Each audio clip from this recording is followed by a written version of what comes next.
Good afternoon from St. Louis, Missouri. This is Mike Flanagan. It's 2016 Hammer Holiday Doubles.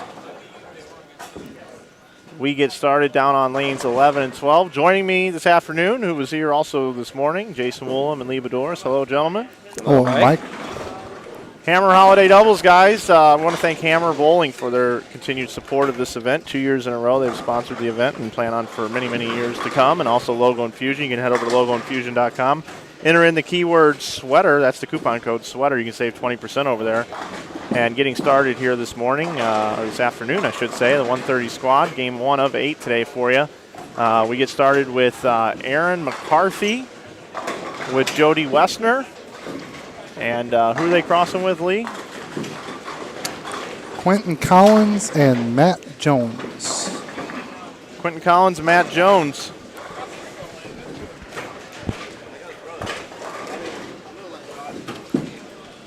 This morning we saw a lot of scores, guys. Scores really jumped up, and the real story of this tournament now after the A squad is are we going to have more than 2 teams make it off of the squad from last night? Well, Michael, we discussed this morning and how you gave us your number and then how I'm usually right. You want to venture a guess right now what 16th place is after 2 squads? Yeah, give it to me. I was asking you to make a guess. And now he's ignoring me. Typical Mike Flanagan. 16th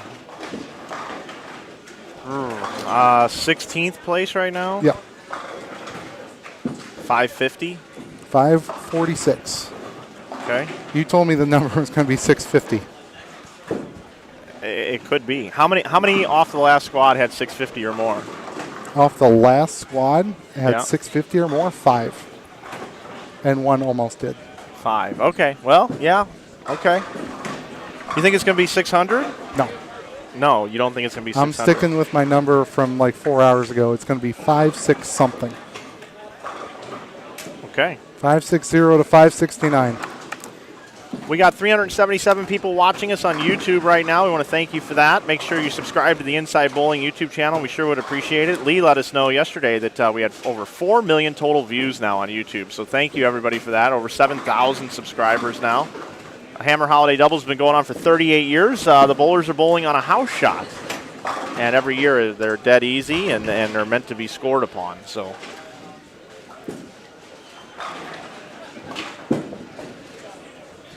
Jason, how are you enjoying the booth so far? I see you there tinkering with some of our shots and everything. Everything going well? Everything is going very well. We're in the afternoon now, yeah, so everything's going pretty well. Dave Waswo's in the chat from the Bowler Show.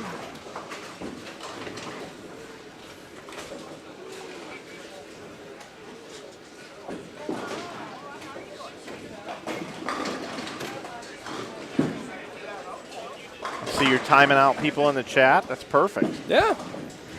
Eric, we love having you in the chat, buddy. You're in here all the time. We don't want to have to do something bad, so just kind of chill out a little bit. No political talk, please.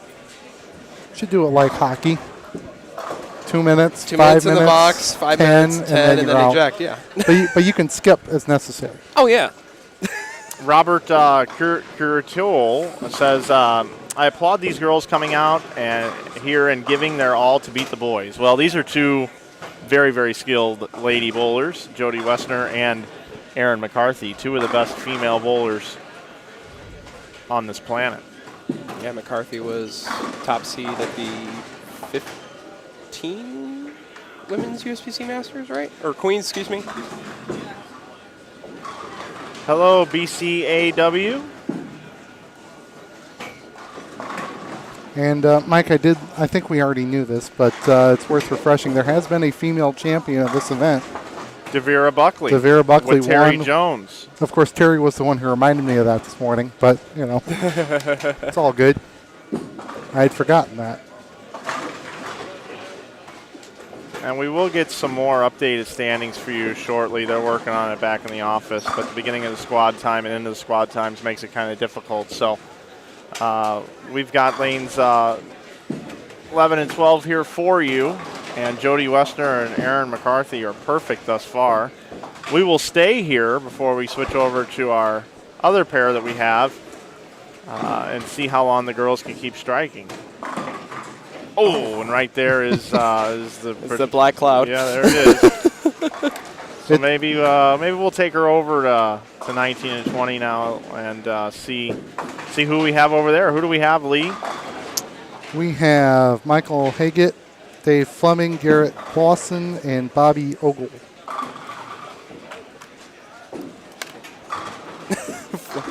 What?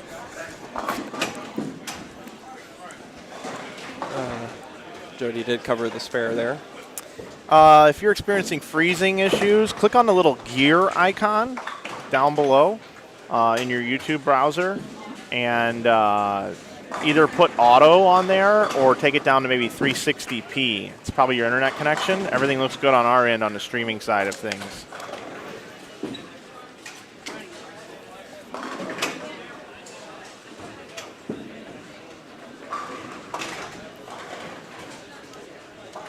Welcome back, Rob, from last night.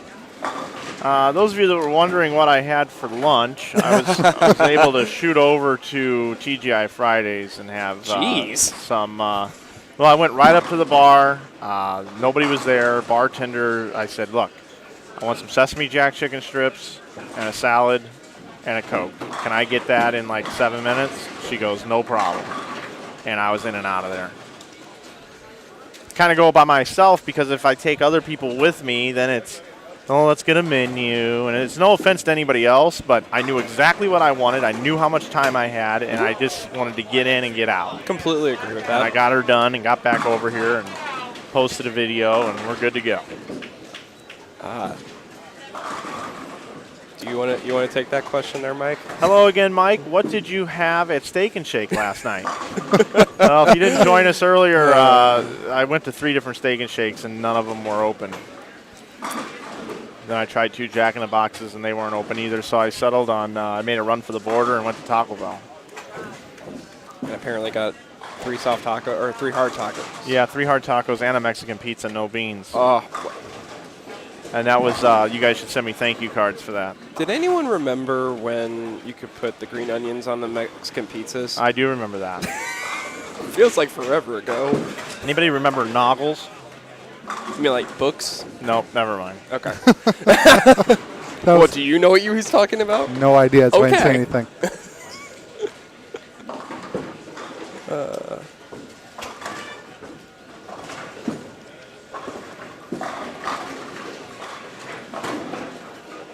So it looks like we've got a couple of starts to the road to perfection.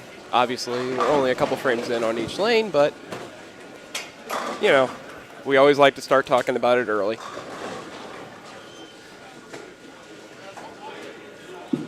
So we have 410-ish people watching right now, as well as 170 likes. I want to get that number to 250 likes. Dana here commenting about getting up to Yacovelli's. Yacovelli's actually closed 2 years ago. They're no longer in business. Now let's bring in our split screen. We have a request for the ladies. I agree. So Erin McCarthy spares, so she opens with the first 4 and then 7 spare. Jody Westner double spare strike, and the team they're bowling with max score 290 and 280.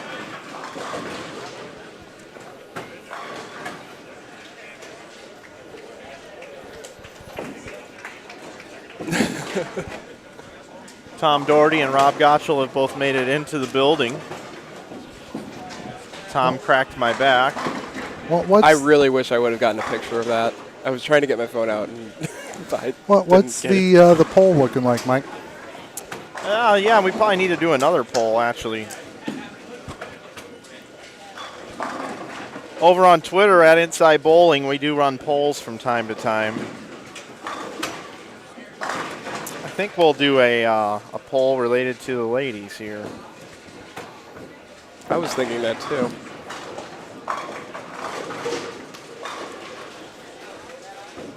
Holy cow. What? How many now? Tom Daugherty 36, Tom Daugherty 37. Holy cow. What happened to the poll? Somebody just posted this. Oh my gosh. Both Brady and I are in that picture. Oh, wow. I don't think Brady's seen it. That's so awesome. Look at this. Somebody just tweeted this. Oh, man. Me and you are both in that picture. Holy cow, I'm going to retweet that. Oh, man, that's tonight? Yeah. Keep forgetting about that. Blues Hawks. Keep forgetting about that. Wow. That is awesome. That's funny. So for those wondering, the poll, actually. Yeah, sorry about that. That's okay. I really like that picture. 120 votes, and Tom Daugherty in the lead, 52% to 48%. Uh-oh. It's pretty close. I Pretty think close that's vote. definitely too close to call. So, Yeah, there is no margin of error, though. It's a Twitter vote. So he's got the lead. wait. Tom Daugherty 42. Tom Daugherty 43. Yeah, excuse me. Hold on one second. Oh, and he peeks around the corner.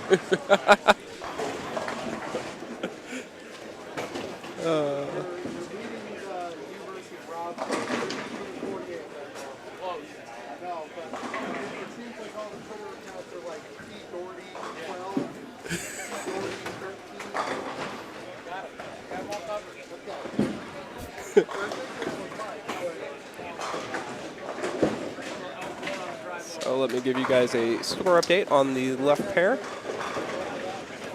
Aaron McCarthy, real first. Jody Wessner shooting in the 6th frame here, this 9-pin. Covers that no problem. She'll have 118 in the 5th, spare up in the 6th. Aaron McCarthy's got 125 up in the 6th, or in the 5th with the spare up in the 6th right now. And on the other side of the pair, with Quentin Collins and Matt Jones, 280 and 290 max. Oh, not bad. Not bad at all. All right, our new poll question that is now up on Inside Bowling over on Twitter is, will Jody Wessner and Aaron McCarthy make the cut at the Hammer Bowling Holiday Doubles? Your options are, oh, hell yes, or, oh, I got to redo this. I just read that. Sorry, I there's was a wondering if typo. there was a There's a typo. I got a problem. Oh, man. Hold on a second. The poll, I gotta the poll pull was this perfect down. till then, yeah. I gotta pull this down. How do I copy this entire? I don't know. I can't go for this. I don't think there is. I think I can. There it is. Oh, there Copy. it is. Okay. All right, now I delete the tweet. Sorry, everybody. That was horrible. All right, redoing it. Let's try it again. I believe the Russians are hacking the Twitter poll. Well, Let's try it again. Oh, hell yes. Unfortunately, no. All right, we're coming. ADP fan, it does look like Jody is throwing a rocket ship. Unfortunately, So- no. Okay. All right, now it's out there. Now I it's out believe, there, spelled correctly. And I believe Aaron McCarthy is throwing a side swipe, from what I can see from our vantage point. I can tell you what Aaron McCarthy's throwing. Yeah, I think she was throwing the side swipe. Okay. I did listen to a little bit yesterday of you and her talking. She definitely likes the lower end rocks, right? You were up late. She was the last guest I had in the booth. Hi, Aaron. Good to see you, buddy.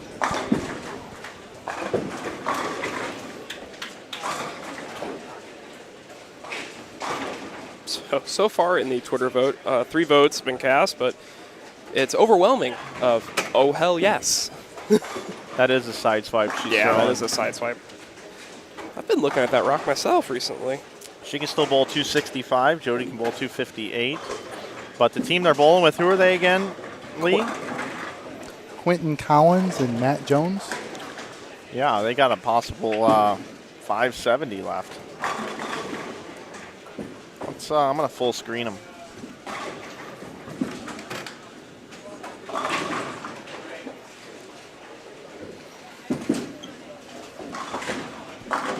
Bada boom, looking good out there.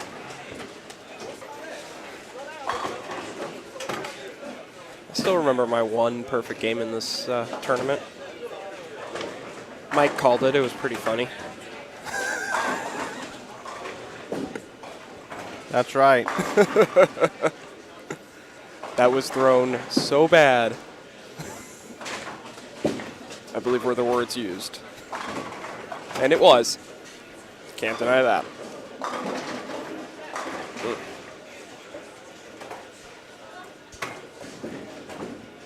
So I see a front 7, front 8, and obviously the high end I can't really see. 22's got to run. Yeah, 22's got to run, 21's got to run, and lane 5's got to run. Is that what you guys call consecutive strikes? Yes, Like for perfection. Like Gen Rummy? Yeah, basically. You know. That looks like the nope. I think we just black clock. Now, I know you said there's something about a run, but have you guys ever had the runs?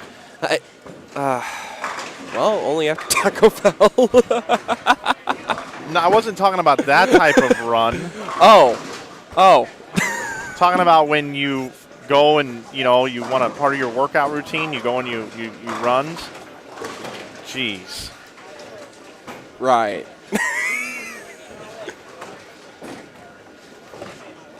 I don't know who's in the. To be honest, I don't know who is in the gym more on this squad right now. If it's Aaron, Tom, Jody. Got some really big gym rats in this squad here. All right, Mr. Woolham, since you are getting the hang of this this deal here, We're gonna let's do like a whole wide shot, take everybody around the bowling center type deal here. let us do that. So what you do is you gear up the shot you're going to transition to next. So when I'm done, you can just click the button. Yep. All right, that's called producing. All right, here we go. That is. So let's take a look around Concord Lanes, 32 lanes in all. It's a view from our booth up here. Ari Wilson, you see, we'll stop on Ari and get a shot of him. Just keep going here. There's the pair we've been watching right there. Got a big speaker or TV in our way. Another strike for these guys. As you can see, they just keep striking away. Just keep going around the bowling center.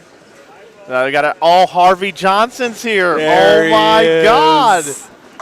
It is so good to see Harvey Johnson here. Oh man, there's Harvey. That is great.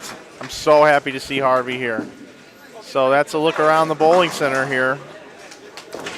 And we will take you back down to lanes 19 and 20 as they're finishing up game number 1.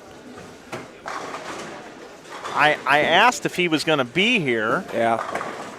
and we weren't sure.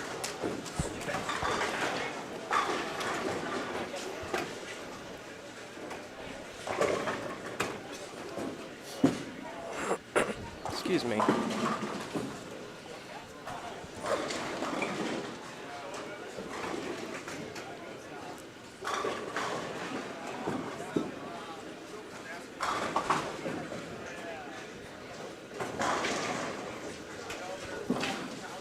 Don't worry, guys. Eric has been taken care of there.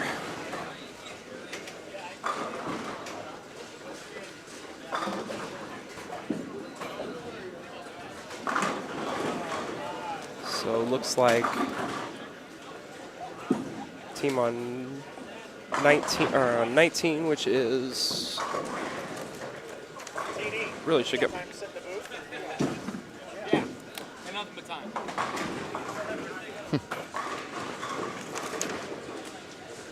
Is Michael Haggett and Dave Fleming. They've got 225 max and 213 max. And Garrett Lawson and Bobby Ogle, 218 max, 238 max.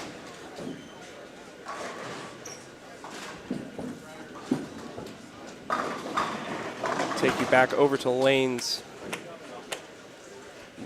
11 and 12 as Matt Jones shoots 280.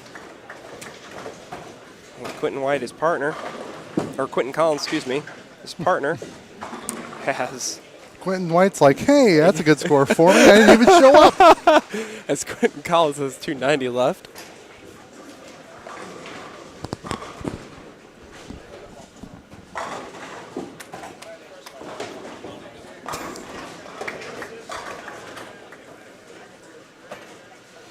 All right, ladies and gentlemen, boys and girls, we've got a real treat for you. We are currently at 179 likes. As soon as we get to 200 likes down below on your screen here on YouTube, Tom Daugherty is going to enter the booth. So we got to get to 200 likes on YouTube, and Tom Daugherty will join the booth. He's sitting here just waiting to speak, but we got to get to 200 likes, and this is going to be entertaining because I'm sure he's got a lot to say to me. A lot to say to you folks at home. Tom TD 37. Right, here we go. We're up to 183. We need 17 more likes, and then TD is about to speak. He's going to hold court up here. Up to 186. Only need 14 more, everybody. He says here we go. We're at 191. 191. He says the over-under is 30 seconds to get to 200, and Tom Daugherty is going to speak. We're at 196. That's right. There you go. He can't beat me. They're already typing into the chat. We're at 199. Ladies and gentlemen, welcome to the booth. None other than Hammer's own Rebel here at the Hammer Holiday Doubles. Tom Daugherty joins us now in the booth. Hello, Tom. What's up, fellas? How you guys doing? Doing good. Thanks for getting us some likes there. No problem, man. really? Anytime I can help you guys out. I know you guys were struggling with the ratings, so We we're are probably struggling going big to get time. to 300 real quick. Yeah, so really? don't worry about it. I don't know what you guys were at before I got here, but we'll get you up to 300. Now, Tom, this is my Holiday Doubles crew. It's a little bit of a different crew because this tournament has a lot of history. Have you met Jason, and do you know Lee? No, I was watching last night. Were they I not was here by myself. Oh, okay. I didn't know if they were. Yeah. I was watching last night. It looked like a one-man They called show, in sick. so. Yeah, Called in sick. Yeah, they were. They seem fine today. You guys. I know. Everyone's okay today? Hold on. He didn't come in. I had family issues. Oh. that came up, so Right, being serious right. about that. So you Family came in, stuff. but you just had family issues? I had family. Well, no, I didn't come in. Oh, I had so- family issues. okay, so no, you I didn't both come in. didn't come in. We both know showed. It's his first day. It's actually Jason's first day on the air with us, And and that's actually true. I know I normally talk a bunch of complete BS, but About me, too. yeah. But anyway, so TD, you and Rob hooked up this morning, got in the car, and came in. Yeah, I flew to Nashville last night. I had a event, a Mookie Betts charity event in Nashville. So we did that yesterday. Last night, that was a lot of fun.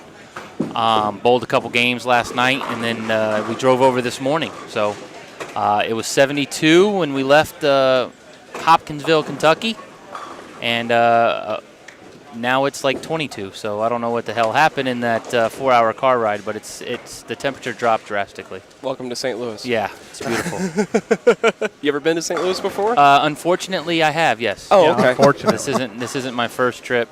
I bowled the IB Open one year. I think Flanagan had that tournament, and then I got so confused in the brackets I never came back. I started going to Hawaii instead every April. So now I go to Hawaii instead of coming to St. Louis, and if I can get Flanagan to move his event, maybe I'll come back. But it's tough to. If I have the choice between Hawaii and St. Louis, I have to pick Hawaii. Well, the good thing is about both tournaments, and I know you prefer the way that Hawaii does it, but you can get laid at either. Yes. And you prefer the way you get laid in Hawaii Yes. than the way you get laid Yes. at the tournament in St. Louis. Correct. Which makes perfect sense. Correct.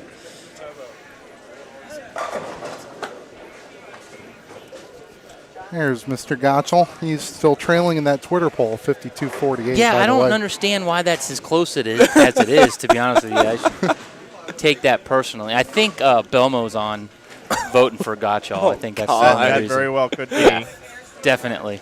Wouldn't surprise me. So we met at the TOC last year, remember? Last year at the TOC. 205. Or no, this year, sorry. This year we met at the TOC. Yeah. You were Where was that at? That was in Shawnee. Shawnee. Yeah. I I was made the show. about 50 pounds heavier. So and that you were may be- sitting on the side right there. Yes. Yes, I do remember that. Okay. I do remember you were sitting to the left of the set, Yes. and you were talking crap about Bomo the whole time. I think I remember that. I think I remember you saying Woolham is Switzerland, by the way. And Well, Tom- made Switzerland. I brought it into the booth here, Tom, too. So in television, this is what we do. You look right over that camera to your left, Hey, what's and up? then you're talking. See, and if you want to, we could get your phone number up on the screen if you want people to text That's in fine, how yeah. to date Tom They can- Daugherty. let me look it up real quick. Yeah, we could put that in there. I You got don't. it. You don't know your own phone number? No, it's an Australian number, but I'll be more than happy to give it to you. I have a Australian cell phone number, and I can give that to you guys. Okay. You guys can go ahead and fire away at that if you want. Can you do like a Jason Belmonte impersonation with the voice? Do you know the accent? well? No, I cannot do. I can't No? sound that stupid if I tried. Oh my gosh! But- Oh my gosh! Shots fired! Shots fired! I know he's sleeping right now. So, no, he's actually on a flight to Korea. So Yeah. I'm safe. I don't think he's getting this live stream on the plane flight. So, Tom, what is your goal going into your bowling here a little bit later tonight? You see the scores are through the roof. Yeah. Me and Rob, we talked strategy on the way over. He's going to throw a double a game, Okay. and hopefully, if I can average 290, we'll have enough. So, other than that, we probably don't have a chance. Okay. So, So you're looking to go 100 over a game, and you're going to be 90 of 100 it. and change. We figure 800 over. 800 over will get us into tomorrow. And then if we can get a good night's sleep and half the teams don't show up because of weather, we might have a chance to make the top 12. So That's the plan. So let's put Gotel at plus about 110. God, I hope so, but I doubt he's going to get there. He bowled league last night, and he said it took him 12 frames to make his first spare. So I don't know what that means.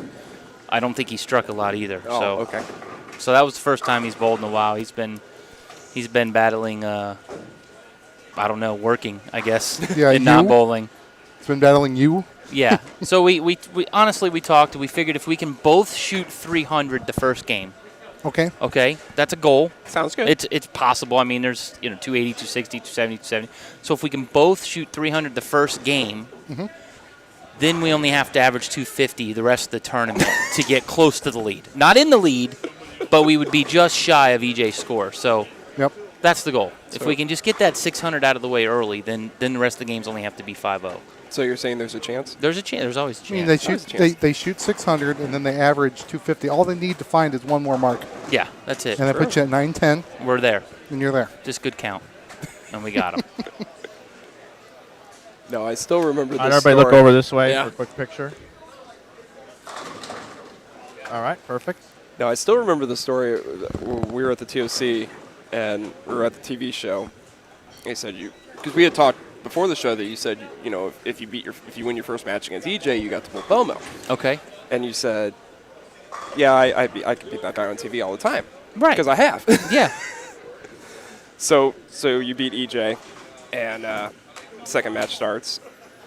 Or before the second match, you look over, and we're like, well, you got your wish. He said, yeah, and I'm gonna make him my. Did I say that? Yeah. Did you hear me say that, or Yes. did you? Are you said that to us, yeah. Are you just making shit up now? I'm not making shit up. Okay. Okay. And when he split in the ninth, you look down, I swear to God, I remember you looking over at us, and you mouthed the words, told you. Yeah. Well, I just call it like I see it, I guess. But he has beaten you now one time, but it really doesn't Yes, count. but no, does it doesn't. That doesn't Right. count. It That doesn't- doesn't count. When there's not a title on the line. Exactly, it doesn't I mean, count there's then. no point to even showing up.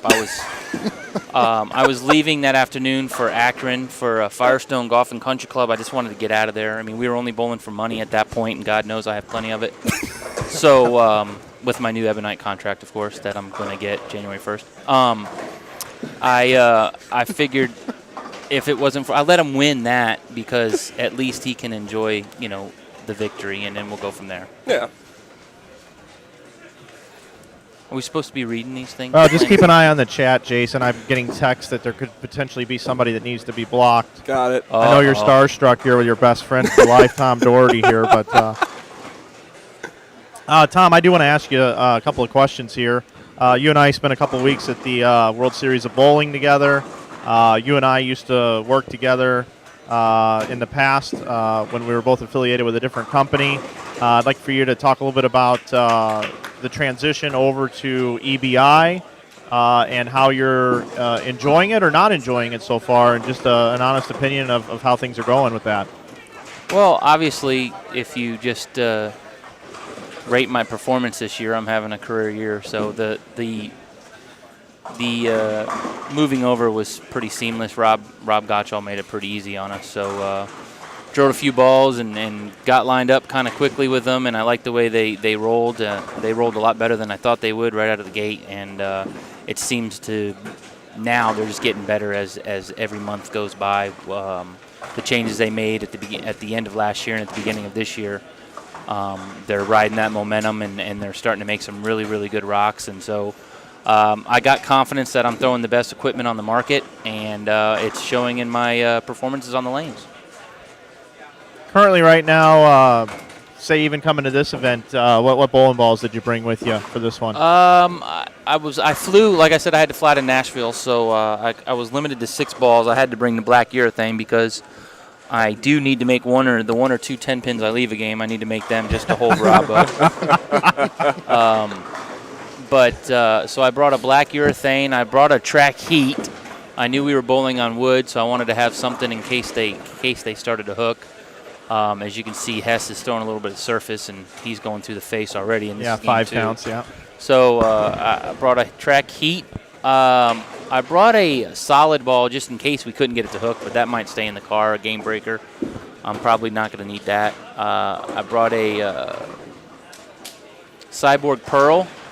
Probably going to start with the Cyborg Pearl, and then I'm going to go to the new Phenom Game Breaker 2 Phenom Pearl, which I bowled with last night at the Mookie Betts thing. I bowled in league with it, bowled okay with it. I think I shot like 760, 770, and then bowled the one game we bowled for score last night. I bowled 279 with a 9 out in the first frame. So I like that ball a lot. Hopefully I can throw that most of the time. So between the Cyborg Pearl, the Game Breaker Phenom Pearl, and the Track Heat, I should be set to go. Nice. We did a video shoot for a new ball coming out from Hammer called the Phobia. Yes. And I just want to thank you for being able to throw strikes on cue. I want to tell everybody this story. I had to record everybody throwing strikes, and Daugherty says, all right, let's do this. And he goes up and he strikes, and it's 2 different pocket hits. Give me a little variety. You said you wanted a messenger. Well, so you said, do you want a messenger? And I said, well, yeah, but, not necessary. So Tom goes up and throws the next shot and leaves a 10-pin, trying to leave the messenger. And he goes, all right, I just got to make a little adjustment. And the next shot, he pures it and for the messenger, perfect adjustment. Messenger goes over, takes it out, says, you need anything else? I said, nope. He's out the door. Wow. On the chat here, to answer Robert Jackson, yes, I did bring a Rebel, but I didn't think I need to mention that. That's kind of a no-brainer. So, Well, I figured everyone knew I had a Rebel. So, yes, I do have a Rebel. So we should be good to go. So one of the things that ball manufacturers and marketing teams try to do with bowling balls is, because the shelf life is so short of a bowling ball these days, because there's so many new ones all the time, is how do you get longevity out of a name? And I think I think you are onto something. I think that with the Rebel, that ball technically came out 6 months ago or so, it seems of. But you continue to bring that Rebel along, and with hashtag Rebel and everything that you do all the time, and that's pretty awesome, man, I think. Yeah, I mean, it's just if the bowling ball wasn't very good, then I might have dropped it by now. But because I still throw it, I keep going. I think the ball's going to be around a long time because so many people can use it. So it's got my image on it, and they used my image in a lot of the advertising. So just doing my part to keep the ball going. I love to see the ball be successful, and again, contract negotiations are up. So as long as that ball's successful, I think I have a little bit of job security. Isn't that right, Mr. Gotel? He's talking about contracts over here on the air. Rob, how do you feel about that? He can just keep talking. That's what he does best. Oh, God, it's going to suck funny. for him. I'll tell you, all of us cannot wait to watch you guys bowl tonight. I'm going to do my very best. I've got a wireless camera to cover you guys as much as possible. I think I should wear a mic for you the whole time. I think that would be You know fun. what's funny is the only person I've ever mic'd up for an entire block is Rob, and I think the Proprietors Cup when he was kind of out of it at that point because it's such a strike fest and he was just kind of hanging out. But That's comforting to know that he can't strike on a strike fest. Yeah, well, Can't wait to shoo him up tonight. sorry, Rob, I didn't mean it like that. But Tom took every little. If the door opens, he'll take it all there. But Tom's fully aware that he needs to average about 265 tonight for us to be in the hunt. He's fully aware of his role. I said that. I said 265. I actually said 290 for us to lead. So that seems. I mean, I can get you down for plus 10 maybe. well, there's quite a bit of hype here with you two, and it'd be fun if you guys could catch EJ and Matt. Yeah, that's Sanders. not going to happen. Those guys. I mean, if it helps the ratings, I'll tell you that we have a chance, but we really don't. No matter the outcome tonight, we're going to have some fun, but most likely we're going to let down all expectations. Yes, that you have for us 100%. tonight. Rob asked me when my flight home was, and I told him tomorrow morning. So we should let you guys know that ahead of time. Rob, what did you bowl in league the other night on your warm up? I had 672 pins. Oh, that's They were all 220 games, very consistent. So, he averages 265. We're going to be about 90 over a game. We're going to be right in there looking for a check. Yeah, that's what I came. I flew all the way from Florida to get a check. Yeah. Sweet. I like it. It's 82 degrees in Florida right now. Just so you guys know that I came to St. Louis to bowl with Rob. St. Louis. The whole time I was leaving yesterday, my phone was blowing up with weather alerts from St. Louis. I was like, oh, God. Well, tomorrow it might be 8.2, but it might be 8.2. Yeah.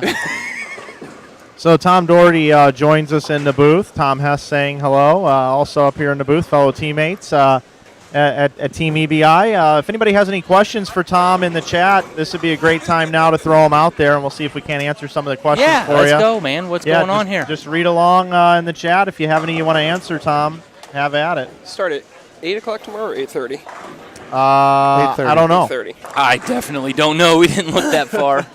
It's 8:30, but if you are in a roll-off for 32nd place, it starts at 8. No, that ain't going to happen. There ain't going to be any roll-offs. Otherwise, we're not going to stream it, that's for sure. No, we will. We will. We always show up and do whatever we're supposed to do. Any questions for Daugherty? Let's see.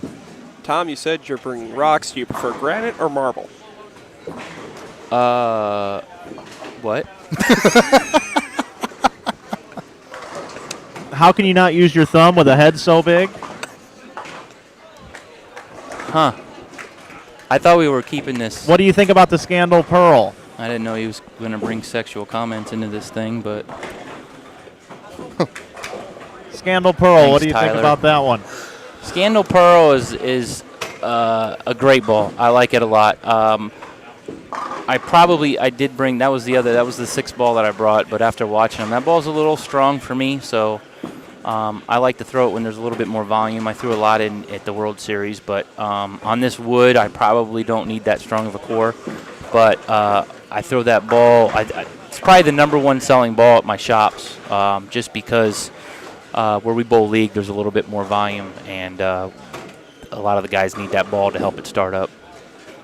Talked to your dad a couple months ago, and I went down to Florida at Liberty Lanes. That's Manny Valenza. Hey, what's up, Manny? How are you doing, buddy? Say hi to Don Juan for me. Which win against Belmo was your favorite? All of them. All of them. Are you bowling the boom doubles? I'm going to have to go with, I don't know what that is, so no. It's in April. DJ Archer helped put that together last year. No, April was a busy month for me. I spent a couple weeks in Hawaii, so. What's your take on the pearl urethane? I don't like it as much as the black urethane. Usually when I'm throwing the black urethane, I'm throwing it on shorter patterns, so I want my ball to pick up and stop. The pearl aspect of the urethane is good for a little bit longer of a pattern. It stores the energy a little bit more. So usually when I'm throwing urethane, I'm trying to get it to pick up and stop. So I'm actually throwing a black urethane with a lot of surface. So I don't have much use for the pearl urethane with my rev rate and my speed. The lower ball speed bowlers would like that pearl a little bit better than the black one, in my opinion. But I like the black one for a specific reason, and that's usually pick it up, like I said, to get it to pick up early and stop on a shorter pattern. So the pearl kind of defeats the purpose for that for me with my ball speed. So I like the black one a lot better. I do have a purple one, and I was throwing it a little bit. But usually when the black one goes away, I go right into resin and I skip over the purple one. Hey, Tom, you're with EBI. I'm a track fan myself. Which brand is your favorite in the EBI family? Hammer. When you beat Velmode, is there a special feeling now, or is it just like beating any normal guy? No, he's the best bowler in the world, so it's not like beating a normal guy. If it was like beating a normal guy, I wouldn't get so excited about it. He is the best, hands down. There's no arguing that. He's been the best bowler for about 4 or 5 years now. He's going to end up being one of the greatest of all time. So anytime you get a notch in your belt against that person, it feels good. So beating him is way sweeter than beating anybody else. Probably not going to send him a Christmas card, somebody's asking. I definitely will send him a Christmas card. Oh, you will? Yes. What might that say? Thanks for buying this Christmas card for yourself. Oh, man. Thanks, Tom. Always a fan. Used to bowl the Style Master tournaments with you back in the day.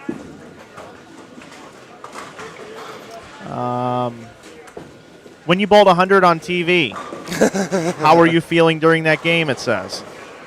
How was I feeling? I don't know. I was pretty excited that I was on TV and performing at such a high level. So it was fun. I mean, I don't know if you guys watched it. If you haven't, you can YouTube it. It's on YouTube. You can go ahead and watch that, and you can tell me how much fun I was having. What was crazy was that was a Saturday telecast. Live on ABC. On ABC. It with was Bo Burton. Yeah, it was that big deal. And Bowling for Soup was there, singing off to the side between commercial breaks. Oh, that was the greatest thing ever. As that was a dream come true as a kid that watched every Saturday morning telecast for I don't know how long. And then this is the first show to come back on ABC with Bo Burton and everything, live TV show.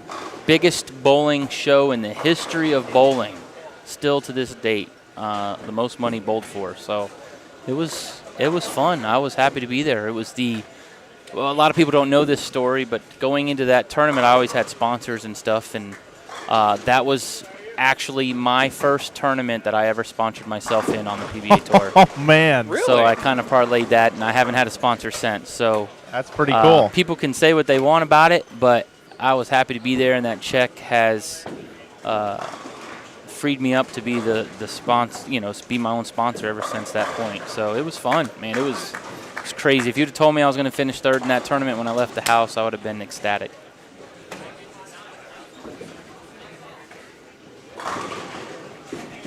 Tom, you handled that 100 better than anyone else would have. I was wondering if you were a fan of Furpo and Jaros, and you just wanted to pay tribute to them by bowling one of the lowest scores on television. Yeah, it was funny. And like in the 8th frame, I looked over to Kirk and I asked him what the lowest score was because I knew it was 120-something. And I believe it was 129 until that point. And I thought it was like 123. And then I asked Kurt, and because of my count was so low, I had to actually throw a double to beat the 129. And that didn't work out, obviously, but I was kind of upset when I knew it was 129. I knew I was in trouble at that point.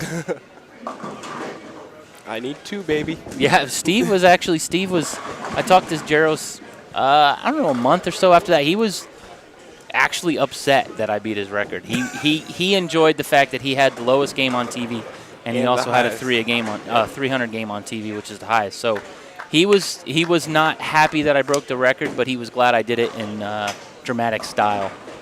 We had 600 going here on 11 and 12. And then I looked up.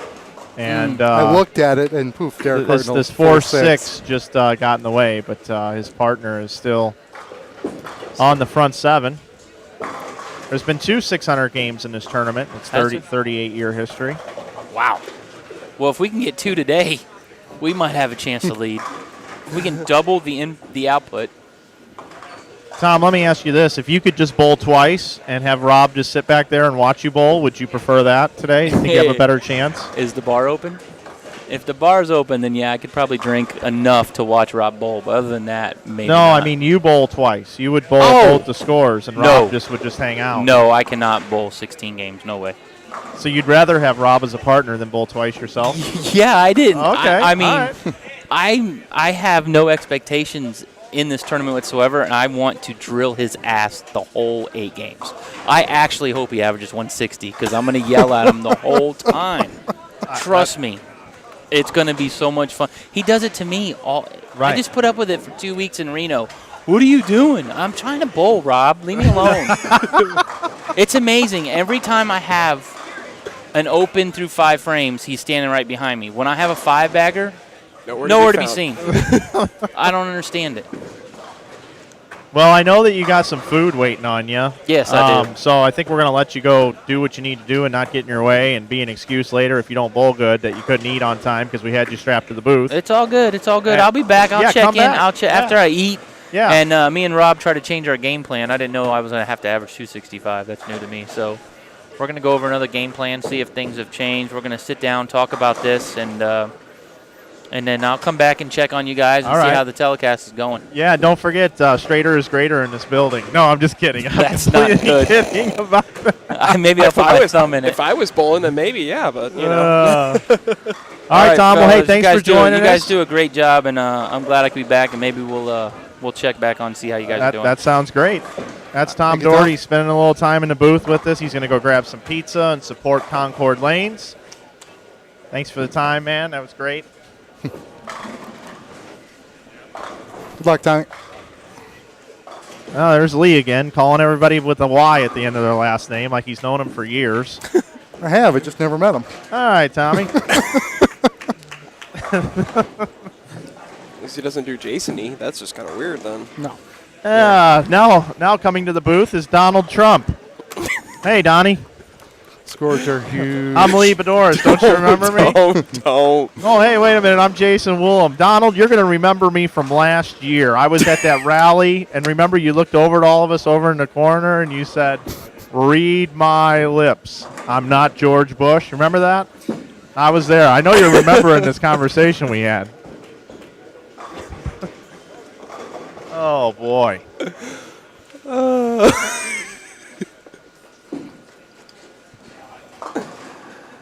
Oh, man.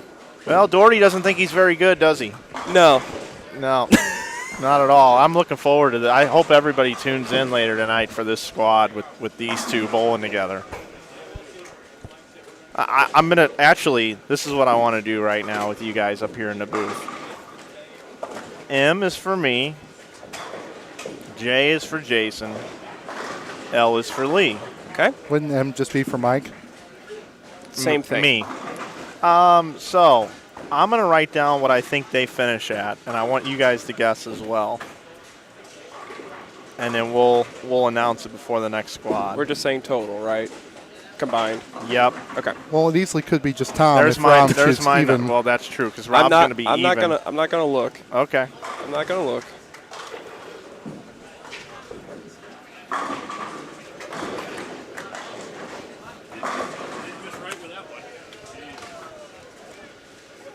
Mike, that's Justin Crumley on 12, who is yet to air.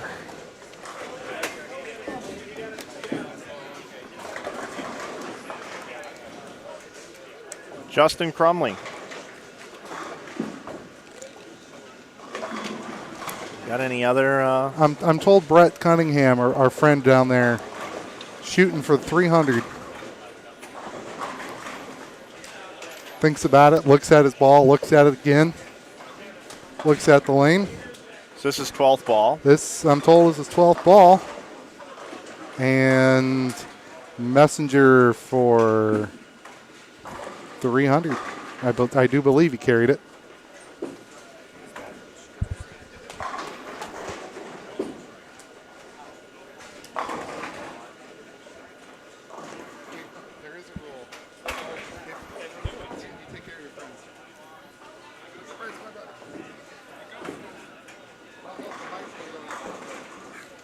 Hey, Jason, would you do me a favor? Would you run the tournament office and inform Jerry that we still do not have standings uploaded online after 2 squads or games 7 and 8 from the last squad?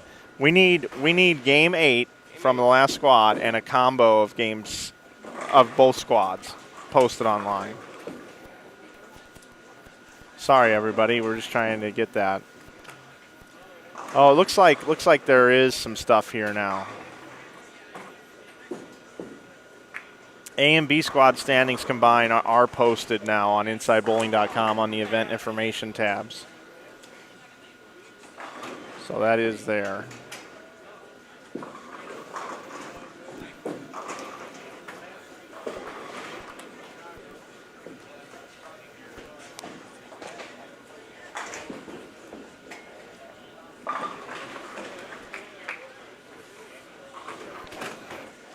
So 246.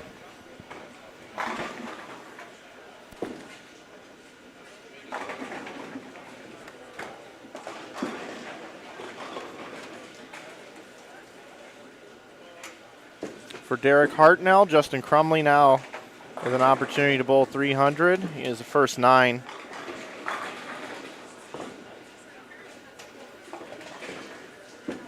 Joe Robards and Danielle Vandermeer.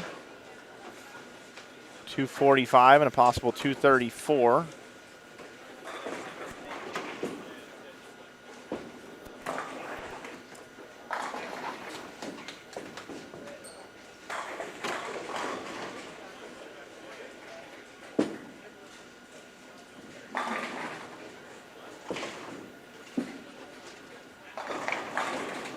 All right, that's the front 10.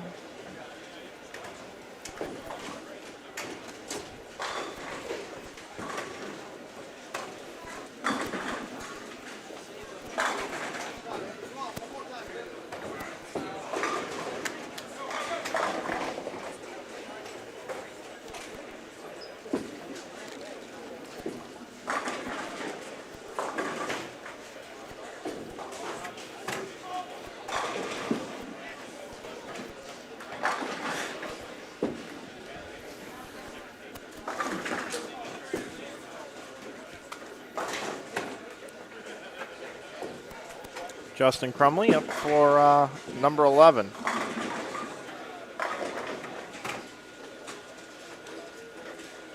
Pretty simple game.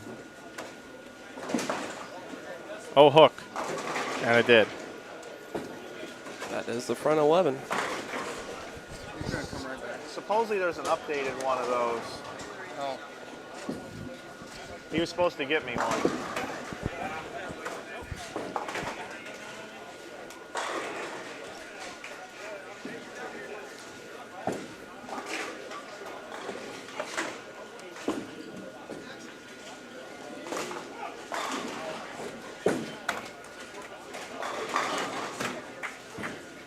All right, so here's Crumley.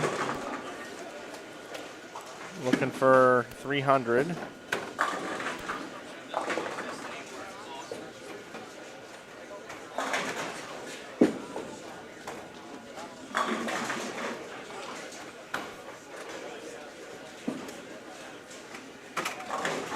Oh!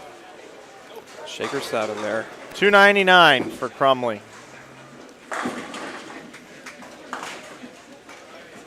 It's still 545. It's pretty good.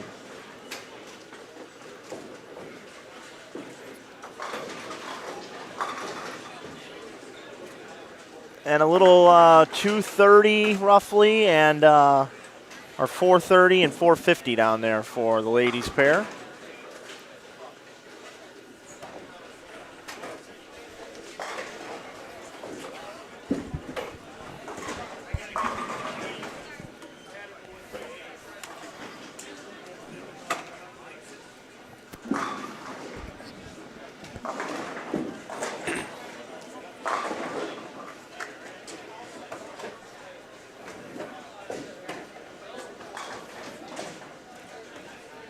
Guess while we're waiting for Lanes to come up, we don't have anybody, right?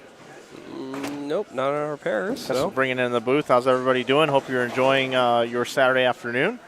518 people watching, 214 likes. We appreciate that. Don't forget, you can check us out on Instagram, Twitter, and Facebook. As a matter of fact, we posted a poll just a little while ago over on Twitter. I'm going to check it out right now. Looks like our poll question, will Jody Wessner and Aaron McCarthy make the cut here? And 79% say, oh, hell yes. And 21% say, unfortunately, no. Wow. So, but not a great game the last game for those two, 430 roughly, I believe it was for them. But sure they're going to pick it up. They're both really good female bowlers. They'll probably get to 400 or 500 over at least, hopefully. Brett Cunningham had 300. I guess Lee's going to interview him. Yep. Somewhere around here. Mike, I'm back here with Whoa, yeah, you are. G. Jesus Brett Cunningham. Christ. He's shot 300 down there. He is studying his present choice more than he studied the racing form. Good game. That's saying much. Thanks. That got us to plus 60 for the day. 550 to get us to plus 60. What we got? Oh, wait. His Toilet golf set. Toilet golf. I can practice my putting while I'm on the shitter now. Okay, All right, nice. go get him, buddy. All right, so that's that. They just picked up a prize. Don't look at me. I have no. Golf set. I'm going to give Lee a little counsel here. Hey, Lee. I'm here. One of the keys when you interview people is that if you're, let me see that microphone for just a second. I just want to let you know, when you're interviewing people and it's that far away from their mouth, okay, when it comes back to you, you need to be the same distance away from your mouth. He kept moving. It was difficult. Right, so you're always going to be pretty far away from your guest. So you always need to be pretty far away from you. Okay? Got it. Because you're here. You're right here. And then you go to the guest and they're there, and it's a nightmare for me to keep up on this thing here without seeing you guys on knowing where's where. What do you think, folks at home? Good? He stole my one-liner, so. All right. Mike Flanagan, killing jokes since 2010. That's what I do. That's what I do. So anyway, so yeah, just keep that in mind when you're doing that so the folks at home stay tuned in. And don't have bleeding ears. Yeah, like us with these things on. Anyhow, so we are just cruising right along. I want to thank Hammer again for their sponsorship of this event and Logo Infusion. You can head over to logoinfusion.com. Save 20% this weekend with coupon code SWEATER. Save 20%. They're also doing free shipping on everything now, and Lee's going to show you a towel. If you're here at Concord, you can buy one of these fine towels for $5. Yep, Merry Christmas. Tournament's full. Of course, if you want towels printed for your own event, Logo Infusion can help you with that as well. Yes, they can. And we finally have some bowling action, so we'll take it back out to the lanes. This is why we're here. Hopefully Barta didn't see this. I'm already fired, according to Barta, so.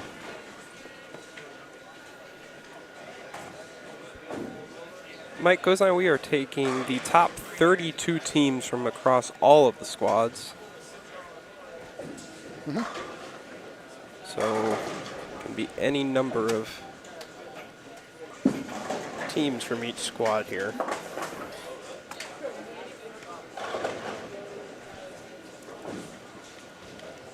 All right, I'm going to go get some things under control here. We got some things that are a bit of a mess. We're in game 3 now, right?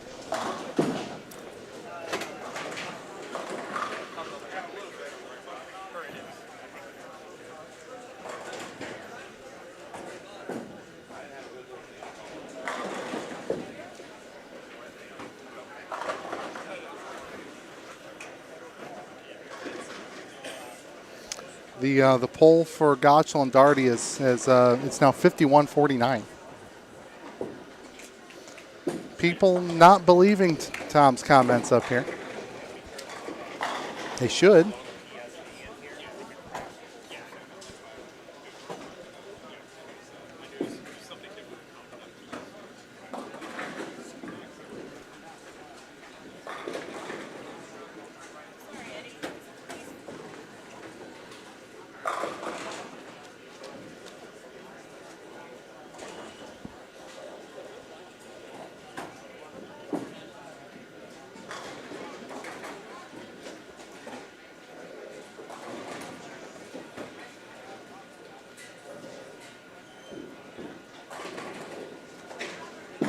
No, I will not be bowling tomorrow, Robert. I am going to be here the entire time.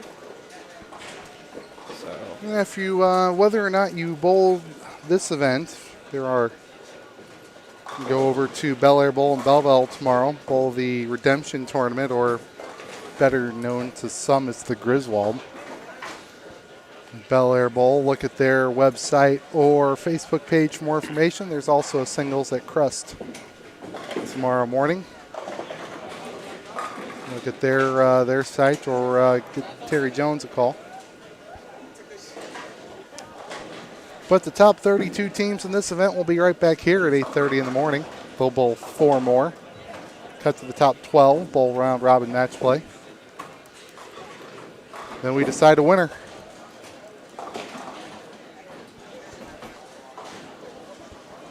the like button is down at the bottom underneath the viewing window there. Should be a little thumbs up button there for you to click on. Or thumbs down if you your feel name you is need Adam to. Barta. If you feel the need to, yes.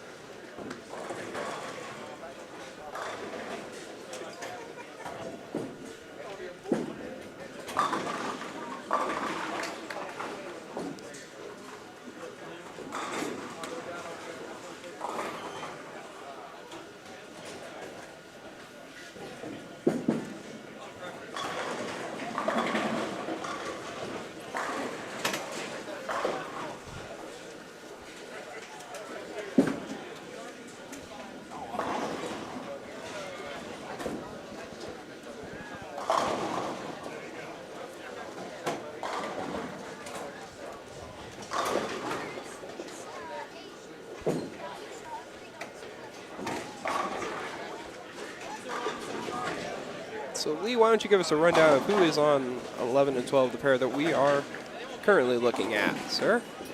That's going to be my question. Your menus there were blocking the way. 11 and 12. They started on 27 and 8. That would be Doug Code, I am sure. David Buff, Mike Bugren, and Frank Lorenzen. Or his shirt says Lorenzini, so I'm going to go with that. The sheet's wrong.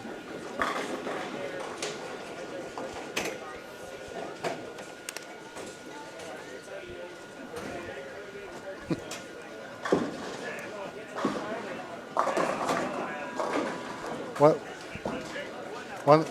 You're supposed to ask me about Monday, Jason. What about Monday? I don't know.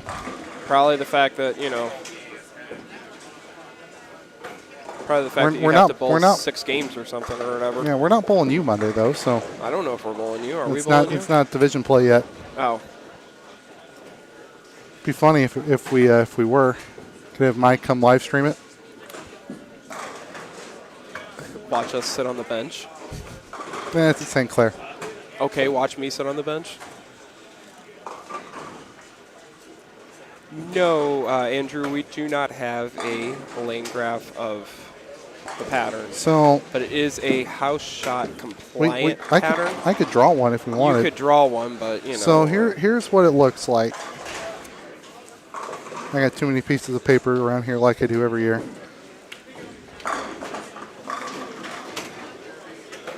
So we got some pins there. We want a lane graph, not a. Never mind. So here's a bunch of oil in the middle. And there's a little less there and a little less there. There you go. What do you think? If you want to show it to the people at home real quick. Oh, now you want to. And some arrows. Okay. So according to Lee, this is the lane graph apparently according to Lee here, Mike. What do you think? About right? Yeah, there's a lot of oil in the middle and there's not much outside. Got it. Okay. All right, so I got to issue an apology here. I don't know if I was distracted or just not paying enough attention, but I've known Brent Bowers for a long, long time. And that was Brent Bowers that bowled 299. That was not who was listed on our sheet. So Derek Hartnell's bowling with Brent Bowers. And that's when I told you guys earlier that Jerry was supposed to give me an updated sheet, and we didn't get it. Well, there's only one change on the squad, and it was that one change. Okay? I'm taking this sheet for gospel, and I saw the guy in the ebonite shirt, but Brent must have grown his hair out a little bit more or something, and I just didn't recognize him. So, yeah, he bowled 299 with a scandal. He's an EBI staffer, and I want to thank Shea Bittenbender for getting me in line there and letting me know who's who and what's going on as we're sitting up here trying to juggle so many different things. So Brent Bowers, he runs, I think it's Sun Valley Lanes. I think he's involved with Sun Valley Lanes or no, not Sun Valley. One of the Wichita, the Socios place. I think he works over there. So anyway, my apologies to Brent Bowers. But anyway, it was Brent Bowers with 299 a little while ago. So that's what I was trying to sort out. And those of you that are looking for standings online, if you go to InsideBowling.com and you click on this banner at the top of the screen, you go down to the event information tabs, and you will see that there is B Squad Game 8, A Squad Final. I need to clean that up still too, actually. So I'll be right back. I'm going to get those all cleaned up too. I'll be right back.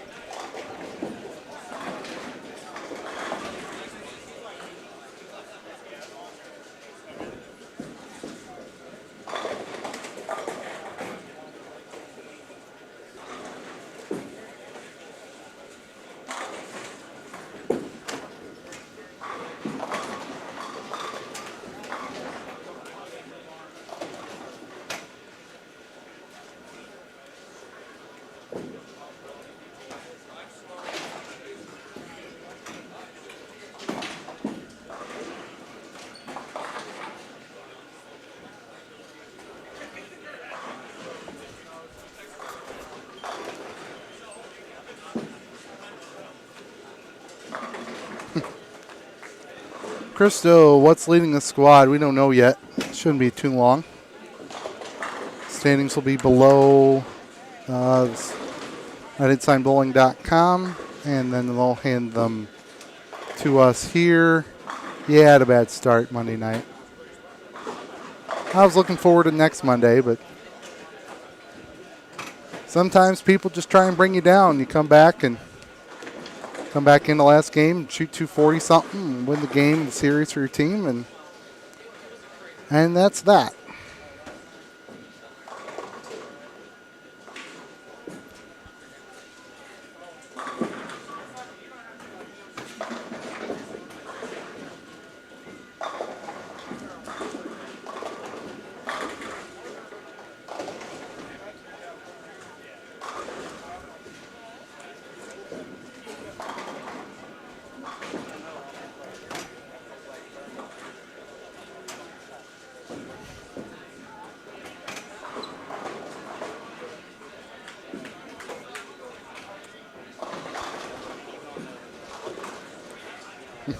This is not just Super Bowling because we have fun with it. There's certainly less discussion on lane play than there are at, say, the IB Open, because as we just talked about, you throw it out and it comes back every time. But certainly a lot of high-quality bowlers at this event that we can talk about and talk with, such as Tom Daugherty and Rob Gotel. So I'm not bored.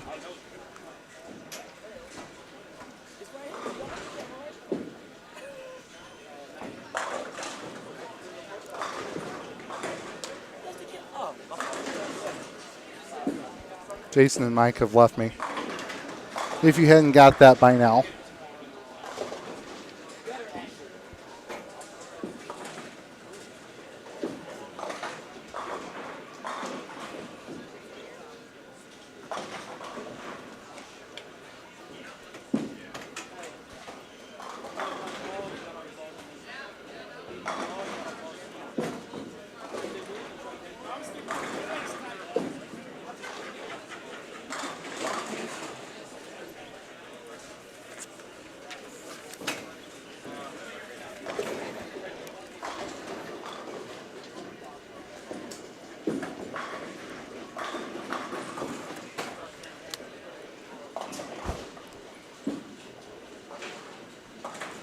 Opens today will certainly not help the cause with the scoring pace. We're depending if you're me or Mike Flanagan, you're expecting an average to make it anywhere between 235 and the low 240s.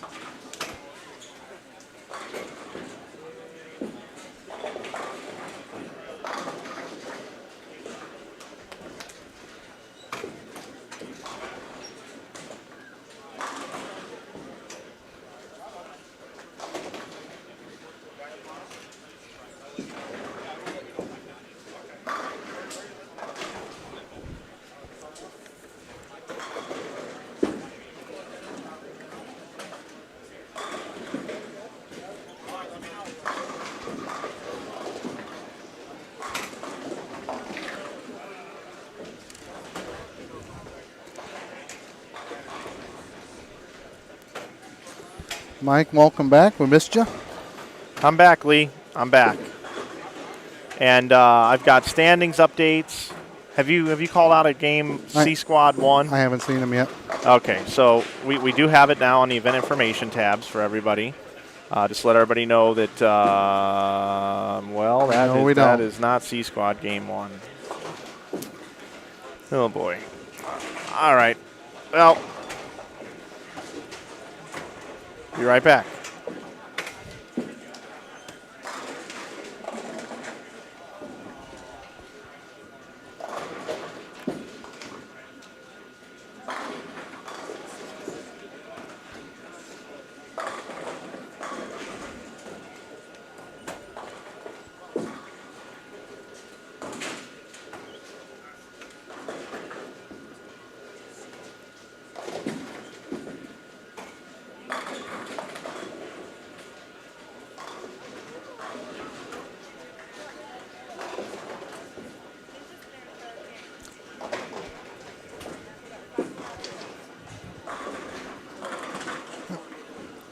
If you'd rather have shot making on a tough shot, tune in to us last weekend in April for the InsideBowling.com Open.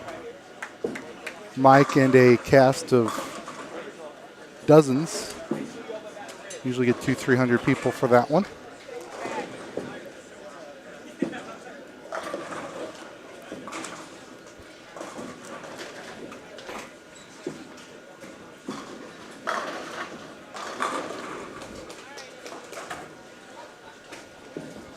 Here's Mike. Let's see what we got. Game 1. Taylor and Flanagan. That would be Steve Taylor and Eddie Flanagan led that the first game by 1 pin. They shot 557, Mike. Griffin and Sapolis, we know them, 156 over. Collins and Jones, Richards and Adams. And Code and Buff, Tebben and Weber, Simkowski and Stegemeyer, Walters and Araby and Johnson and Cunningham all shot at least 500 game 1. And we know Brett's team shot about 550 game 2. Scores are high again after a couple games. They really slowed down this morning at the last 2-3. So I'm going to switch it down to 19 and 20, and here is Brent Bowers. So we finally got this right. And I know it's Brent Bowers. I don't know what I was thinking. And he strikes on cue. Yeah, he does. And that's the front 7 now for Brent. So maybe he'll bowl 300 this game. Now that we're calling him, we'll be able to redeem him ourselves.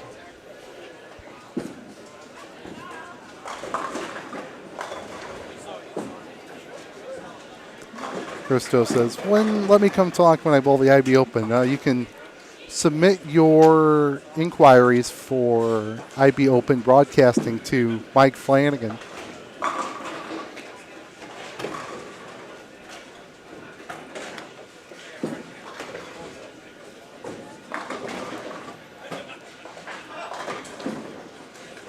You're down to 19. 17 notifications, Mike. You're just flying through them. Yeah, everybody told me it was Brent Bowers. Well, they were right.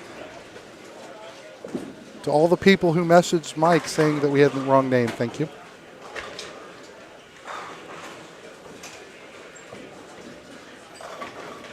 So we'll stay here with Brent Bowers.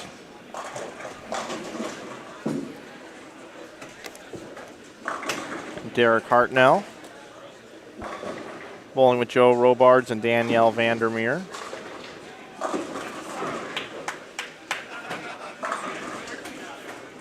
And Brent Bowers.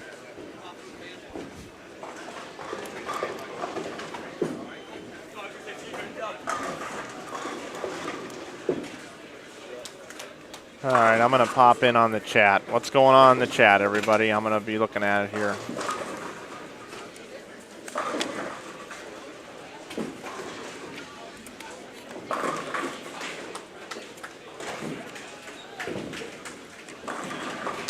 Dude, not so perfect. Are the commentators bowlers?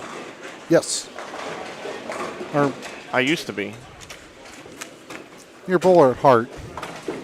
Yeah.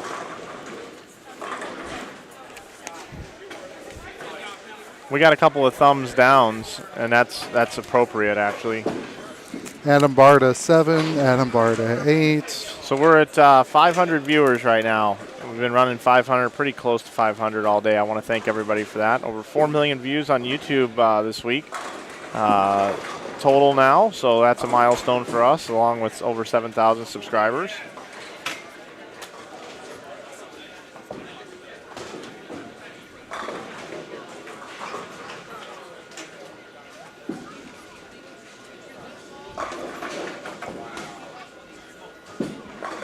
Time them out. Put them in timeout.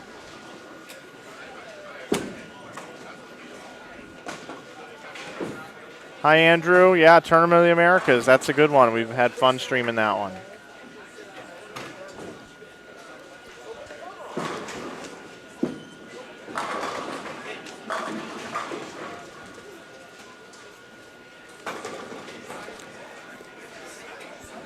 Will do, Jim Pickering. Will do. There's Bowers now.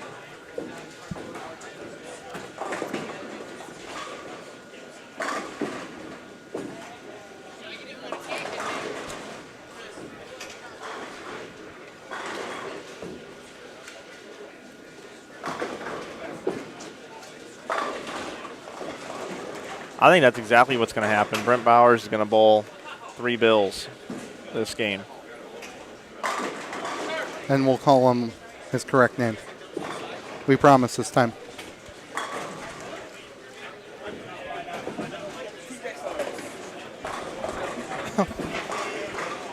Don't move your sheet of paper there, Lee.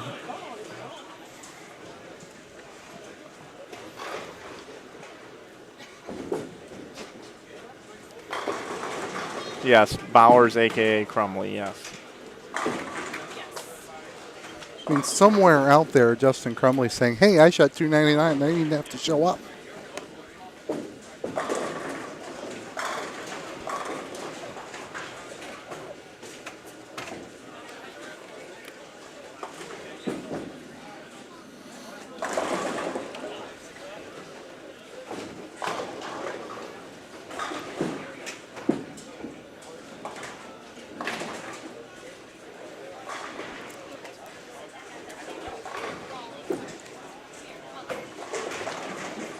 Welcome, Spud Gamer TV.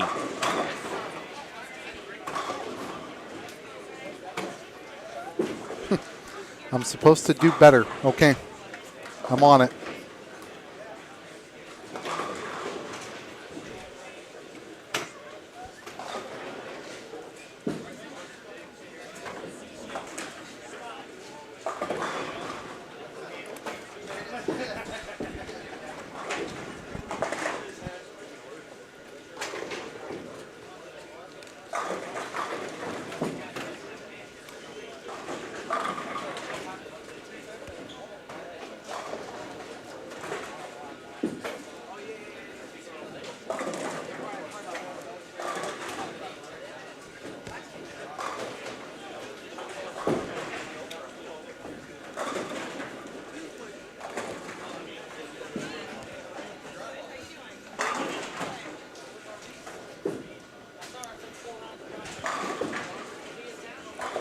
Got a standings update after 2 games here on C-Squad. Johnson and Cunningham lead at plus 261. Taylor and Flanagan second at plus 231. Third is Griffin and Sapolis at plus 219. Samowski and Stigemeyer at plus 217 are fourth. Collins and Jones are fifth at plus 202. Sixth is Walters and Araby at plus 197, tied with Wilson and Dunn. And in eighth, Mills and Wilkins at plus 196. You can see that on your event information tabs on InsideBowling.com. And we'll be tweeting that out here shortly. Matt Sanders, roll 8:30 is when we start tomorrow. Hey, Matt Sanders, you guys bowl at 7:30 tomorrow. Well, Matt bowls at 8:30. EJ bowls at 7:30. Yeah.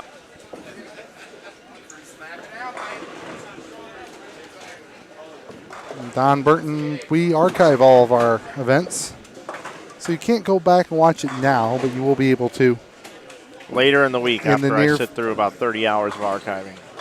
in the near future.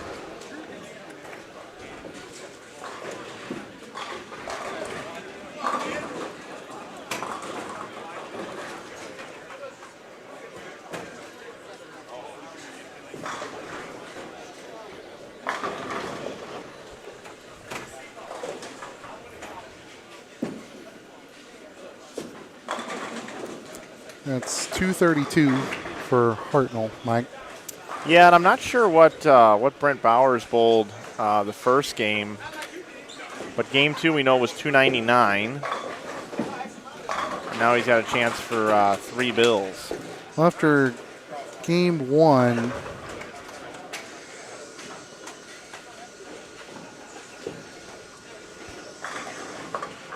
they were 37 over as a team. What's that?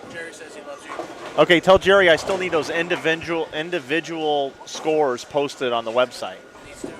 Yeah, tell him I still need the individual scores from both squads posted on the website.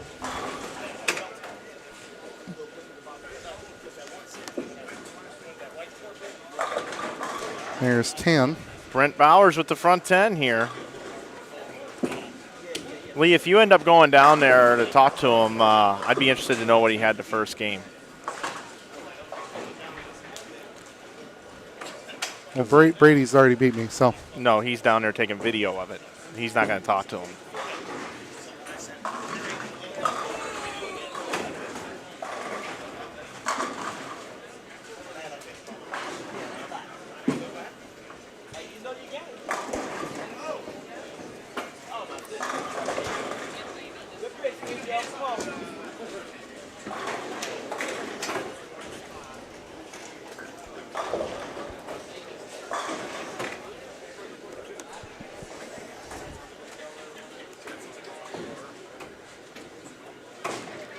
This is for 11, Mike. He's got it. He's lined up.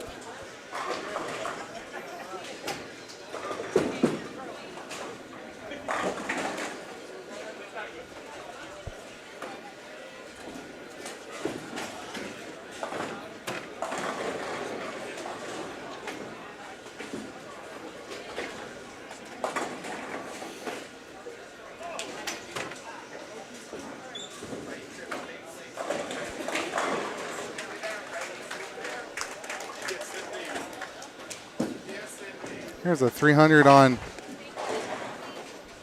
down the low end too, Mike. Yeah, so you wrote down Brett Cunningham, right? Yes, sir.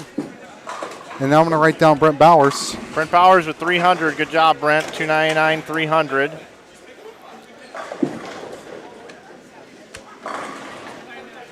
So that is lane 8, 2 shot 300.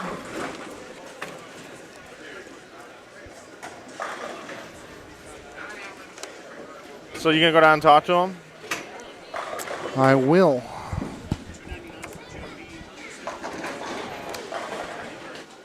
Okay, and there was a 300 down there too, just now. I know, and we need to get a picture of the ball that Brent Bowers is using. It's a scandal. We want to put it on Hammer social media. So we got lots of honor scores going on. Hey, Mike, I'm with Brent Bowers, and on behalf of all of us, we apologize. there was a different name on the sheet, and we were calling you a different name for your 299. That's okay. Justin's a good guy. He's a friend of mine. I was a late scratch. Justin said he wasn't going to bowl with this hack, so Derek had to dig to the bottom of the barrel and come find me and bring me in. So luckily the weather almost kept us from coming in, but we got in about 5 a.m. last night. About 5 hours of sleep. Got a little firehouse in our stomachs, and glad to be here. There you go. I was told that I get a gift from under the tree. That's correct. I was striking there for some game called toilet golf. Yeah. That's what I was told. Cunningham took it. Oh, Cunningham. That doesn't mean that there's not more than one. Okay, Cunningham got the toilet golf. All right. Well, thank you very much. Yeah, the tree's right back up there. All right, I got to go get it. Yep. And what are you throwing right now? It's a fresh Scandal. I've actually had it. The solid or the pearl? The solid, the original. It's actually a 15-pound ball. I threw 16. I'm not sure how I got a hold of a 15-pound one, but it's rolling really good. This is the first 3 games I've had on it. It's been in my basement for about 3 months. It wasn't fitting right in the Kansas humidity, but it fits okay here. So. All right. Well, go grab that present. Let us know what you got. Thanks a lot. Thank you. Appreciate it. Well, there's Lee down there interviewing Brent Bowers, and he still didn't ask him the $1 million question, which is, what did he bowl the first game? Which is what we want to know. So maybe we'll find that out at some point in time. Well, I'm going to bring it into the booth. How's everybody doing today? Jason Woolham had to go home, so it's just me and Lee now. And trying to get the standings updated for you in the tournament office as best as I possibly can. I'm working with them. And a lot of scores. Jody Westner had a 299. Eddie Bird had a 300. Yeah, you come up here. Yep. We also had a 300 by... I'm looking here.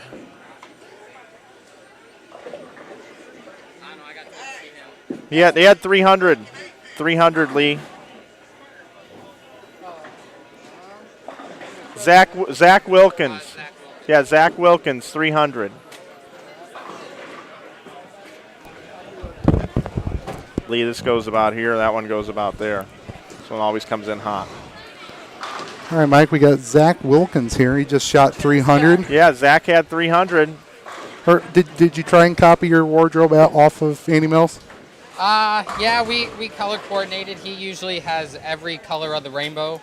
Okay. His, his attire. We decided to go with red today, and we'll see what we do tomorrow. Did you guys have multiple colors here for tomorrow? Yeah, we don't know what color we're going to wear tomorrow. So let me get this straight. You came to the tournament with multiple colored wardrobes. Red pants, red shirt. What other colors do you have? We got blue. We got pink. I believe he has orange too. So it'll be a surprise tomorrow what we wear. Hopefully. Okay, cool. So where do you guys sit now through 3 games?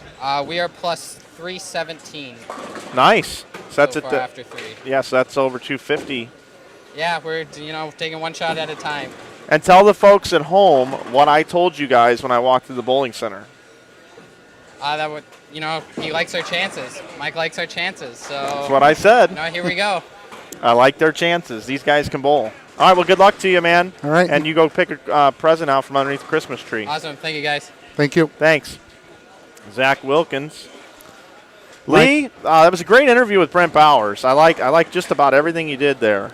And I answered the one question you had for me. What was that? His series? Yeah. 833. 833. Yeah, so you did answer that. 234, okay. 299. Did 300. he say that during the interview? No, his sheet was already on the next pair. Because that's what I didn't hear. So I had to go find. So he bowled 833. I had to go do a little, investigative reporting for you. Thank you, Lee. Find that sheet four pairs over. All right. Well, we're going to bring in 11 and 12 now again. So who's on 11 and 12?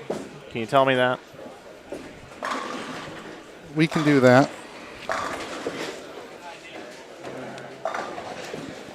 Scores aplenty. It should be.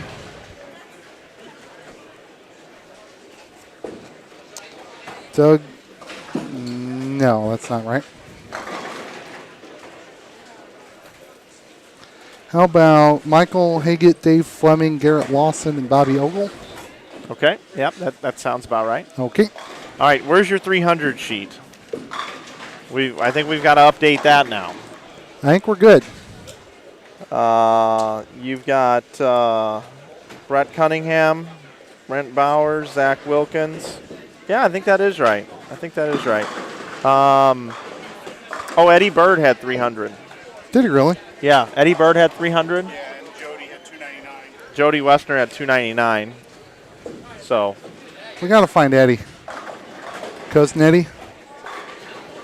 yeah, so we got a little bit of everything here. Birdman flapping his wings to 300.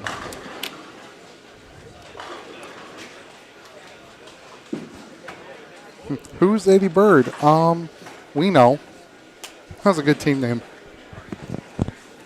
From their Reno run, they were in the lead for a long while. Two pictures. The last two pictures are of that scandal. Okay, is that all you need? There's 3 videos. What are the 3 videos on? Jody first, Eddie Bird, and then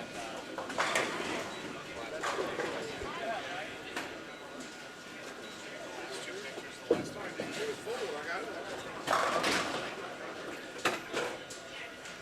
Bring in the split screen here. Also bring in lanes 19 and 20.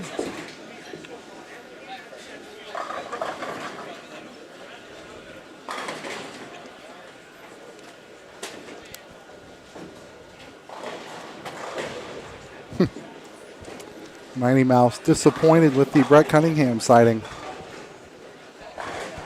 Why? I don't know.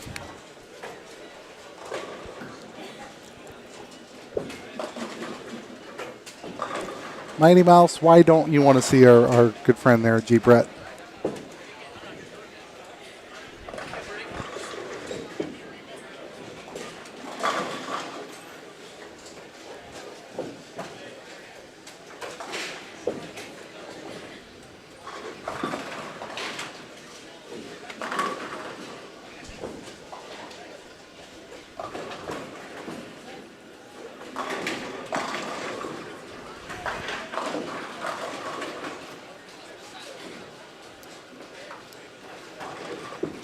All right, Mike, that is Mike Bugren, Frank Lorenzini, Doug Code, and David Buff. Okay, some new faces here at the tournament. Starting to freeze. Well, are you talking about our video stream or the temperature outside? Or both? Yeah, it was just because I was sending an email, that's why.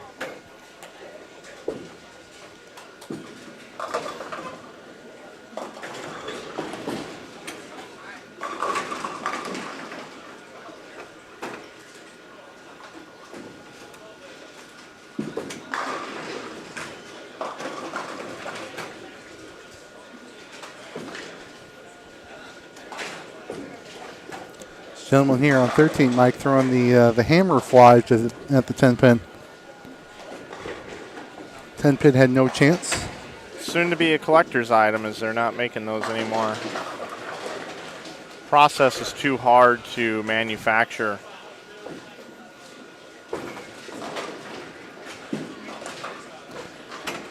I was able, Mike and I talked a month and a half or so ago. I was able to find myself another hybrid Bad Intentions before it went away. Yeah, you really like that ball, didn't you? If you did a study of left-handed inside bowling broadcasters who have done holiday doubles at least 5 times, ball's guaranteed to give you your highest series ever. It's a small sample size, grant you, but that ball's good. So the second one doesn't have any holes in it yet.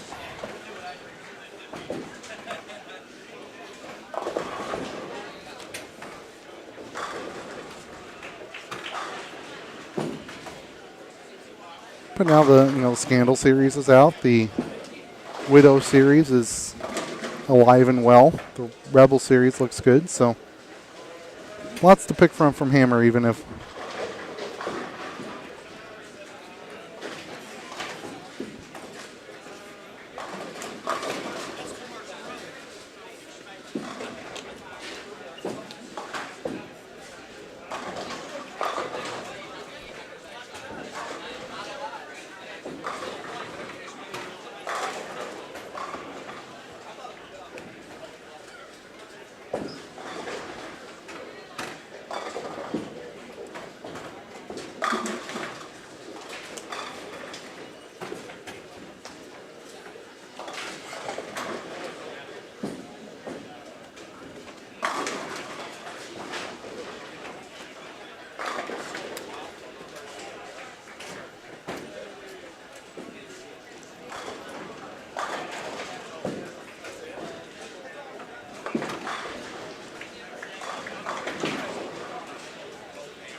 Working on putting together a couple of social media pieces out there for everybody.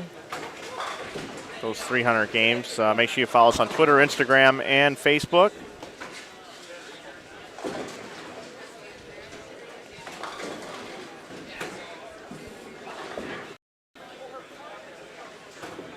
Those are both there, Brady. I'm not doing the Westner one. I'm not doing the Westner one.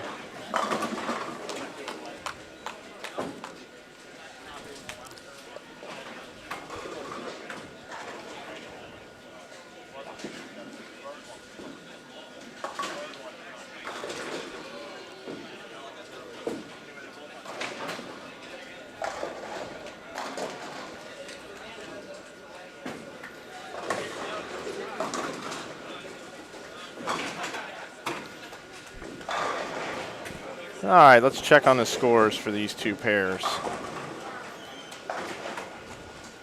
Take you over here, 19 and 20. See the scoring pace.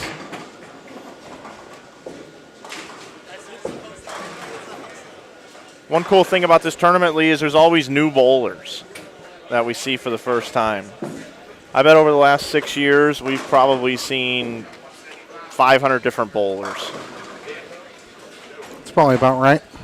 Yeah, probably. Like Art Brown, for instance. He's bowling this year. He's never bowled this tournament.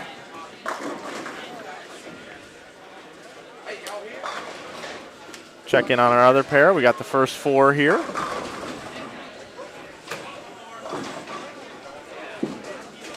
Make that 5.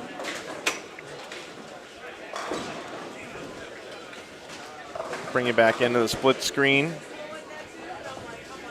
It's a good transition there, Mike. I like that. You like that? You like that? It's almost time for another poll question.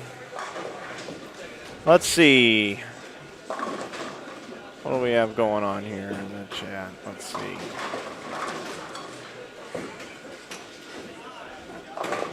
It's been a couple minutes. We might want to. Looks like we're talking about some favorite Hammer EBI balls. No Mercy, the Orange Piranha, the Messenger, the V2. How is my knee? Just fine. The Angle Reactive Pearl.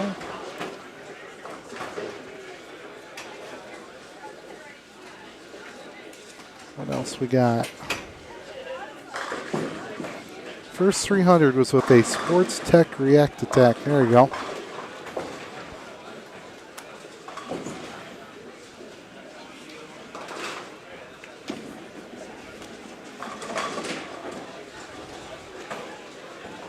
Lee, did you like the Hammer Badass? I never had one, so I don't know.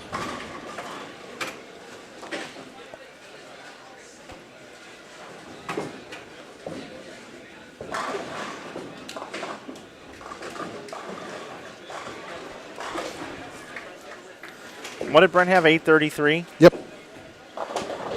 Not bad, right? Pretty good.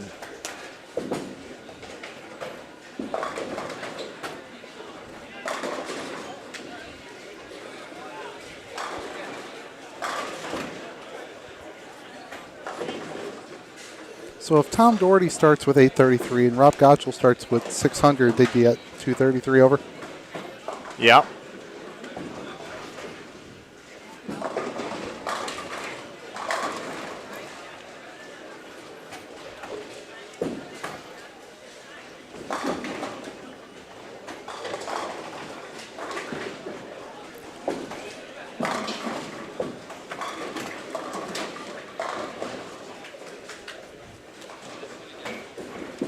Be right back.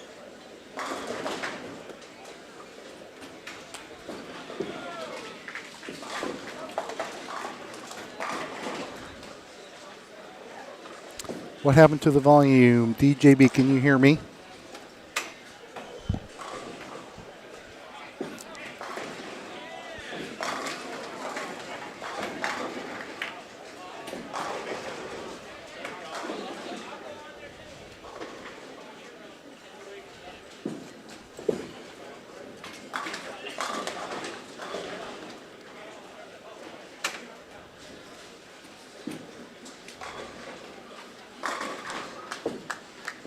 I'm getting us some guests here.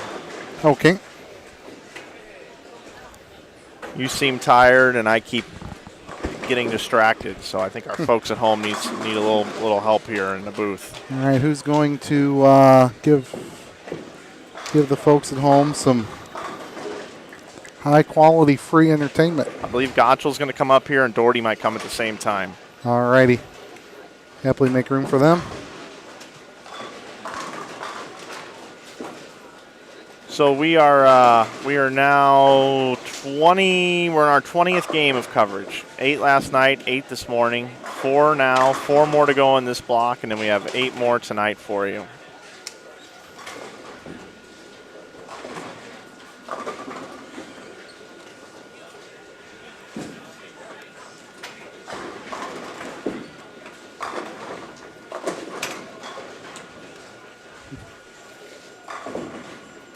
It is icing out again, Mr. Flanagan. JR swears it follows you. What did you bring from Utah? That wasn't very nice. I don't know. When else did it follow me? I don't really know. Somebody else said that to me. Every time you come to town, it snows. I don't remember that, but maybe that's the case.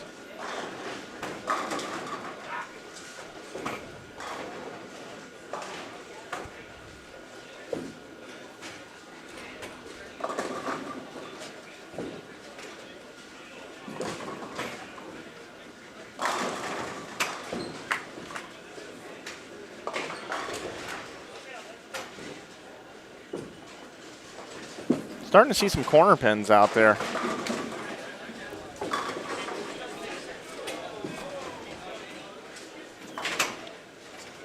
We've got a lot of volume, got a lot of guys playing in. I don't think the fronts are going to get chewed up, but enough to make people adjust, get the corners out. We got all the individual scores are now posted online from the first 2 squads. You can go check those out over on InsideBowling.com on the event information tab down below the webcast. Make sure you check that out. Matt Sanders actually beat EJ by 10. Yeah, 20:59 today for Mr. Sanders. 20:49 for EJ Tackett. Michael Holloman shot 21:01 today. Jacob Buttriff 20:48. Charlie Johnson 2013. Those are all the guys that bowled over 2,000 today. All that's available over on your Inside Bowling event information tab. Good job to the tournament office for getting that taken care of. I was waiting on that one for a little bit.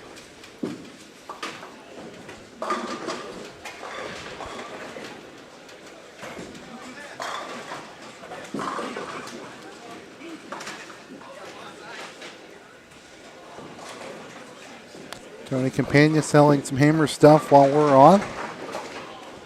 Appreciate the shops have us on. Bowling alleys. It's good to see bowling alleys have bowling on. You got John when it's Adams on. down for 300 on your sheet?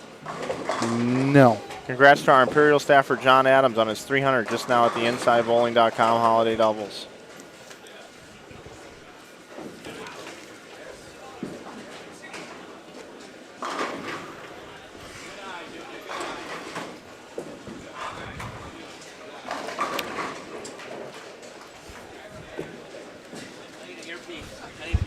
No, you can come in. You can come sit right here. Or I need a break. you need a break? Perfect. Here we go. Ladies and gentlemen, boys and girls, buckle your safety belts. It's going to be a good time. Sure is. All right. Here we go. Time to drive this thing. All right.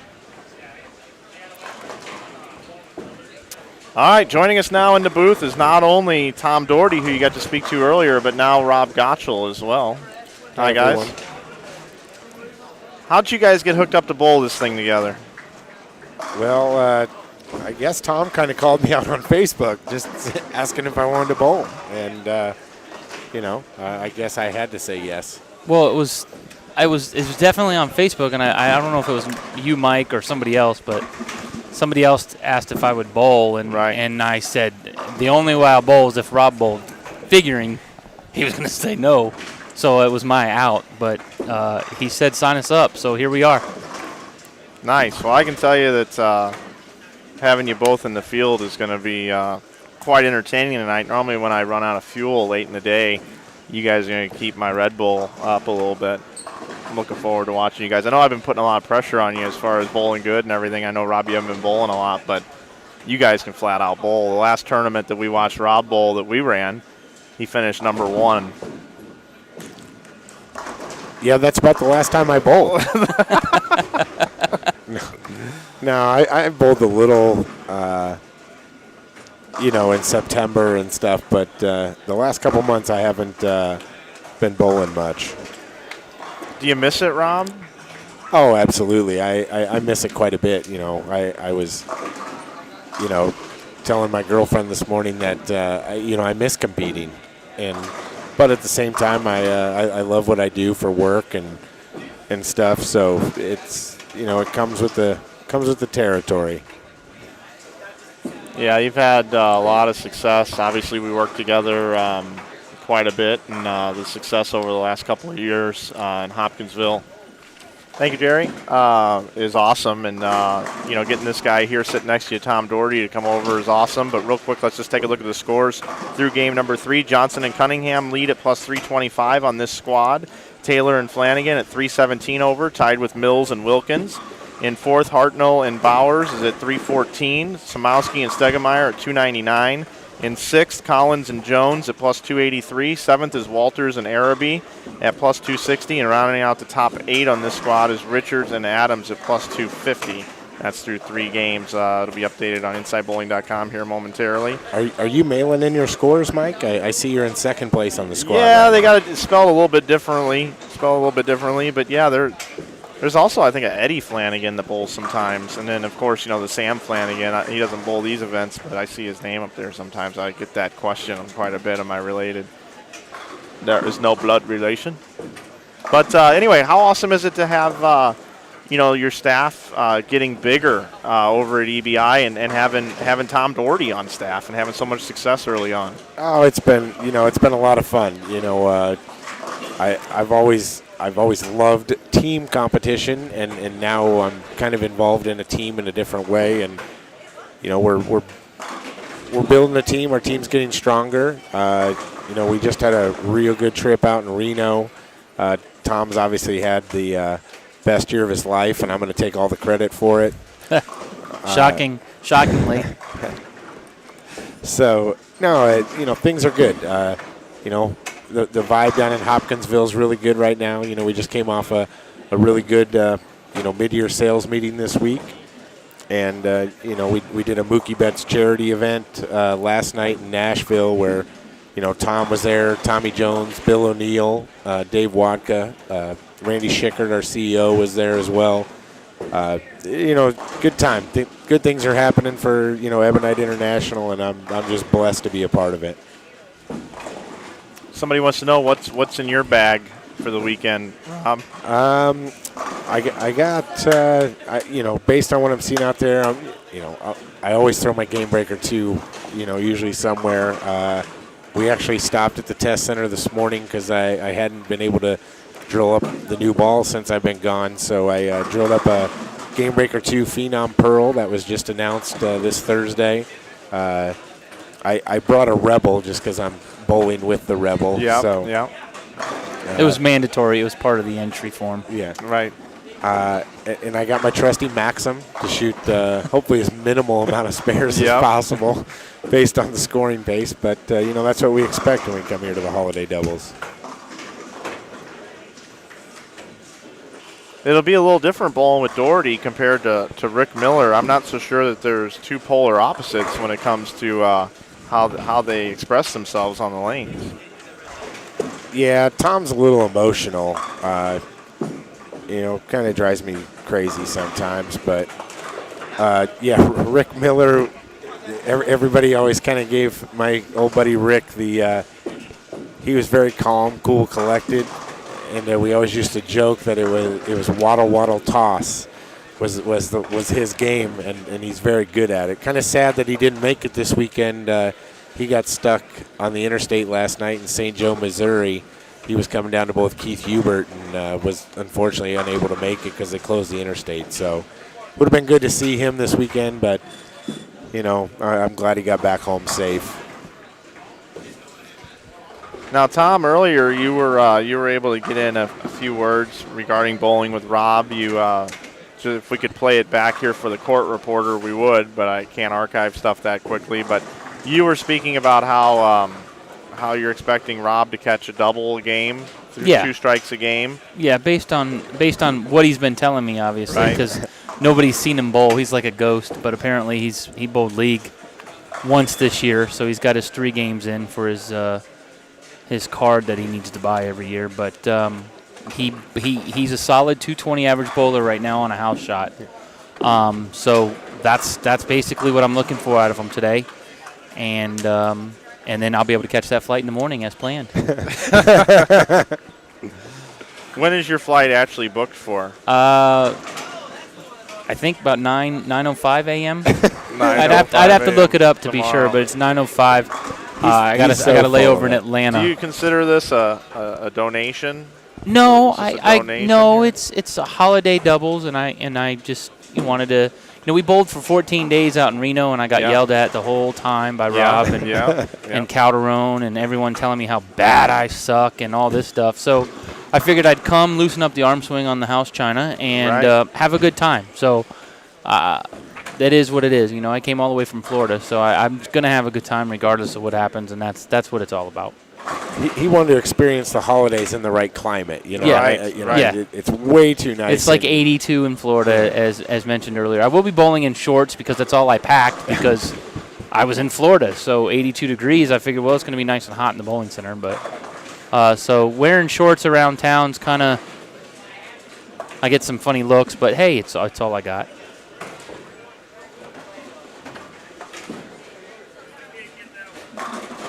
We've had a bunch of scores to start this block. Yeah, there's been a lot of 300s. Yeah, we had like 3 at one time and a 299 all at the same time. Last night we only had 1 300, and it was Tony Lambert, the very last game, the last person to finish the night, won 300. That's weird that Tony shot 300. Yeah. Do they get gifts again this year? Yeah, underneath the Christmas tree. Yeah, if you bowl 300, Tom, you go over the Christmas tree and you get to pick a gift from out underneath the tree. That's awesome. Yeah. That's awesome. I hope he gets 4 of them. I hope he does, too. That would be a good story. It would be. I'll take 1. I haven't bowled 300 since, Reno, so it's been a while. Yeah. So we'll have to get another one. I believe that was with the Tyrant. That was with the Tyrant. I will not be throwing the Tyrant today. I didn't bring that ball with me. It was one, I had to make some choices when I can only bring 6 balls, so I had to leave some out of the bag, and that was one that unfortunately didn't make the cut. Rob, how much time have you spent already scuffing up the bowling balls that Tom has in his bag and getting those surfaces just perfect for today's block? Absolutely none. That's great. Tom is on his own this week. Oh, he is? Yeah, Really? I'm here for the ride. Okay. I am here to hop on his back and hopefully get a check. Well, good. Sweet. So looking forward to this. Do you have a backpack with you with some Abralon in it and stuff, or? I'm sure he'll be able to scuff his own balls. He's going to need to do that. Apparently, his wrist is hurting a little bit, but he will be sporting the Robbies today. We make sure we get that on the internet, web, whatever you call this thing that we have going here, and get that going because I want to see the old man wrist brace on him. It's beautiful. Yeah, I've had a long-standing legal battle over some royalty rights to the Robbie's wrist brace. Okay. But we're in negotiations right now on what that royalty is going to be. Okay. So I've decided to put it back on. Put it back on. When I was 12. Makes a lot of sense. Makes a whole lot of sense. Now I understand a little bit more why you have that special relationship with Randy Schicker. Yeah. Because of that whole legal thing with the Robbie's wrist brace. Yeah. Everyone thought he got this job because of his personality and his knowledge, but it's part of the legal standing. It has more to do Robbie's with brace, leather and metal. Yeah. Trust me, he would have been fired by now if it wasn't for the there's a leather, ongoing court debate. Yeah, leather and metal stipulation here. Yeah. It's the X factor, I guess. So we're in Game 5 of 8. Rob Gotel and Tom Daugherty up here in the booth joining me. Yeah, well, that's the dude that... he works for InsideBowling.com. Does he? He used to. Oh. Yeah, right. That's what I like to see. Yeah, he used to. Since I heard, Barta was firing Lee. Yeah. Oh yeah, yep. Everybody's firing everybody. It's like a revolving door around here. If you have any questions for Rob or Tom, feel free to type them into the chat. We've been really happy with the amount of people viewing this weekend so far. We had 479 right now and close to 500 pretty much the whole way. And you got over your 200 likes. Yeah. You guys, that was one of your goals when we were driving up here today listening. Yep. I'll actually show you guys something that somebody in the chat that just found us. He's not even a bowler. His name's Joe Black. If you go to YouTube and you scroll down on the left-hand side over here, there's this thing that is called Browse Channels. And if you go over here to that and you click on Sports, and then you go to the Sports category on YouTube, which a lot of people do this like on their Apple TVs and stuff, and you go down to Live Sports. Boom, there we are. Number 2. Yeah, and we were number 1 all morning. But what's interesting is there's a horse racing show on with 2,200 people watching. So if you go here and you go and you look at it, you look at the amount of likes they have compared to what we're doing, people love bowling. Because we're at 236, and horse racing has way more people watching it. And even like this FanDuel strategy, 4 likes, 969 watching right now. So yeah, we love all the people that like our broadcast, so pretty cool. Last night we were watching ping pong. Ping pong was number 1, and we were number 2. And I actually was telling people in the chat to go over to the ping pong channel and tell people you got to go watch bowling. and I monitored it, and they were doing it last night. And we started getting these ping pong people in our chat. They had no idea what they were watching. So that's a little YouTube story there for you that we found out about. Dakota Vostri asked in the chat, Rob, it's a great question. I've always wondered this myself. How do you deal with gassing every day? Well, Dakota, that's one of the benefits of, traveling a couple hundred days a year is I don't have to see him. No, Matt's been with the company now just over a year. He's young. He's doing a great job. He's learning every day, and, we're glad to have him as a part of the team.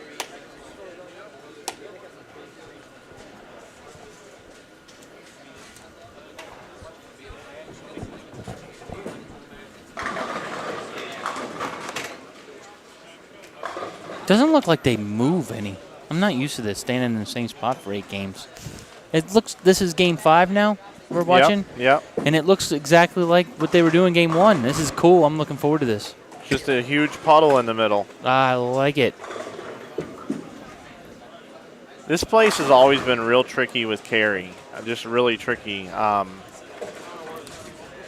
If you shoot 2-0 to 225, you might want to move your exit point at the end of the pattern, like 5 boards. My Seriously. exit point's going to be right out the door. I am going to have a special guest, behind my pair tonight. Mike Wolf is going to be here to ball rep me. Oh, nice. Oh, yes. Yeah. Actually, that reminds me. That's a really good on cue. That's really good. I'm going to actually bring it back into the booth for just a minute. Mike Wolf wanted me to have a special presentation here in the booth today. Oh, boy. no. Thank you for mentioning that, Rob. I hope this is for you, Rob.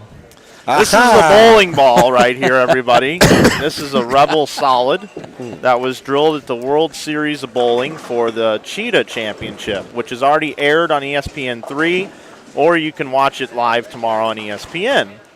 And this bowling ball, I believe, is the one that Rob told Mike Wolf to drill for that particular pattern championship, which was the first one out there. So Mike Wolf, being very open-minded because he trusts his ball rep, used this ball to start and never changed balls during the entire qualifying. True story. And it worked very well. So Mike Wolf was wrong. Rob Gotel was right. And after he completed his tournament on television that you'll see tomorrow, he then autographed this ball for Rob. And I don't know why it's here. I don't know if it was a shipping issue or something, but it's here in our booth. And it says, "Told you it wouldn't work. Love ya, Mike Wolf." And I'm supposed to present this to Rob right here on the air from Michael Wolf. Well, I was there when Mike autographed it, and he took it home. He took it home with him, and he said he would ship it to me. Well, obviously, this is his version. This is his version of shipping it to me. He's saving some money, I guess. Well, that sounds like Wolf.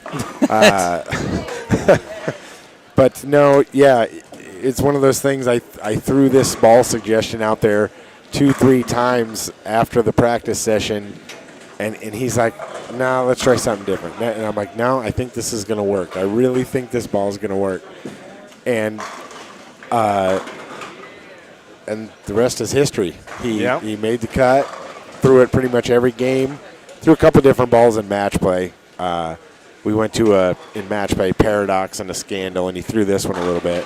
This ball almost has some bad history to it, as he needed 8 on his fill ball, and to advance out of the first round. Yeah, and he picked this. Let them watch it tomorrow for those who haven't seen it. Yeah. I guess I shouldn't ruin the story. He needed. It's good. He needed 8 to get out of the first round. The first round's a shootout tomorrow for those that haven't seen it. So all 4 bowlers that make the show bowl, and the top 2 scorers advance. And Wolf, in classic style, was cutting it close, trying to stay in that 2-hole the whole time, and he needed 8 on his fill to lock out another bowler, and you don't want to miss it. Let's just put it that way. Mike is also twice the age of every bowler on that show. That's the norm nowadays, isn't it? Pretty much. If you make the show, It's becoming that way. I mean, I'm rolling Team USA trials here in a couple weeks out in Las Vegas, and every year we go out there, the field gets younger and younger, which is a great thing. It's a great thing for the sport and everything that we got so much youth involvement. The downside is it makes me feel older. Every year. That'll happen. So Mike Wolf, there's your special presentation. Wolf, the ball has been delivered. Yeah, he asked.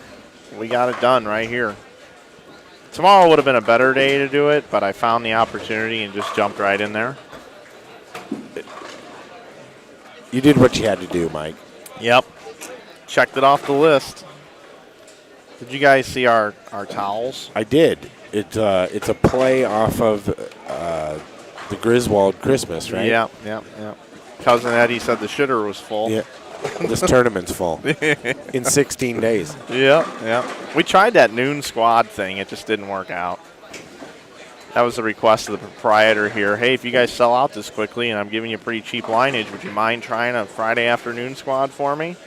And, of course, you ask. We'll try. How many teams did you get? Like 12. signed up. So you needed 20 more. Yeah, and Jerry wanted it. I'm sure if we'd have got to like 26 or 28, Jerry would have probably just said, all right, we'll figure it out. Yeah, let him bowl.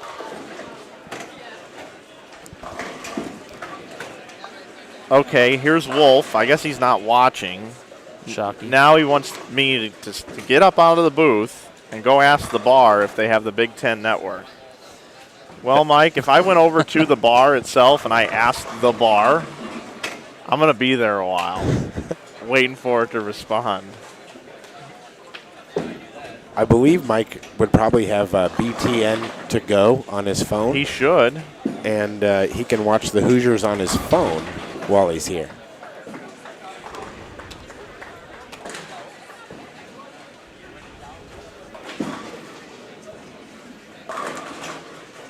I'm bringing the split screen so you guys can see both pairs. We got a question for Tom in here, Mike. You want to Yeah, read what it? do you usually throw at your house shot in league? I got the Rebel, and I'm trying to move away from all storm stuff. Not really as durable as the EBI I've been throwing. I throw 2 fingers, too. Well, that's a good start with the Rebel. So from there, if that's hooking a little too much, I throw the track heat. So in my league, personally, if it's a little tighter that night, then I do throw the Rebel. Other than that, I throw the track heat. And then Thursday night was the first time I threw the new Game Breaker 2 Phenom Pearl, and I like that. It's a little strong. To me, it's in between the Rebel and the heat. So I think I'm going to really like that ball a lot. That's probably going to be the ball I finish league with this year. But started with the Rebel, and then sometimes I throw the heat, and now I'm throwing the, like I said, the Game Breaker 2 Phenom Pearl that's coming out. Rob, when's that ball coming out? January 14th, I believe. 14th, 15th, something like that. Somewhere right in that range. Yeah.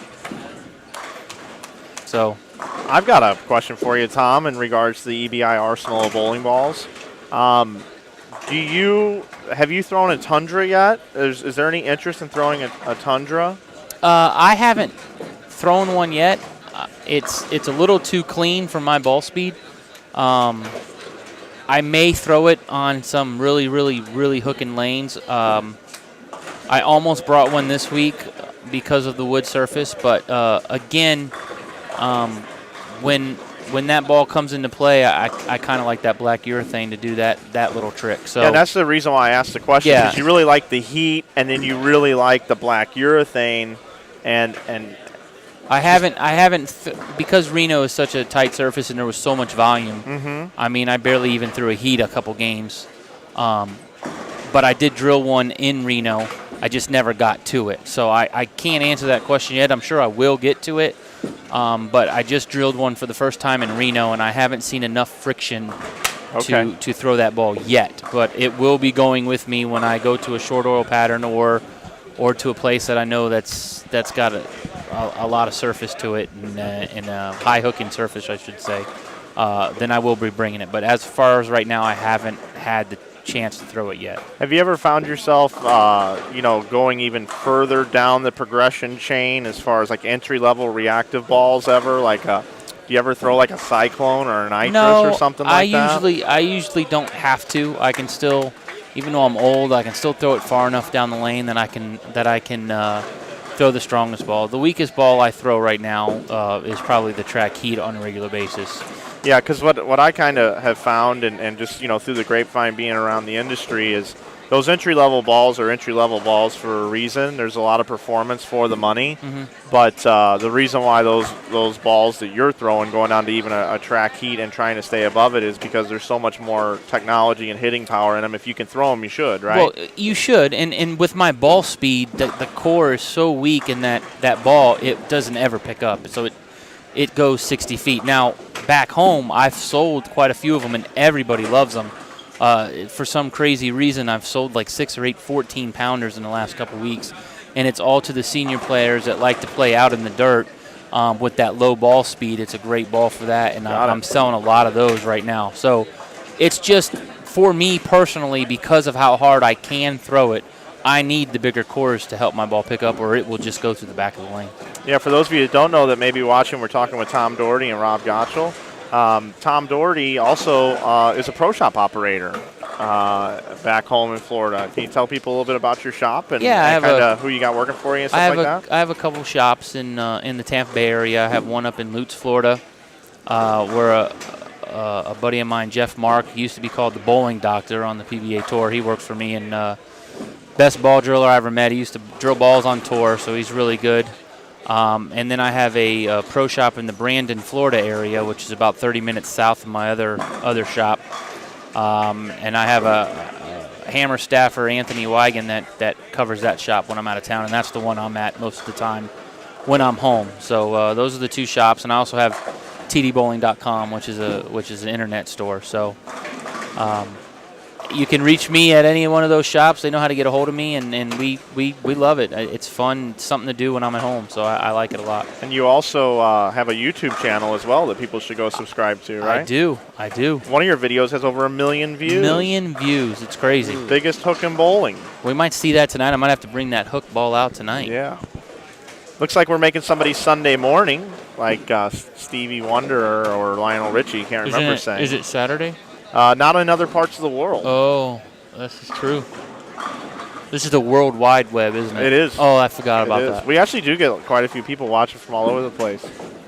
Yep, so here's what we do right here. We just walk right over here to the 3 little dots that are going to pop up, maybe. Maybe they will. There they are. And we just do one of those little bada boom. See you later. They gone. Well, see ya. They gone. Big gulps, huh, fellas? She tried to come back with an, oh, that's you. Banned him. Yeah, I just got rid of him. You don't want to get banned from InsideBowling.com. What are you people doing? We've been banning people left and right. That's awesome. That's good times. Can I start banning some people? It's kind of fun, actually. Like, if you're having a bad day, just fire up the live stream, start talking. If people start talking about it, you just ban them. You feel a lot better. So if for some reason you guys have a bad game, which I know you're not going to, just come on up to the booth. You guys can just start banning people. I will do it. I will do it. I know there's going to be a lot of people rooting for me to have a bad game, which is cool. I like that. I like to be the underdog and the hated one. So go ahead and root against us. At least you're watching. I love it. I mean, it sounds like you're rooting against us, Tom. You've booked a 9:05 a.m. flight for Sunday. I'm just very confident in my partner's ability.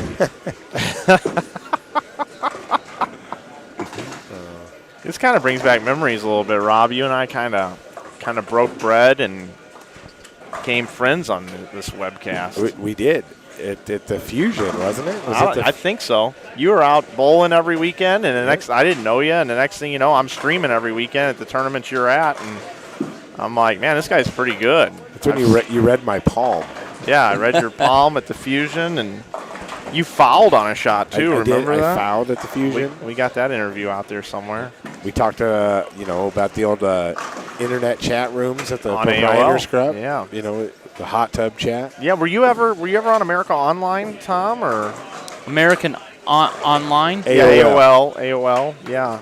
No, I didn't know how to use a computer back then. Okay. I don't even know what that is. AOL? Oh, yeah, it was where you wanted to be. Is that like Web TV? I remember Web TV. No, you'd go to Target or Walmart and get a disc, and you put it in your Hewlett-Packard or your Gateway computer, and then you would install it, and then your modem would connect and go, No, I didn't have the internet. And then you would get on, and it'd run very, very slow, and you'd go to your chat rooms. I just got a smartphone 2 years ago. Tommy Jones used to make fun of me. We went to the Middle East because I didn't have a smartphone, so I used to have to use everyone else's phone when I would over there. So about 2 years ago, so I remember going to overseas without a smartphone. So I've only been going overseas for 3 years now. So about 2 years ago, I got a smartphone. I'm coming around, Mike. I know you keep talking to me about getting all this stuff up and running, but I'm trying my best, buddy. I know. We spent a little time together. I actually had to buy a new laptop last week. That's still not going over very well. The crazy thing about you, Tom, is for some reason people want to see what the hell you're doing. Yeah, they hate me. I told you. I love it. Eddie Bird has got 1 300 today already, and he is right here on our feature pair on 11 and 12, and he has the first 7. It's the first time we've spoken about it, so if he can get over the hump here, he's home free. Also, I want to give a shout-out to those that are watching. I know Eddie Bird has a big following in the St. Louis area, and I talked to him personally about it. I know a lot of people have sent him Facebook messages, but unfortunately, and all of us were grieving over this. Eddie Bird's mother passed away not too long ago, in the last couple of weeks, and our condolences are with Eddie Bird and his entire family. And just as I said, when we talk about it, Eddie Bird leaves a 4-pin, but no, Eddie was very close to his mother, and Eddie's always been one of the good guys in St. Louis, doing a lot for bowling, and we wish he and his family all the best in regards to that. So Didn't he already shoot 300 this He block? did. He did. Eddie loves bowling. Yeah, he does. He loves bowling. And he's a little fired up, too, to bowl this time. He's probably not going to say it, but all of us kind of know how it is. He's bowled with Pete Weber the last 5 or 6 years in this tournament. And Pete Weber made a change, and he's bowling with Shea Bittenbender. And Eddie Bird now is bowling with Brett Cooper. And I know Eddie Bird would like to win this one just to kind of say, hey, Pete, remember me? And not only that, but this one would be a great one to dedicate to his mom. So absolutely, a lot of us are cheering for him.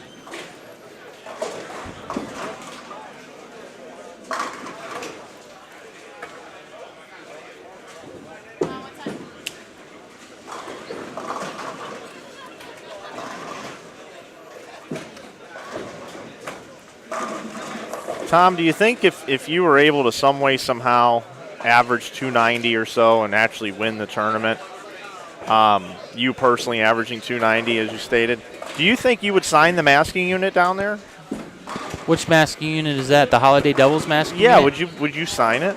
I'll sign that if I average 190, Flanagan. I'm not scared. Well, but we don't. Well, no, you don't want me if I average 190. Hell it's no. cool. Get out of here and catch that flight. But I bowl 100 on TV one time, and they don't want me either. So here's the deal: we weren't prepared for this idea. So if anybody has like a giant size marker, like huge marker, Huge, it's got to be big. Yeah, like I got to hold it with 2 hands. Yeah, exactly. Yeah. To sign that masking unit, please bring one up. That would be awesome.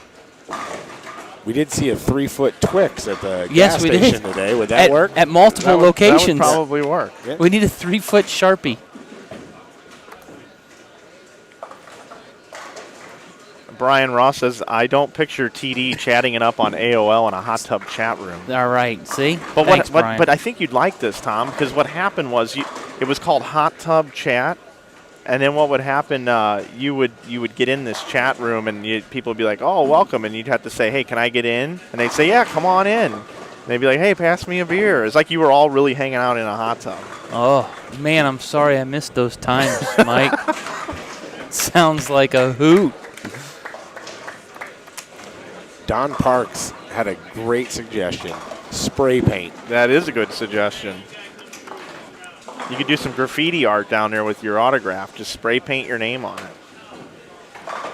We can do that. You could just put hashtag Rebel over the top of it. Hashtag Rebels, perfect, right over the IB there. Boom. Oh, over the IB now. Yeah. Well, you don't want to mess up the Hammer logo. That's a beautiful logo. And then you got the Holiday Doubles. So the only logo that needs to be destroyed is the IB I one. appreciate that. No problem. No problem. You know what? That's actually a good talking point. I'm in the process of having our brand re-imaged. And that's a good idea. That's one of the smartest decisions you've made We're looking recently. to get rid of that logo and spoof it up a little sporty and a little newer. Well, it looks like a B. You look at that and you think that's a B.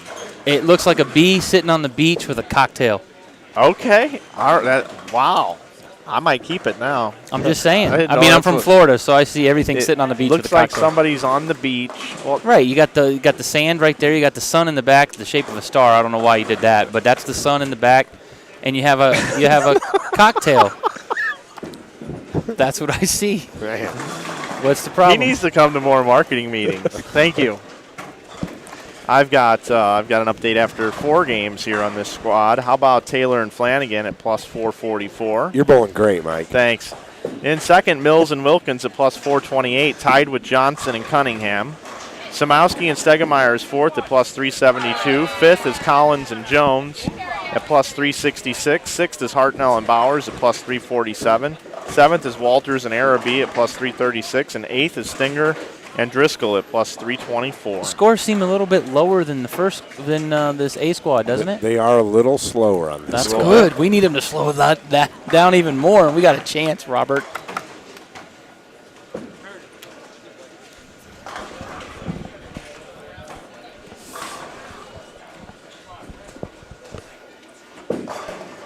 All right, Cave Woman wants to know, what do you do, Rob, for Ebonite when you're not repping on tour? What else do you do?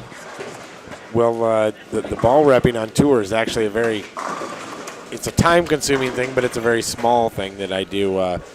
My official title is I'm the marketing manager of players, promotions, and events.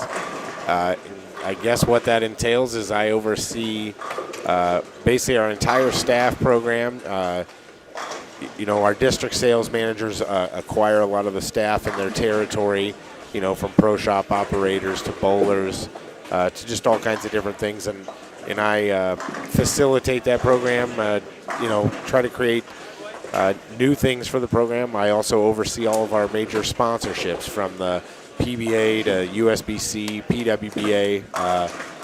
We're great partners with the TNBA as well.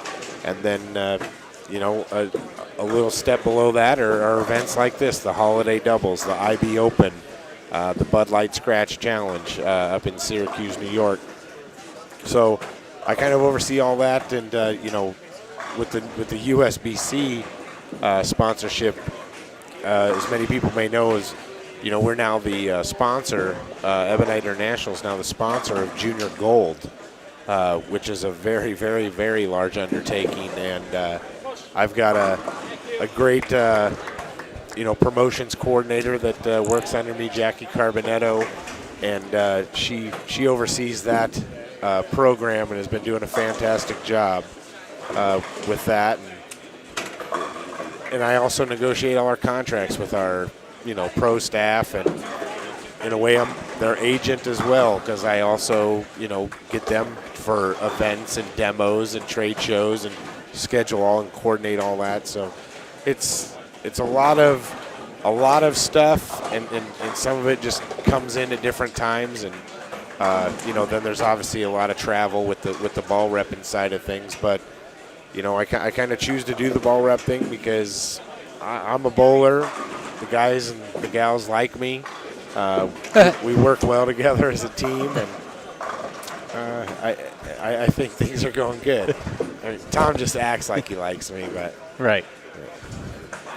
I think in the corporate world they call that kissing up to the boss.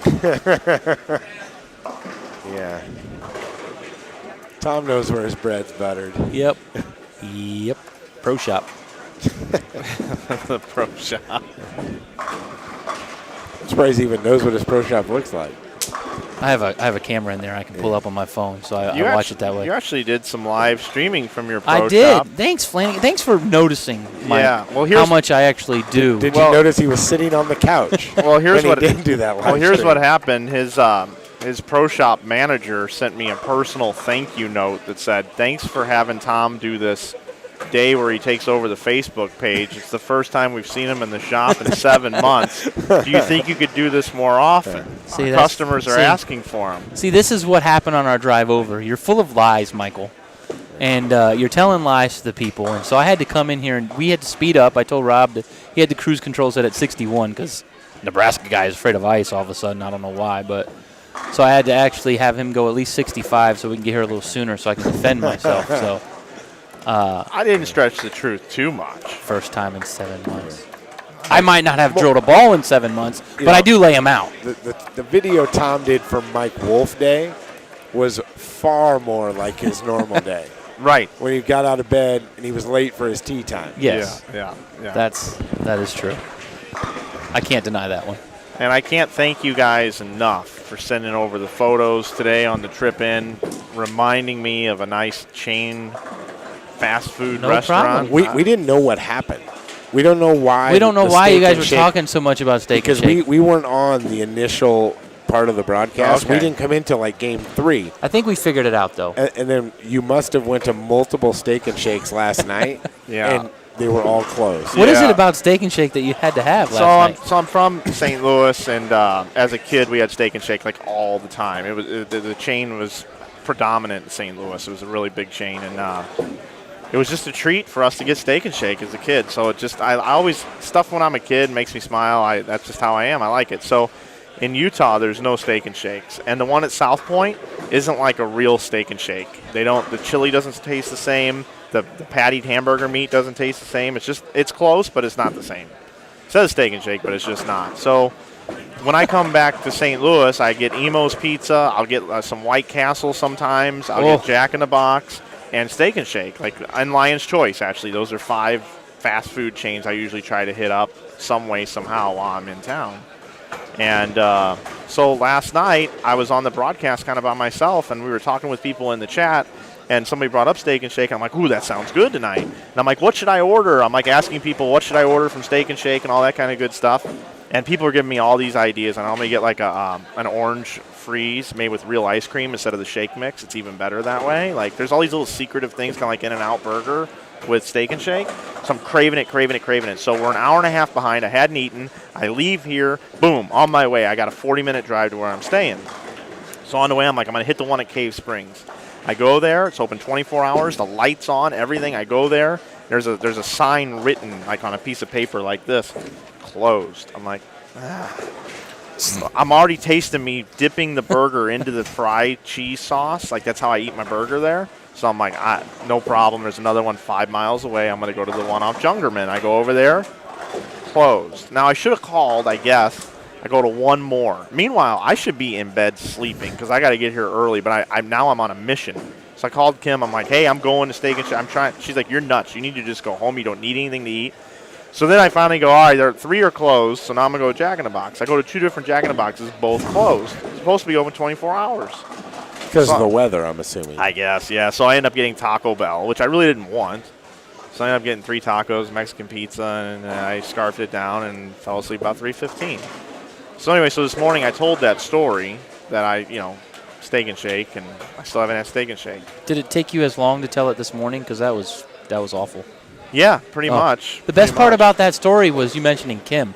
Where is the class of the? She's in Utah. Inside Bowling. She should be here. We discussed that. We she agree. Gets the ratings up. She's the best part of the show. I know. She's here. We've got this dog though, Mimi. She just celebrated her 6th birthday this week. So we don't have a ton of friends in Utah.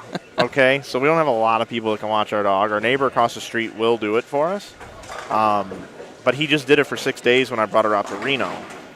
And we feel bad, like saying, hey, can you watch our dog for like half the month? It's just kind of not right.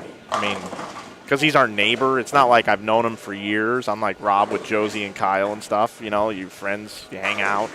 He's our neighbor guy, a great guy. But so that's how we kind of had to do that. Hi, Kim. I love you too. She's always monitoring the chat. What's Aaron and Jeff doing right now? Sure. We got Aaron Hayes, Jeff Butler. Oh, this is going to be bad. These are my Splits and Giggles teammates. Yeah. Splits and Giggles. Butler's quite the Snapchatter, I hear. Oh, he is. He's got that little deer thing going. Yeah. Sends them to me all the time. We have no bowling out on the lanes yet, folks, so that's why we're nothing in front of us. They're just hanging out. Just finishing a game. We're waiting for some more people to come over. It's going to happen here shortly. We promise. I appreciate you saying the nice things about Kimberly. Oh, I'm sure yes, I do it. I do it for her. I will tell you, she does a great job. I've been noticing the Twitter and stuff coming out like from Hammer about this. I know my phone keeps blowing up. Kim, Kim.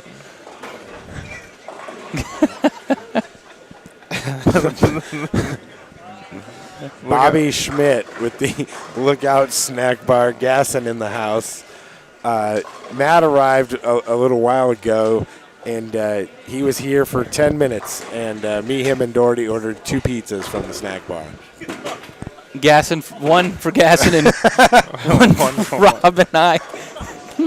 I mean, he had a 4-hour drive, so he was only able to stop a couple fast food restaurants on the way. So when he got here, he figured he'd scarf down a pizza before we bowled. He doesn't want to be hungry. This is game 6, right? Yep, they just completed 5. We got standings after 4. So game number 6, 2016 Hammer Holiday Doubles. Tom Daugherty, Rob Gotel, myself, Mike Flanagan here in the booth. Guys, after this, we've got one more squad, and that's the one that you guys get to bowl tonight. Do you guys like bowling the late squad, knowing kind of what the number is, being able to watch the scoreboard a little bit? Not at all. But I was told by upper management. We originally wanted to bowl the afternoon squad, but due to the Mookie charity event last night in Nashville, we weren't going to be able to get here on Friday. And, rather than, Tom have to get up way too early in the morning to drive here. If I'm not mistaken, I was up before you this morning. It's possible. It's possible. Well, I think it's the smart play. It's the winter time. You got a bit ways to drive. Weather can come into play. I'm also moving this week, so I've had quite the long week, long days. We just came back from 17 days in Reno, being in the bowling center from 9 a.m. to 10 o'clock at night, and what a grind that is. Reno's really not that bad of a city. That downtown's a little rough with some of the folks down there, but I mean they treat you really well while you're there. It's I tell everyone back home, Reno's fine. It's a 3-day city. You come in on a Friday and you get the hell out of there on a Monday morning and you have a good time. But when you're there for 2 weeks, 3-day city turns into a nightmare real quick. that is the one good thing about working 12 hours a day is you don't get tired of Reno. The picture? You want the sheet? Thank you, sir. Just got a message from Roger Burnett from over at Ultimate Bowling Products. Says, great broadcast, good old guys. Roger. Good old Roger. How you doing, Roger? Miss you, buddy. That's Tom's way of saying, Roger, I need a raise. No. That goes back to the corporate kissing up to the boss again. Right. I love Roger. If you haven't tried his finger inserts yet, you should definitely try them. Love them. Swear by them. I like them because... You okay? You just hit your wrist. You just hurt yourself. No, I hit my finger on the table. Oh, my God. This is unbelievable. You're trying to get out of this already? Where's Jason Queen? He needs a partner, right? Because they're not in. That's true. You could have a good sub. Actually, you guys totally missed the boat on that, actually, now that I think about it. Well, no, they talked to us. With the way you've been talking, Tom. I know. You guys but the problem was just hung out here. The problem was he knows that I have that 9 o'clock flight, so he tried to lowball us on his offer. I threw out on the broadcast 20%. Yeah, no, that wasn't the deal. 20%. You take our entry. Nope. 20% we take of whatever you win. I would have done it in a heartbeat, Michael. Why were they being so stingy? I mean, well, just to us, he knew that I didn't want to bowl, I think, and so he. I feel like other people have leverage with them because they are not going to have the opportunity to three-peat this tournament. That in itself should be worth 50%. Because it's about the trophy, not the money, right, guys? What's them guys? To Tom and Jason, they got so much money that, I mean, they're just here on a weekend vacation. Yeah. No, a couple of great guys. I feel bad for them. I talked to them when I first got here that, it's bad circumstances that they couldn't make their squad, and you don't want to wish, anyone else not to show up or anything like that, but This tournament's not easy to win one time, let alone win it back to back. Yep. And to have a little, some weather problems cost them the chance of being able to defend their title and a chance at a three-peat.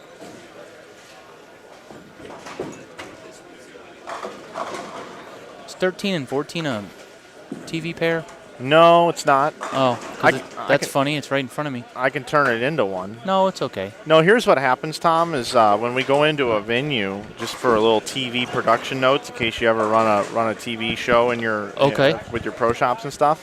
First question you have to ask is, where is the 1-2 position round going to be on Sunday, the very last game?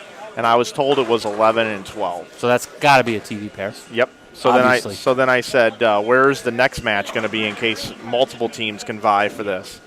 And he said 13 and 14 will be the 3-4 matchup. And I said, okay. I said, where's the 5-6 matchup going to be? And he goes, well, I don't want to put it behind 15 and 16 or 17 and 18 because the desk is in the way and nobody can watch. So let's go 19 and 20. What? 19 and 20 will be the 5-6 matchup. Okay. Why wouldn't he just go 9 and 10? Because he wants everybody to be able to leave by 5 o'clock tomorrow instead of 7 o'clock like last year when it was bunched up like that. So he's using 3 and 4, 5 and 6, skipping 7, 8, 9, and 10, 11 and 12, 13 and 14. Oh, so I you see. can go. So you're okay.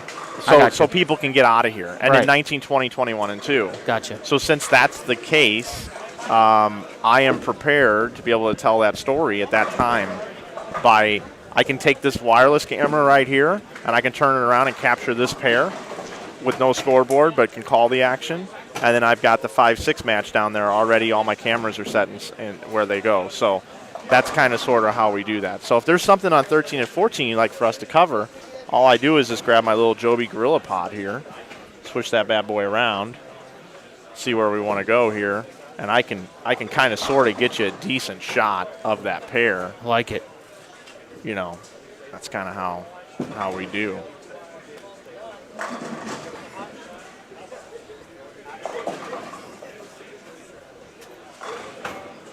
So anyway, that's kind of what we do. Still throwing the same scandal. Brent Bauer's chucking her down there. Yeah, he's been doing that since he bowled 299, 300 back to back. Yeah, we actually got a photo. Brady got a photo of it for us and sent it to Kimberly, and she tweeted it out and put it on Facebook and all that stuff. Yeah, so. Kimberly in her tweets. She's all over it. I got another one here. Just got tagged in a photo from Kimberly again on Twitter. Look at that. Hi, Kimberly. What's funny is her name is Kim, but for whatever reason, if I call her Kim, she gets mad at me. I remember the first time I met her, she was not happy with me at all. Was it at the IB Open and you were asking like way too many questions or something? No, maybe? I came in looking for you because of your bracket situation. I couldn't understand it, so I came in looking for you, and you were out working, and I didn't know that she was your girlfriend at the time. No, I wouldn't have it wouldn't have mattered. I didn't know it, but it wouldn't have changed how because I don't talk behind anybody's back. I would say right to your face that I thought you were being an idiot and all this stuff. Right. She didn't like it. She didn't know me that well, so she didn't. That was her first impression of me, and she was highly upset. But I think she's come around. I think I've brought her back over to the dark side, and she adores me now. At least she acts like she does.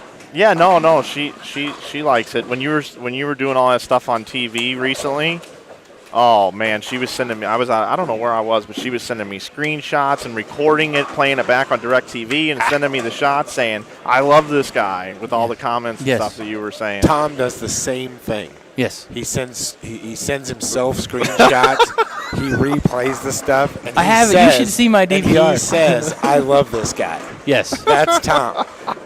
Nobody loves Tom more than Tom. Right. Yeah, no doubt. Tom loves him some Tom. Yeah. Yeah. The DirecTV, my DirecTV box just went out recently and had all these DVR things on it. So the guy came over and he had to switch out the box. Something went wrong with the box, and he asked me. He goes, "Do you have anything on your DVR that you want to save?" And I said, "Yes, I do." And he goes in there and he goes, "What the hell? It's all bowling." I said, "Yeah, I need all that stuff." Took him like 30 minutes, but he got it done, and he watched a couple, and now he's a fan. So he is? Yeah. He is? Yeah, he comes over to my house every Sunday, and we watch DirecTV together. Oh, nice. Hangs out. So now if I have any problems, I call him. His name's Reggie. Reggie. He lives in the neighborhood, so it was cool. Shout out to Reggie, my boy Reggie. I know he's listening. Sounds like the cable guy. But Sure it's does. not. It's the DirecTV guy. Right.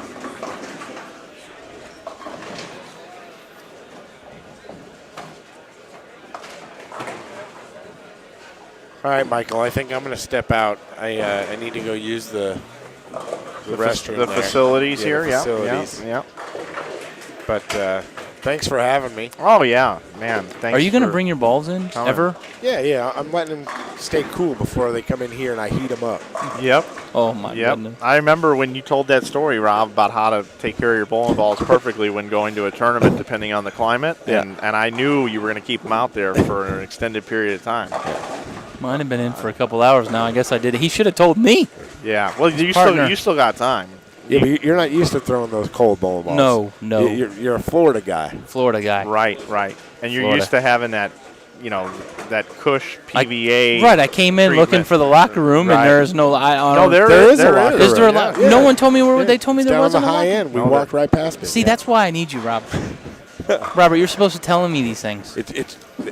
I think ball rep, when you ball rep on tour, it's a glorified term. Because really, Like in Tom's case. That's funny that he says rep because that's not what we call him. But anyway. You're an adult babysitter. Right. Oh, yeah. Hey, where are we going to eat? Steak and Shake. Oh, yeah. Well, they don't ask me that question. No. Hey, by the way. Dougherty and his little clan. Oh, they got that. It all goes through Tommy. Okay. It all goes through Tommy. And in Reno, he ate at the deli every single day and had a cinnamon roll. What was it, a cinnamon roll every single day? Yeah. They were to die for. They at were the good. Deli at Circus. Okay. When they heated they them were up, pretty good. 45 seconds in the microwave. Cream cheese frosting. It was better than Cinnabon. It was real cream cheese frosting. And they made them fresh every day. Yeah. And Rob had 1 or 2 every day. Okay, well, all right. Tom, you leaving too, or are you sticking No, around? I'm going to stick around. Right. You know why? Because this is like one of the only chairs left in the building, so That's I get the to reason. sit. Yep, that is the reason. I think it's more Tom likes to hear himself talk. I'll sit here. I won't say a word. I'm not worried about it. I look forward to your on-lane interviews while we're bowling. Yeah, we'll see. We'll see how we can pull all that off and see what we do here tonight. I wish I had online betting. God, this would be so great. Every game, I'd set these lines. Oh man, one day we'll have it. It's coming. All right, Rob, get those bowling balls. Get everything you need, and good luck tonight. All right, thanks, Mike. Thanks, Tom. Good luck, Rob. Thanks. I hope you bowl very, very, very well. Trust me. I'm rooting for you. Oh, I hope I beat you. Yeah, well, that's probably going to happen. We'll see. All right, so that's Rob Gotel. Forgot to thank him for the sponsorship on the air. I'll have to do that tomorrow when they win all the money. Hanging in there, Brady? Gets to be long. Yeah. Yeah, it's safe up here. Don't trip over my backpack on the way out.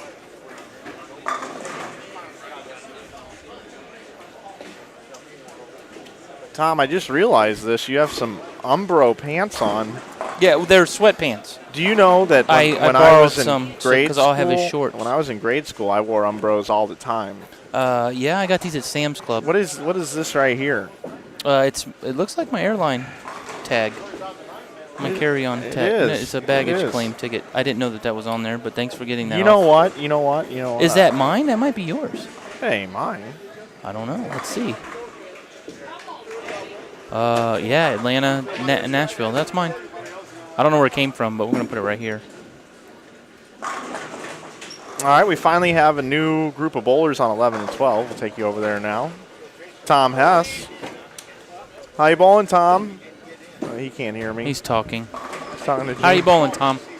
How you bowling?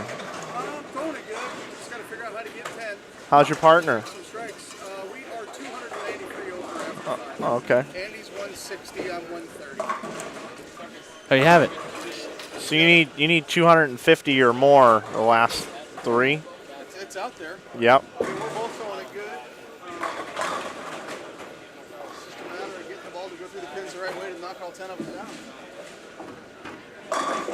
Scandal looks good. The guys that don't. Let's see what I got going on.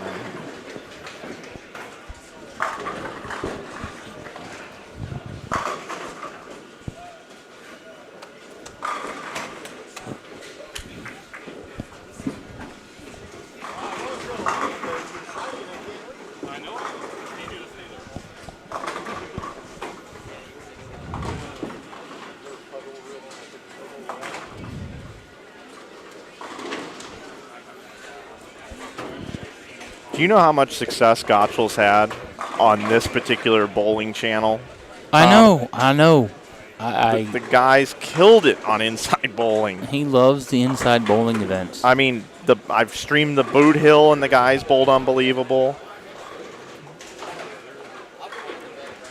I mean, don't jinx him. I'm not. I'm just telling you. This whole playing this up. Oh, he hasn't bowled in a while. He hasn't. He'll have a double a game. I think he's using me and this as a tune-up for Team USA trials, which is fine. I understand. I mean, he's using me and. So what's going to happen here is I think you're going to go.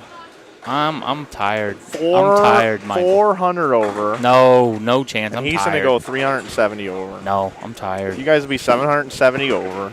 tired. Actually, you know what? 777. 777. No. That's going to be your number. I will take the under. Flying under. You guys are going to be 777 over. Would you take that right now? 7 set. Yes. Yes, I will miss my flight in the morning and take 777 over. There you go. I don't know if anyone in the squad's going to be 777 over.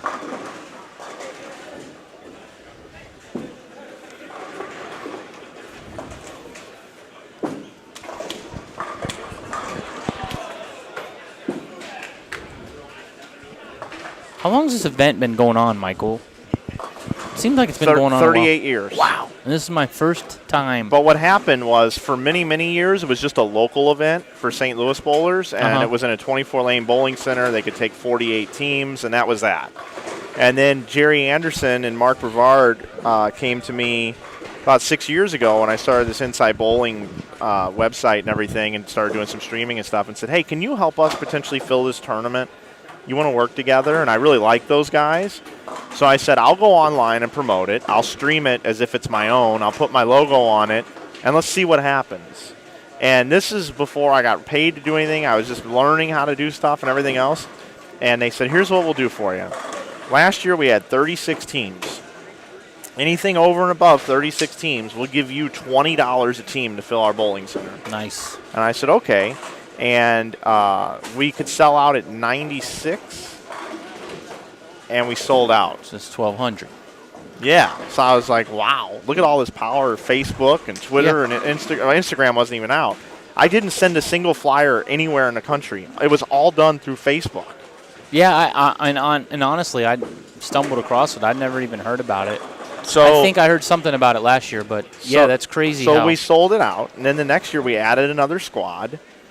And it was no longer the $20 deal. It was just an agreed-upon rate, reduced rate a little bit. And I was just happy to do it. And then we just kept doing it. And then his bowling center closed that Jerry ran over in Illinois. It was struggling, and we were looking for a new venue. So we came here last year and expanded from a 24-lane bowling center to 32. And when we expanded to 32, then we were able to open it up to 4 squads, filling it up to 128. And that's what we've done. We think if we were in a 40 or a 50-lane center, we'd be able to fill it even more because he had so many calls and people wanting to bowl. Right. And then not even to mention possible re-entries. You know, you could bowl on Friday with somebody. If you didn't like your score, switch it up with a partner, bowl again late. This thing could probably fill an 80-lane bowling center if we really, really put our minds to it. But Dan and the crew here are really happy to have the event, and we wanted to go to a place that we knew that. And this is the first. This is the first year here. Second year. Second year here. Okay. So that's what's even more interesting. Queen and Adcock won 2 years ago at Redbird Lanes, and then won last year here. So in 2 different houses they won back to back. It's even harder with growing fields.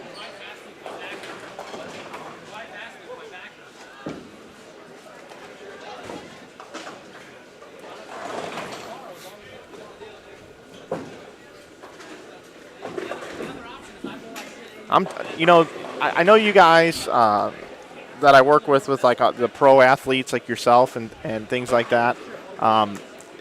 You guys, I know you constantly think that I'm like this nerd that just loves like social media and stuff like that. And it's not even about loving social media and digital stuff. It's just that that's where everything is going. And when I was able to build a tournament organization from nothing with only doing it online, I see the opportunity. Because if you can start a tournament organization online, you can start anything online. Yes, that is true. You know what I mean? So that's why I feel like that there's so much there that we're missing in bowling. And that's why I continue to try to look at new things and read new things and see what people are doing and what revenue streams are out there, because that's where everything's going. And there's such a big pool of people there that where everybody is, if bowling is there in that segment of where all those people are, it's only going to help bowling too.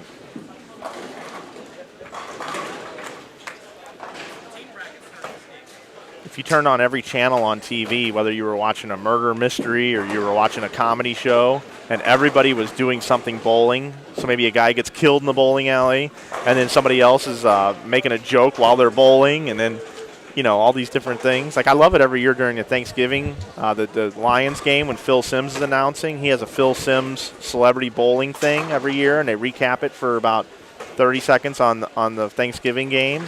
That's all good for bowling. What are you looking for?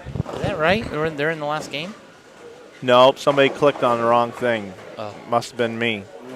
Sorry, I don't know why it went over to 8. Sorry about that, everybody. Good call. Good call. I'm just wondering because actually, we need to get that up to date. What game are they in right now? I think 6 may be correct because we have standings after 4. Well, okay, so this is what happened. So we don't have standings. We've got after this 5. pair here, and then we've got this pair here that is way ahead of the other pair. So yes, they're finishing game 6. That's what I think. Yeah, thank you for that. Hey, Mike, I'm here for you, buddy. So we'll finish up with this pair, and then we'll go back over to 11 and 12. I know some folks earlier were like, hey, switch up the cameras, but it was just because nobody was there bowling yet. They're kind of out of whack. Yeah, somehow they got, whether it's because somebody's striking more than other people, but there's a gap between, there's pairs that are 6, 7, 8 frames behind. I believe they call that unusual. cattywampus. Cattywampus. That's what they call it. Can you spell that? C-A-T-T-Y-W-A-M-P-U-S. You don't have to. It was a yes or no question. Sure, sounds good. For all those you keeping score at home, Flanagan won. Thank you. Oh, we just got standings after 5. Standings after game number 5. Yep. Hot off the press. Well, here I am leading First again. place, Flanagan Taylor again. and Flanagan plus 551. Collins and Jones in second at 489. Johnson and Cunningham in third at plus 435. Wow, the scores have slowed drastically. Walters and Araby at plus 433. Peters and Dole at plus 430. Mills and Wilkins at plus 422. Meyer and Greener is 7th at plus 413. And Hartnell and Bowers at plus 408 and 8th. So the scores have slowed. So, which is funny when you read those astronomical numbers, but yes. 80 a game, right, for 8th? 80 a game for 8th? So add 240 on top of that number, 8th place? Right. 640? 640. Right? Would that be? That's, according to your math, yes. Okay. But the numbers tend to slow down a little bit. 640 for 8th. What was 8th off the earlier squad? It was a lot more than that, I think. Well, no, I can give not. you. I can give you A. 8th was 612, so it's close. Do you have A and B combined there? I don't. I do right here. Well, that's you look you're at the boss. I like it. If you want to look at that. Wow. A and B combined. Here Boom. we go. So there's. And they take the top 32, right? Yep. So 16th is 546 over. Through 2 squads. Through 2 squads. So I believe the number is going to be 562. Yeah, and I've got the number more like 600. Yeah, well, I don't think you're going to be wrong. Well, I think you're going to be wrong. I hope I am wrong, but my number I think is going to be closer to 600. And I'm 562. I said, pencil it down. Yeah. And when you guys come in at 777, it's going to put you right in third through 2 squads. Correct. 777. Michael, I hope you're right, buddy. I hope I missed my 9:05 a.m. Delta flight. Here's the deal. I'll set the line on you guys at $5.99, and I'm going to bet the farm on over. Okay. And at plus 1,200, I'll take over 700. And at plus 1950, I'll take over 770. Can you wait till after practice before you do this and watch Rob? He's crippled. He's going to wear a Robbie's brace. It's bad. I think he'll be all right. He likes the idea. He does. He likes the inside bowling webcast. Look, here's the thing I know about Rob. He shows up. You know what? I bet he has a incentive clause in his contract for IB telecast. Maybe You're that's it. Right.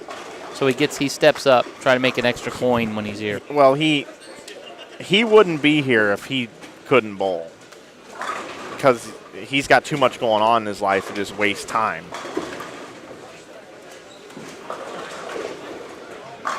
That's what I believe. Hi, Lee Boudouris. Welcome back. Hi, Mike. How was your walk? It was good. Did you see any 300 games while you were out and about? I did not. See? Scores are slowing down drastically. I saw a front 6 clouded by a pocket 710. That was cute. Those are always fun. Lee, you and Tom are agreeing on the numbers currently. You guys like a little bit of a lower score in the 560s or so, No. 570s. And I've got myself, 600 or above. And you guys just think I'm crazy. Yep. I've told you you're crazy for a long time, Mike, but the same could be said the other way around. So It's always my opinion that one of the hardest things to do in bowling is shoot at a number. Yep. So when you're if you want to call it beat the board or whatever, when you're shooting at a number, you're trying to, in my opinion, you're mentally trying to control the outcome before you even start. So if you think going in you need to shoot 600 over, and let's say you guys struggle the first game and you bowl 50 over, it's not the end of the world, but psychologically you're like, well, God, we're so far behind the 8 ball already. Yeah. When if you were just bowling the first squad and you bowled 50 over and a couple teams got going, you'd be like, all right, man, we need to pick it up, no big deal, you can come back. But knowing that the number is what it is, it's a lot, especially when it's so high. It's hard to shoot that number because you feel like you're behind the 8 ball from the get-go. So I've always noticed that the higher the number is, the more it slows down the later the squads, because guys are thinking, man, I need to average 250 to make the cut, and it's so hard to do. Eddie Bird and Brett Cooper on the sheet in front of you there, Tom. What are they at? Eddie Bird and Brett Cooper. They are 348 over after 5 games. Okay. They're in 12th place. So this game here, they're going to bowl 258 and 228, it looks like. So 86 over. Yeah, okay. They're still right on pace.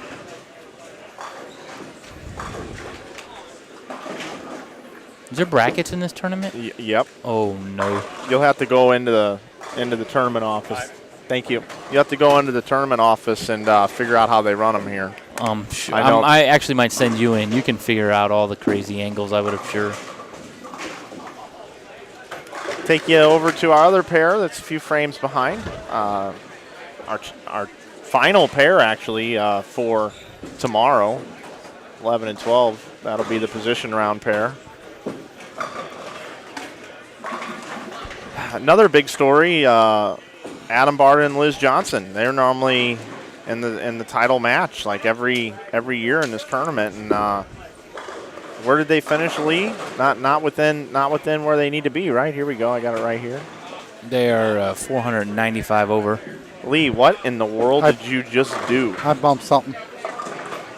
Let's put this. What happened here? Yeah, I was trying to reach for the paper because I Wow. thought it was right below you. It's right over Instead here. of right over Stop here. touching the buttons, Lee. I know. My God. You sound like Adam Barta now. Even I know not to touch the buttons.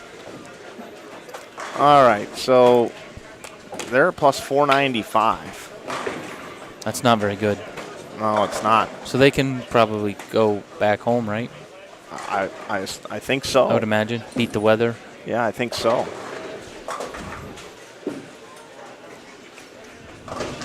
They actually have fans in the St. Louis area that come out and follow them now. Adam Barta and Liz Johnson have fans everywhere. You got great bowlers with great personality, likable people. I'm not that I know what it's like to be liked by everybody, but right. They are. Those two definitely are. Hell, I even like them. I think they like me. Well, Liz does. Adam, I'm not so sure. Especially the more I hang out with this guy Lee behind me, I get dirty looks from Adam every now and then. Yep. He's been doing that for close to half a decade now. I don't really worry about it. I don't blame him. This is not an easy trip for Adam Barta either, nor Liz Johnson for that matter. Does Liz drive here? Yeah. Ugh. That's a long drive. You go from Buffalo to this. Yeah. Talk about winning the lottery. You're saying like feet of snow up there, though. So feet. Yeah, they don't measure snow in inches in Buffalo. I used to hang out when we bowled tour a lot, and my roommate was Doug Kent.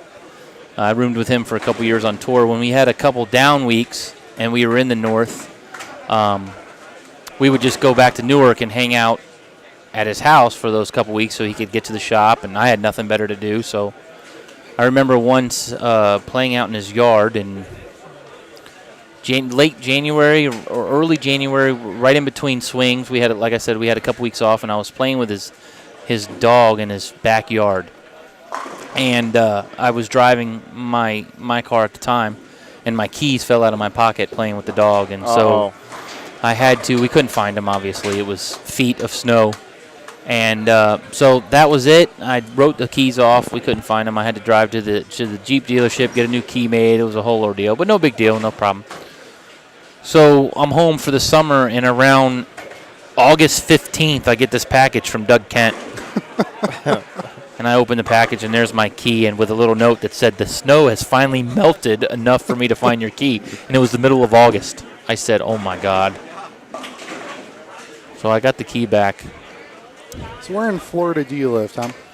I live in a town called Riverview, which is just basically south of Tampa. Okay. I live about 30 minutes outside of Tampa.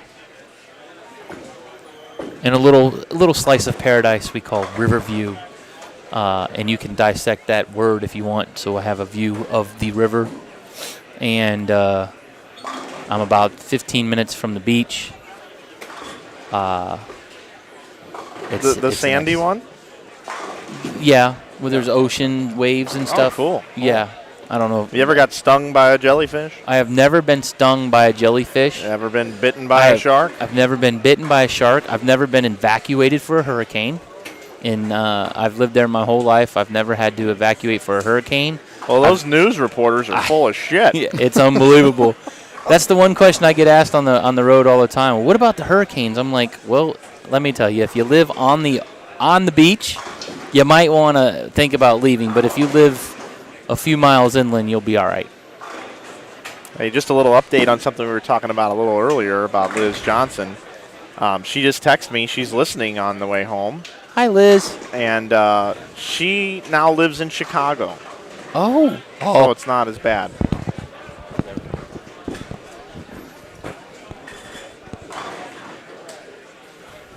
And Liz is one of our favorites. I've watched Liz Johnson win a bunch of money on Inside Bowling broadcasts, too. She, when there was no women's tour there for a few years, she spent quite a bit of time bowling against men.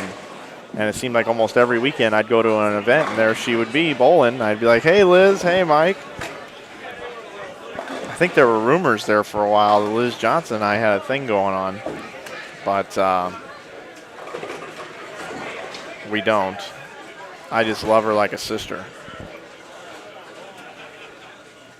I think let's talk about this for a minute. And I don't want to mean any disrespect to any other female bowlers of all time, but I'm just going to go out there and say it. I think Liz Johnson's the greatest female bowler ever. I don't think you can find an argument for that. I mean, it's hard to argue that fact. I mean, people could pull out PWBA titles all time. But when she was in her prime, there wasn't a PWBA for her to win 20 titles. She had to bowl against the men, and she was kicking our butts at that time, too. She's made more PBA telecasts than any other woman in the history. Oh, 100%. So there's no doubt. And the part that pisses me off is she does the same thing all the time. I can't stand it. She gets over here and she plays, I don't even know where she slides. And it's like on the first dot, I don't even know people slide over there. And she like yanks it up. Pisses me off watching her strike because I can't do it. It makes me so mad. And nobody else is doing it. Everyone else is playing 25, and she's playing a part of the lane that even if you try to do it, your ball doesn't, and it just keeps going high flush every time, and it's so frustrating. Pisses me off. Now the other half of that team, Adam Barta chimes in and says, I do like Tom, but I do not like Lee. I knew it was close. Thanks, Barta. So they are driving home. I guess they figured get a head start. They'll be back next year, I'm sure. Yep. We don't know about you, Lee, but that's a fair Adam point. will be here next year. Hey guys, update from Brady here. 118 over for Taylor and Flanagan in game number 7. Or 6, game number 6. And Greiner just had 300. I believe is his name, Greiner. Yeah. Meyer and Greiner. Scott Greiner. 3 bills. Tom, I'm going to attempt to reach my sheet without screwing everything up again. Don't push the buttons, please. Hey, I even found the right one. If you do, I might take Barta up on his suggestion. Please. Let's see what we got here.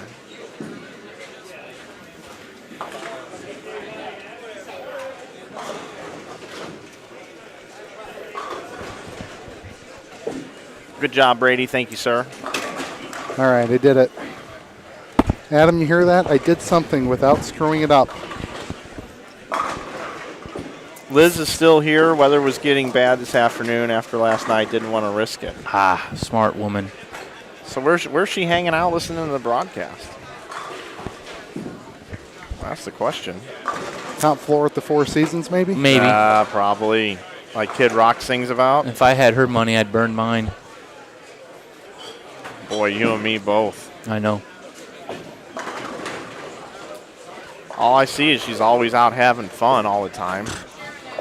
Don't you know bowlers aren't supposed to have fun, Liz?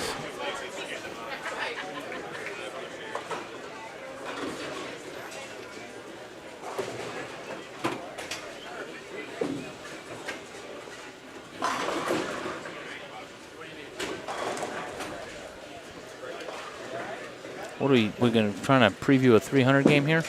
We update social media also. So Brady just sent me this flash drive. I got to render this video real quick. Multitasking at its finest. This is high-tech stuff here. We do it like we don't. So this is the AOL thing you're talking about? Yep. Yeah.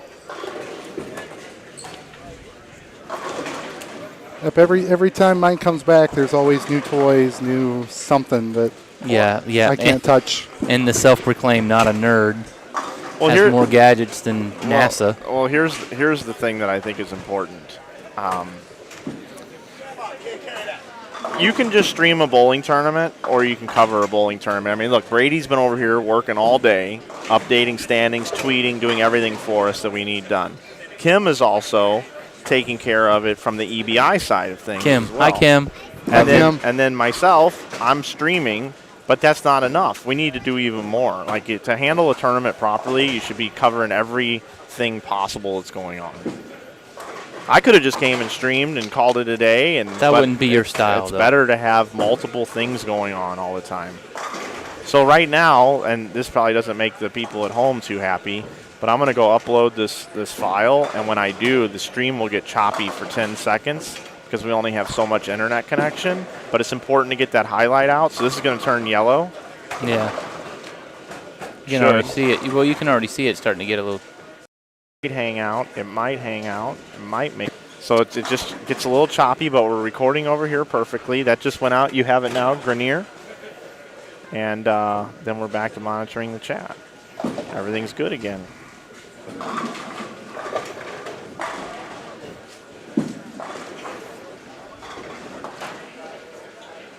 Nobody's bowling on the other pair either right now, guys, so I guess we could just come on back.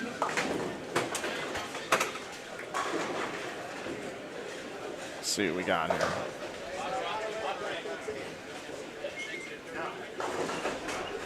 This thing got all jacked up. I think you need a couple more cables over there, Mike. Yeah, you want to have a seat, Lee, and join us?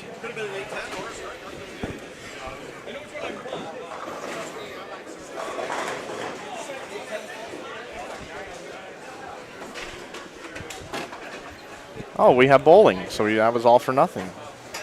Good. So game 7, though, right? Yep. Game 7. Game Click your 7 little of clicker. 8. Nice. And we got to build all that ahead of time, too, Tom. So I understand. There's a lot of... So we go down here, and I have to change every one of those and then save it as a PNG. And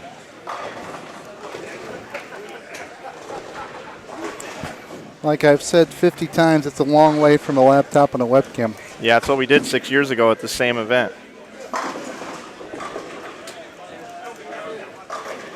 Adam Barta says, I'm still here too, buddy. Would be a much better show without that blank Lee in the booth. I don't even know. I want to know what the blank is.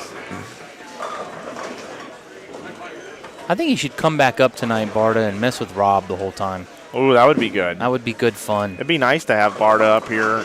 We could use your help in the booth. Barta needs to be in the booth for the last squad. Lee and Barta in the booth. I mean, he's not doing anything. I'd like to get some oversized sumo suits. Wolf and Barta behind our pair. That'd be great. We're going to have Butler there. So I think all the attention is going to be on Rob every time he 5-7-10s. I think he's going to get a earful from those three. That's what I'm hoping for. I just paid for a good seat. Looks like Anthony Thompson coming into our lanes here with Warren Crawford, Jordan Richards, and John Adams. I think it's Jordan Richard. Richard, yep. Typo here. Yep, John Adams bowled 300 a while ago. That's his first 300 since turning from youth to adult. That's right. Yeah, I forgot to get that in there. He won a board game sample selection combo pack thing. I sent you a video of it, Mike. Thought it was a board game. It turns out it's like the 10 board games in one, so he'll be all right.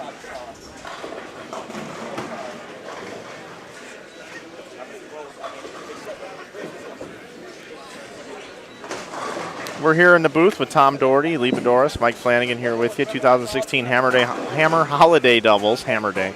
Today's that's fine the too. 1:30 squad game 7 of 8 here at Concord Lanes. Want to thank Hammer for sponsoring the event and giving back to bowling. And Logo Infusion, you can save 20% this weekend. Coupon code SWEATER over at logoinfusion.com. They have free shipping on all orders now, so head over to logoinfusion.com. I wanted to ask you, Tom, I don't think we've ever really had this conversation. I know you're constantly bowling as much as you can, and I know that you're running your shop, and I know you've got your kids that you spend a lot of time with. Is there anything that you do for fun? Like or maybe to relax or unwind? I know you play some golf, but is there anything for you that's just like, oh, man, I can't wait to do this? No, I mean, other than golf, which I don't do as much as Rob thinks I do. It was just that video.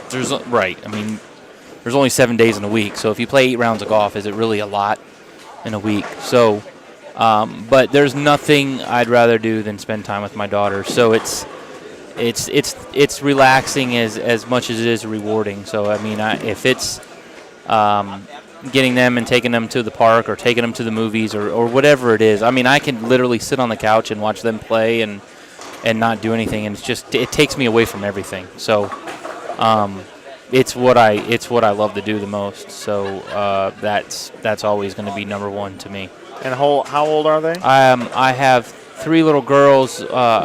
Cameron is 6, and the twins, Casey and Courtney, are 4 years old. So it's a handful, and it's entertaining to say the least. We should put them on the webcast, the 3 of them. You'll see the ratings go through. It's great. Fun. The way they talk to each other is quite comical. So, like I said, I can sit at home and watch them play, and it's great. What's your favorite game to play with them, or do you guys have?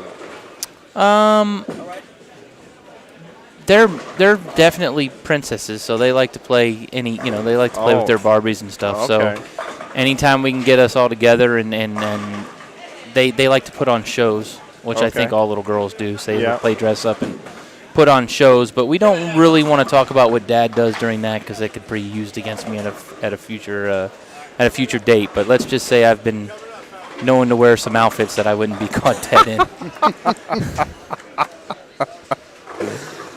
I think that's great. Personally, I will share something with you that was kicked around about a potential out-of-the-box video to be shot with different roles. And the role that I wanted to put you in, and I kid you not, was that you would be in charge of makeup on this particular photo shoot. You would have the opportunity to apply makeup to many of your peers that you bowl against. Well, my daughters have taught me well. And I had a feeling. And I promise you, I can even make Tommy Jones look good.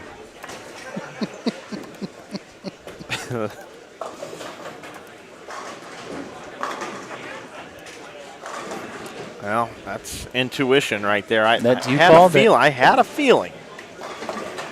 I might even see if Rob will let me share the email with you I sent over with this ridiculous video shoot. But seriously, you were going to say, I can do makeup. And then you would have just been able to just go to town on these guys. And then every time they were getting ready to bowl again, you'd have like a foundation brush, and you'd just get to pound them in the face while they're getting set, putting their hand in the ball.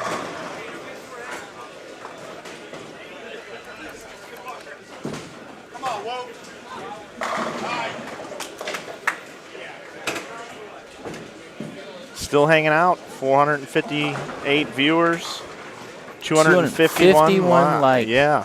That's a lot of likes. And 9 Adam Barta YouTube accounts. Yep. People love Adam Barta. Except for Lee. I think Lee secretly likes him. Adam just doesn't like Lee. That's it. Yeah. But, I mean, Lee, everybody likes Adam, but Adam doesn't like everybody. Obviously. Right. He comes off like he does, but then there's this, vicious other side of him. That no, that's the only side. That's only you, Lee. You're the only one that sees that, buddy.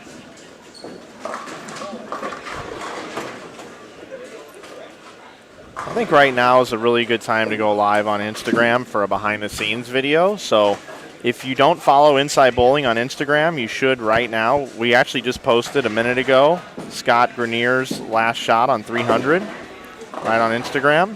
So we're going to go up here, and we're going to go live behind the scenes on Instagram right now.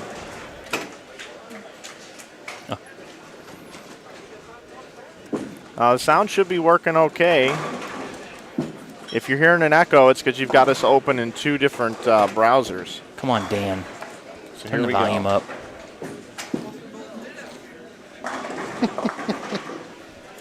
I don't know about that. Yeah. I know Robert. He's a good guy. He's just giving me trouble. Robert Jackson. Whereas Adam is just, it's this deep hatred. Okay, so if you're on Instagram, you can follow us live right now behind the scenes. We're streaming twice. You can check us out on Instagram and on YouTube. Head over to youtube.com/Inside Bowling and watch our broadcast today. Mike Flanagan, Lee Boudouris, Tom Daugherty, the Rebel over there. Checking out the action right here in front of us. I'll take you around our booth. Here is our laptop and our recording. There's our switching software. There's where everybody's chatting. There's our mixing board. Those are the buttons over there that Lee screwed up just a little while ago. These 3 right here, I was told not to touch. Yep, right there. There's Tom. Lee touched them. Yep. Lee. I don't know what he did, but he touched them. Yep. We love the hearts here on Instagram. Thanks, everybody. I'll give you a look around the bowling center. Brady over here working hard, updating social media. Snack bar's going good. Bar's open. So, yeah, we're live streaming right now on Instagram. It's our backdrop right here behind us. Where's your show prep notes, Lee? Tom's got them. I'm over here. I'm making notes. Look at this. I'm making notes. There's 20% off at Logo Infusion with I was making my own notes, so I can, yeah. So, but these are classified. I really can't. These have kind of number. This is what we do. These notes right here. I'll flash them, but that's it. There you go. So I don't want anyone to see that. So I have it under 4 different pages here. This is our gaffing tape right there. Nobody leaves home without gaffing tape. Our backup battery supply. How about this towel right here, Mike? Yep. $5. How can you beat that? Merry Christmas. Tournament's full. Right there. Tom Daugherty will autograph it for you for another $5. No. No? $10. $10. Yeah, Okay, come on. all right. Well, we got little youngster fans here, too, today. High five, buddy. There you go. He's checking out the action. I'm sure he'll be beating me in a couple years, too. D Paranormal says, love y'all tournament, especially the commentary during the tournament. Can't wait until the last squad. Let's go GG3 and Dupree. Kimberly Fontaine says that.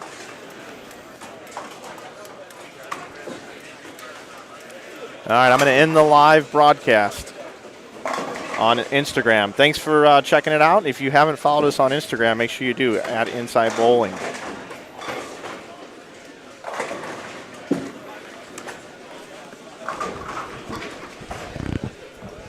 Some weird hits in this. The pins fly, don't they?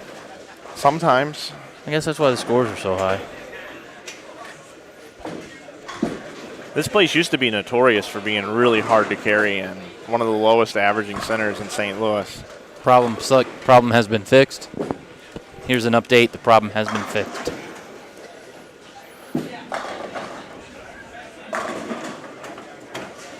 We're probably going to have 3 or 4 people get 9 in a row now that I said that. 9 spare in a row. Oh, there you go. 9, 9. There's a strike. 9, 9, 9.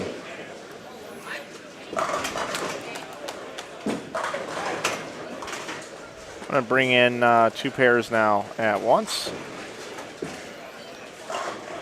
And actually what I'll do is I'll give you guys a scoring update here on this pair, show you where these guys are at. 6th frame. After a while, those things take a toll on your ears. Yeah, my ears are red.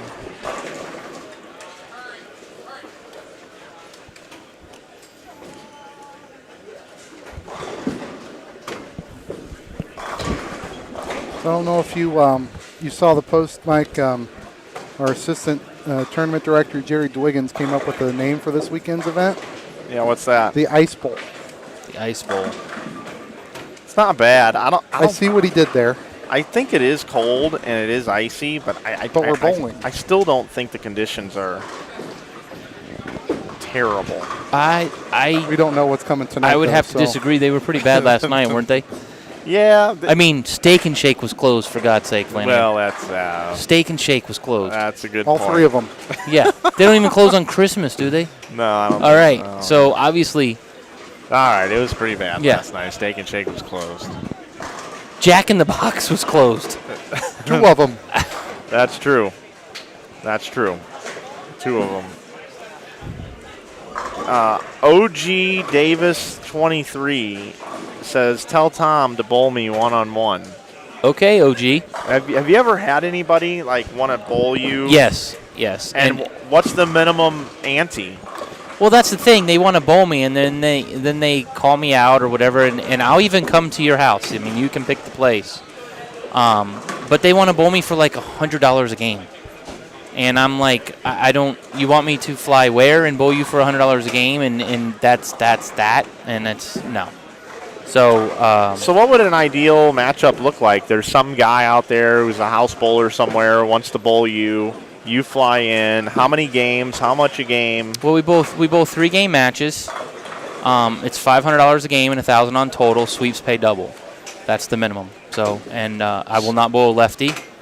Sweeps pay double. So that'd be $5,000. $5K, yeah. So, I mean, you don't have to get swept, obviously. I mean, but if you do get swept, you have to be willing to pay double. So it's $500 a game, $1,000 for total. And I'll fly anywhere to bowl anybody, right-handed. So, set it up. Wow, that's pretty good. I kind of like that. Yeah, it's. Have you ever done it? I have not. I have in the past. I mean, I have done it before bowling on tour. I've done some big money matches. Yes, I've been involved in various matches, whether it's 10 games across 10 pair for a couple $1,000s. I have bowled some big money matches, but recently it doesn't happen. And well, I would be, if that ever does happen, let me know. I'll come stream it. Sure, there you go. Mike, we owe a shout out to Rich Orff.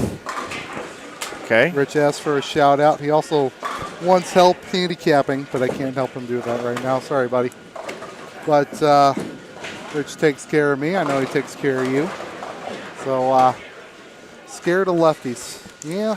Yeah, I don't want to say I'm scared of lefties, but if we're going to bowl, let's just make it fair. We're going to use the same part of the lane, the same half of the lane, and I just feel like, you know,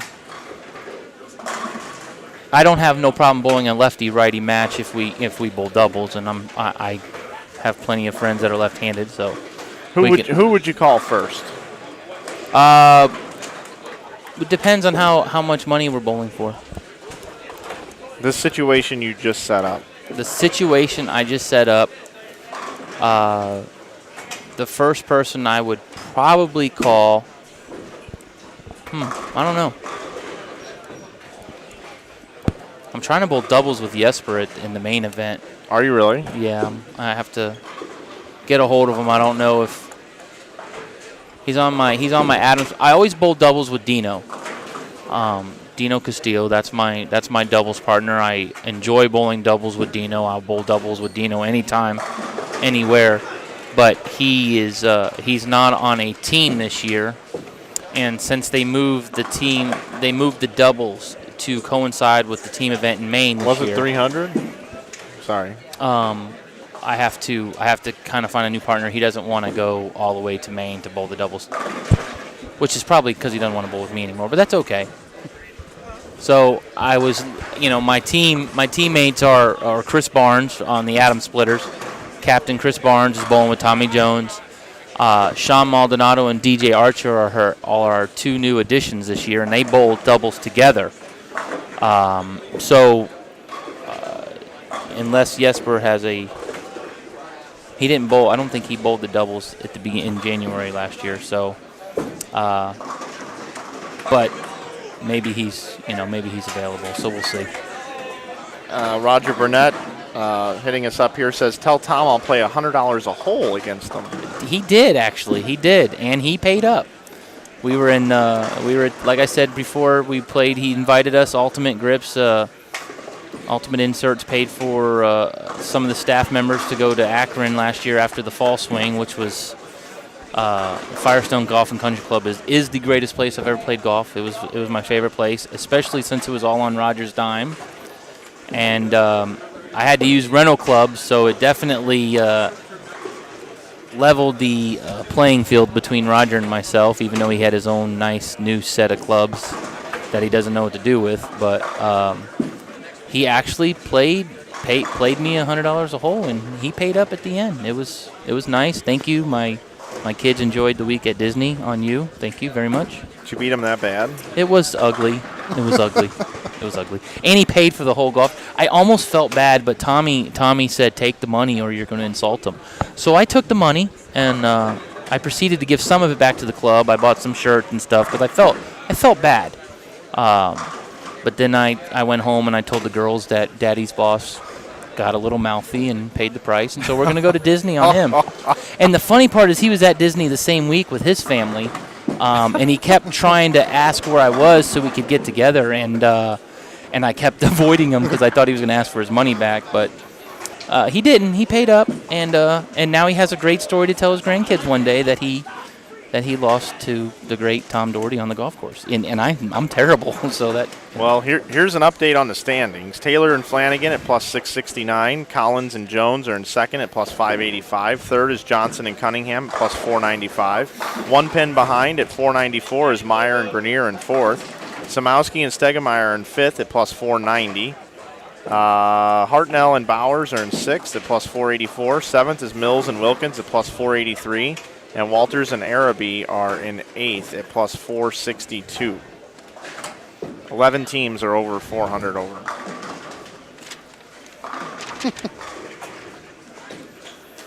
Tom's got to study this. A Flanagan guy must be able to bowl. Obviously, no relation. No relation, different spelling. He's right down there, Tom. Which one is he? Sitting down in the red shirt. Right here? Yes. Eddie? Yep. Eddie Flanagan? Well, let's take a look at them. What are they bowling this? They're bowling right here. Are they coming to this pair or are they bowling They're on they'll finish on 16. Okay. So he's Steve probably Taylor's the B going bowler. first. So they're only bowling a couple 240s, so they're falling off pace a little bit. They have matching shirts, though. I like that in the team event. I like when you have matching shirts. Rob and I will not be sporting matching shirts today.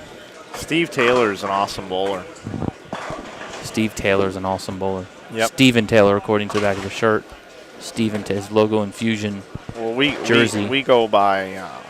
We're on a Oh, you know base. Yeah. Steve.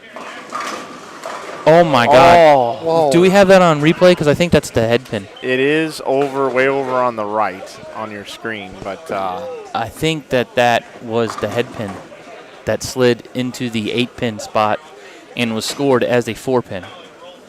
That was awesome. Wow. That could be the 5-pin as well. It is definitely not the 8-pin. So that's a bad break. This house is notorious for carry problems, as I was previously told. Weird carrying. Weird. That was weird. Just weird. Like, there'll be times where you're like, oh, that has no business striking, and you're like, all right.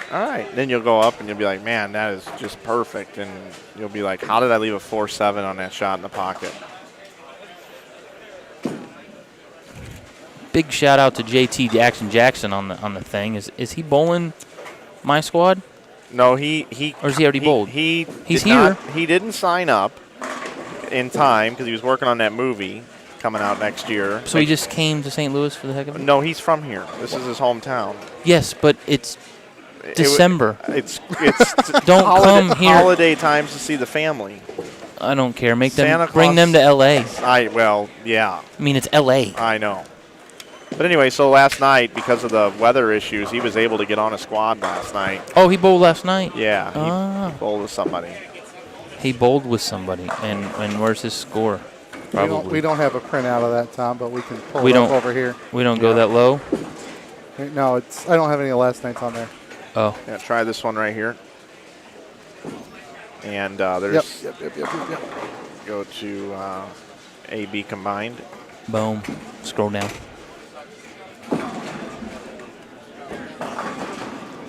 There you go. Aldrich and Jackson plus Boom. 426. Good bowling, JT. He likes bowling on a house shot. Was he throwing a backup ball? I don't know.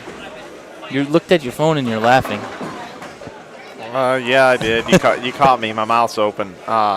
Roger says $300 wouldn't take him and the girls to Disney. I have a Florida residence package discount, and I know people. So yes, it was good for a day at Disney with the 3 girls. That's like saying I beat this guy so bad he bought me a Rolls Royce. Yeah, but I have a hookup. Oh, really? It's an old one. It's beat up. It doesn't have any wheels. Yeah, it's a 24. My story sounded so much better until you opened your mouth. It's a 20. Well, I was not going to, as you can tell. I was laughing, and I'm like, I'm not going to say that on the air. And then you go, what are you laughing at over there? Yeah, see, again? Roger. Yeah, and I would never deny the truth. I may exaggerate the truth at times, but when called out, I will acknowledge the truth. So earlier in this broadcast, you were like, and see, Flanagan's a liar. He's a liar. And now you're telling me that you embellish the truth. So no wonder we like one another. I don't ever recall saying I like you, Michael. Well, I love you. I hang out with you so I can hang out next to Kim just so I can be around her. But I really don't care a great deal for you. Right. Not a great deal. Not a great deal. There's a certain level above great deal. There's a respect issue for what you do. Yes. But right. Let's just leave it at that. A large respect issue. Large. All right, let's catch back. Big thank you to EJ Tackett for showing up at the Gateway today. That's awesome. That's awesome that he was able to get over there. EJ Tackett went over the Gateway today? That's what it said, yeah. Showed up for the Youth League. Wow.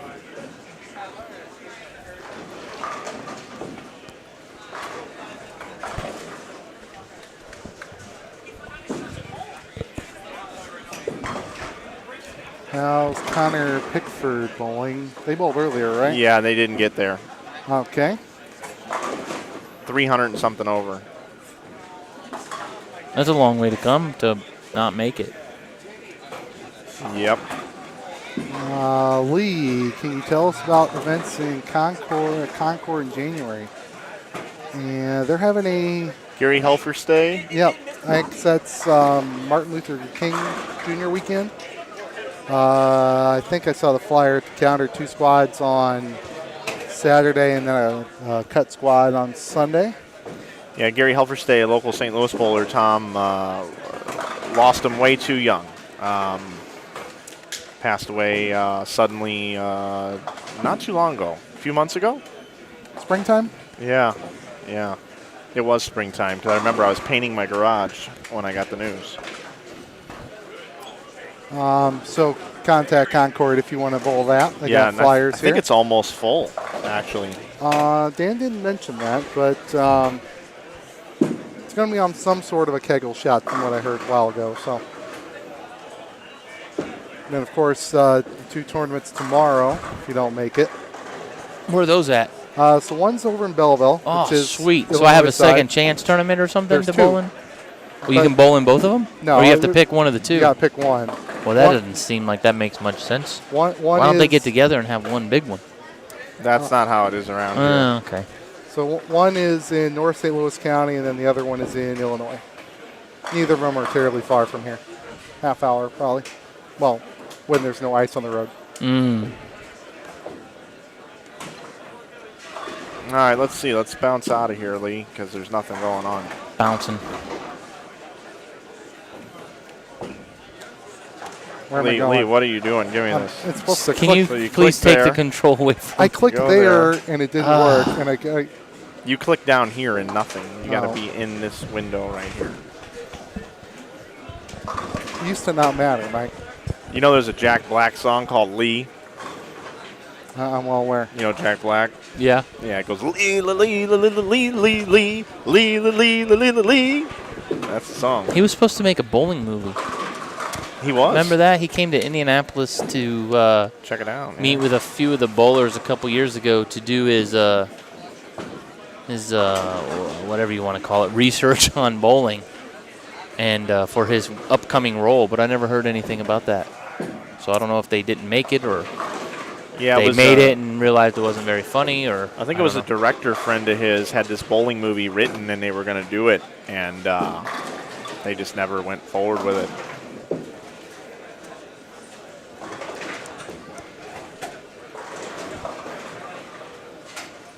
Tom, if you didn't bowl and own a pro shop, what do you think you'd be doing? I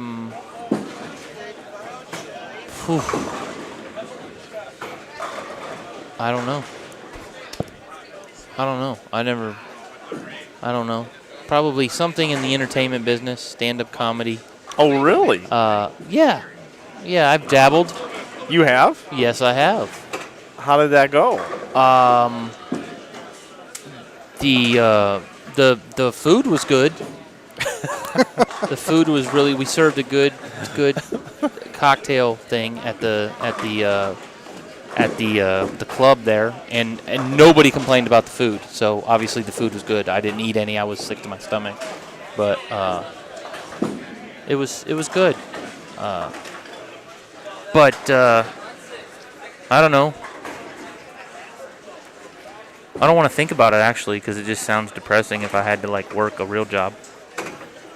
So is that why you don't think I'm funny? Because you're a comedic expert? Well, yeah, I judge you at a different level because I'm here and you're there. Right. And you try to get to this level and it just looks so desperate. Yeah, that's what I figured. But I understand it because it is what it is. But you do get an A for an effort, and that's why I respect you, because you do try to be funny. I do.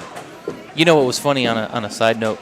I don't know if he said anything to you, but Schickert was at the thing last night, and he came up to me, and of course he yells, he can't beat me. I guess he loves that too. But he said his favorite video, and I don't know if he told you this, and I don't know if you're drawer. He loved the drawer in Reno. Yeah. He thought it was the greatest thing in the world.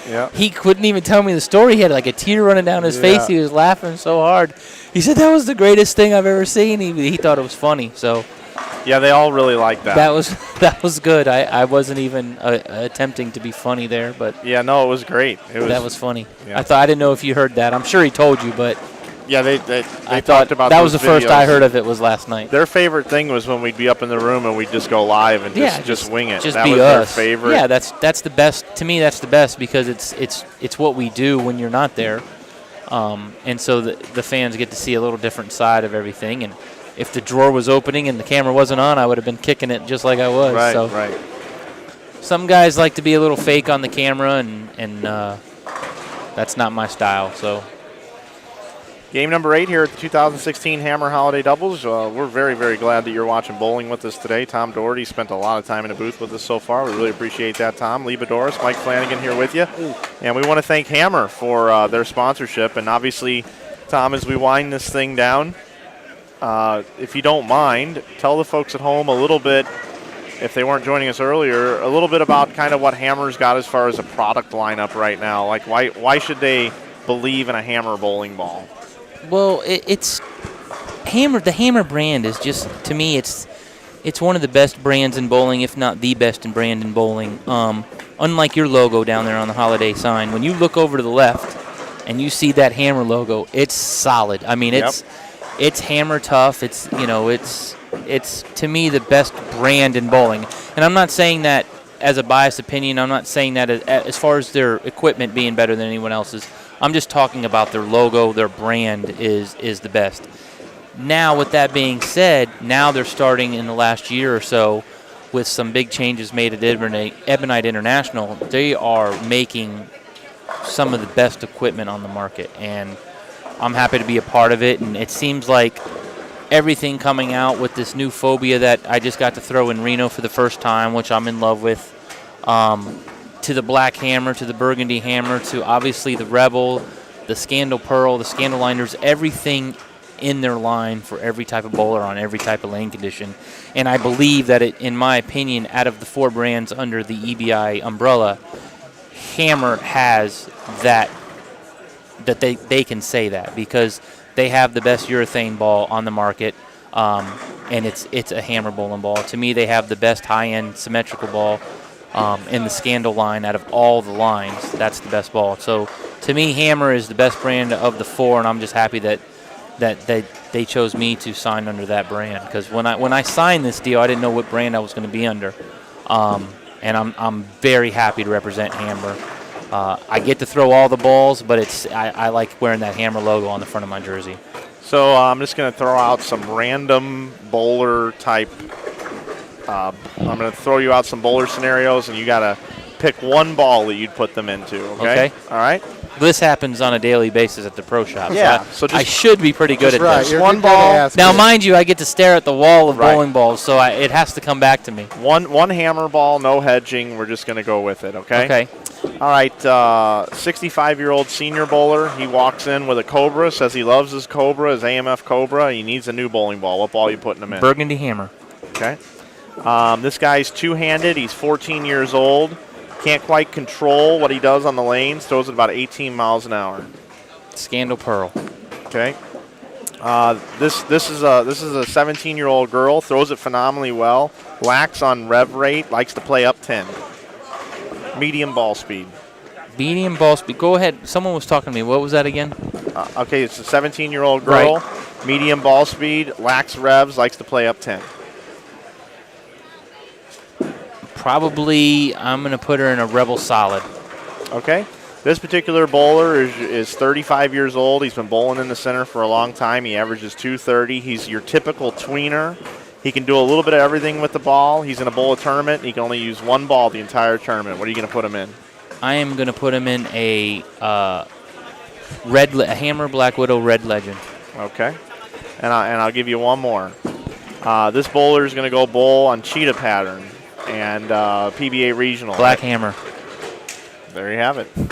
Didn't matter what the rest of that was because that's what I'm putting them in. Got a lot of different products there. That means they got a complete lineup. Yep. We appreciate you going through that. I think they do. I really think they do. Selfish one more. Sure. Left-hander.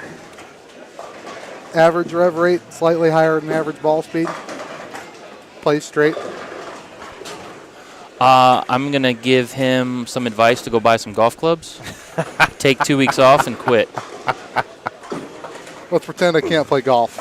Oh, so we are talking about you? Yes. Well, then go to the driving range and learn how to play. Got a long list of people trying to tell me to play golf, and no one's got there yet. There's a putt-putt course outside. Is it open or is that closed for the ice storm? Closed for the ice storm. Damn it. That saw some beach volleyball out front too? Or was that out back? I don't know which way I came in. They have beach volleyball. They have a little basketball court. That's closed. That's all. Everything outside's kind of closed this time of year, isn't it? See, that doesn't happen in Florida. I was playing miniature golf a couple weeks ago with my daughters. They love it. They're not very good at it, but they love hitting that ball, and they can't wait to get to 18 because the ball goes in the hole and disappears, and they think that's the coolest thing in the world.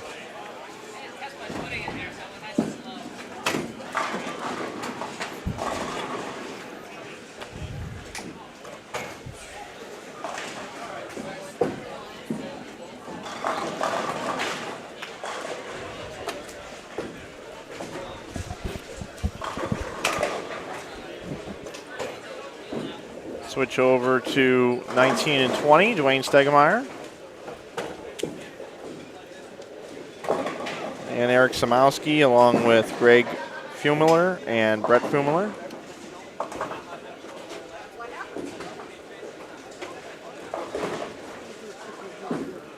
Two teams, Mike, we see in this every year. We see Eric and Opie, and we see the Fumlers. The mini golf against Barnes. I've seen those videos from Chris Barnes when he was about 19 years old. And what's funny is I've played golf with Barnes, and he has the exact same putting stroke. And it's pretty funny. It's very, let's just say, efficient. He's still a great putter. Is he good at golf? Yeah, he's not bad. I mean, he's Barnes. He's good at anything that involves hand-eye coordination, whether it's ping pong or golf or tennis or bowling. I mean, he's kind of getting old. The bowling's kind of going away from him, but he's still my captain, so I still love him. But he's a good golfer. He's a very good golfer.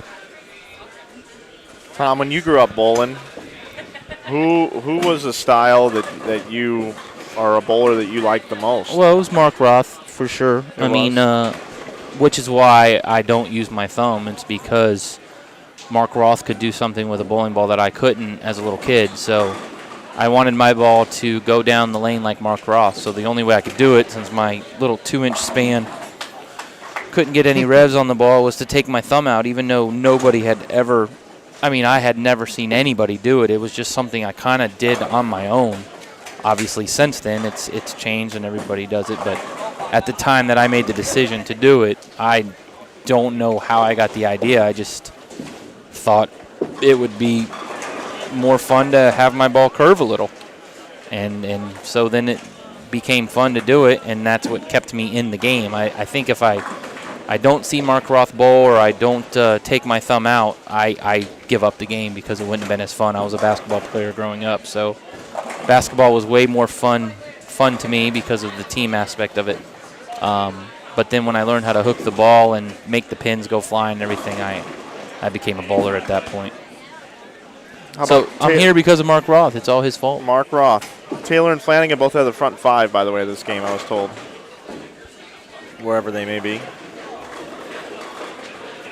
Is there anybody that you bowl on tour against, Tom, that when you have to bowl this person in match play, it just feels different, like a little funny, like, oh, man. When I first came out here, it was like that. It's a little different now.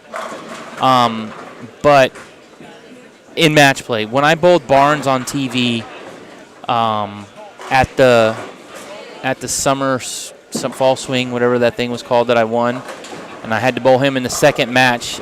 I never thought about it until after I won my first match against Simonson. But when Barnes kind of entered the set, there was a moment where I was like, oh my God, I'm going to bowl Chris Barnes on TV. And I just thought it was cool. I always want to bowl Pete Weber on TV, and I hope I get the chance. Hopefully either I make enough shows or he is competitive around. long enough Yeah. for me to get to bowl Weber on TV. I think I'll have that same feeling bowling Weber. Obviously, I didn't watch Barnes as a kid because I'm not that much younger than him, but in my opinion, he's the greatest bowler of all time. He's the most talented bowler of all time. So to bowl him on TV was like I said, when he entered the set, I was like starstruck for just a moment. Fortunately, I snapped out of it before we started, but when I first came on tour, there was a couple names, Parker Bone and Norm Duke and Walter Ray. When I saw them, I was a little starstruck. I've been out here long enough that doesn't happen anymore, but bowling Barnes on TV was a surreal moment, and if I ever get the chance to bowl Pete Weber, I think I would have that same feeling. I think it would be cool. So on a side note, not that this is the same as bowling on ESPN or for a PBA title, but Weber and Bittenbender have a very good score already posted at this event. Yeah, I mean, I've bowled him in match play and stuff, and it's not the same. So I've bowled Pete. I actually have a pretty good record against him in match play. I get up to bowl him. I haven't bowled him a lot, but I do remember the times that I do bowl him. So that doesn't have an effect on me anymore, but it is a dream of mine to bowl against Pete Weber on TV. And a Pete Weber that's as animated as ever. With right, and if he's making the TV show, he's going to be healthy. He's going to be at the top of his game, and I want it to be a back-and-forth match, and I want him to give me every bit of business that he has, because I'm going to give it right back to him, and I think it's going to be awesome. So I don't want it to be a blowout. I want to win, but I want him to give me, and if he does double in the tent to beat me, and if he doesn't give me crap about it, I'm going to be highly upset, because I would definitely give it to him. I think it would be fun.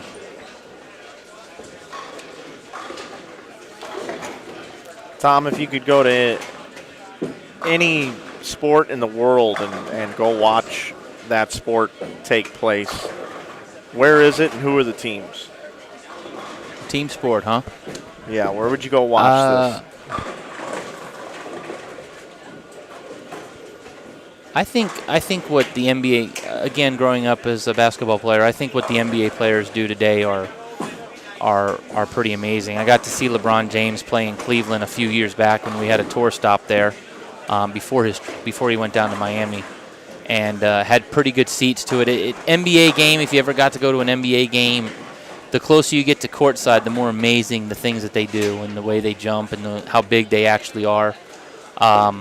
It was pretty awesome to see. So I would probably, right now, obviously, you would want to go see LeBron versus Steph Curry in a game. I think that would be cool, and obviously that's what everyone thinks going to happen this year in the NBA Finals. So I think an NBA Finals game with LeBron and Steph Curry would be awesome. Concert. I've never been to a concert in my life. You've never been to a concert? Never been to a concert in my life. No desire to go? Not one. Not really. I'm a country music fan, but I don't see myself ever going to a concert. I have no desire. I mean, I wouldn't turn it down, but I'm not going to go buy tickets to go. I don't even know what happens at a concert. I honestly have never been to a concert. I have no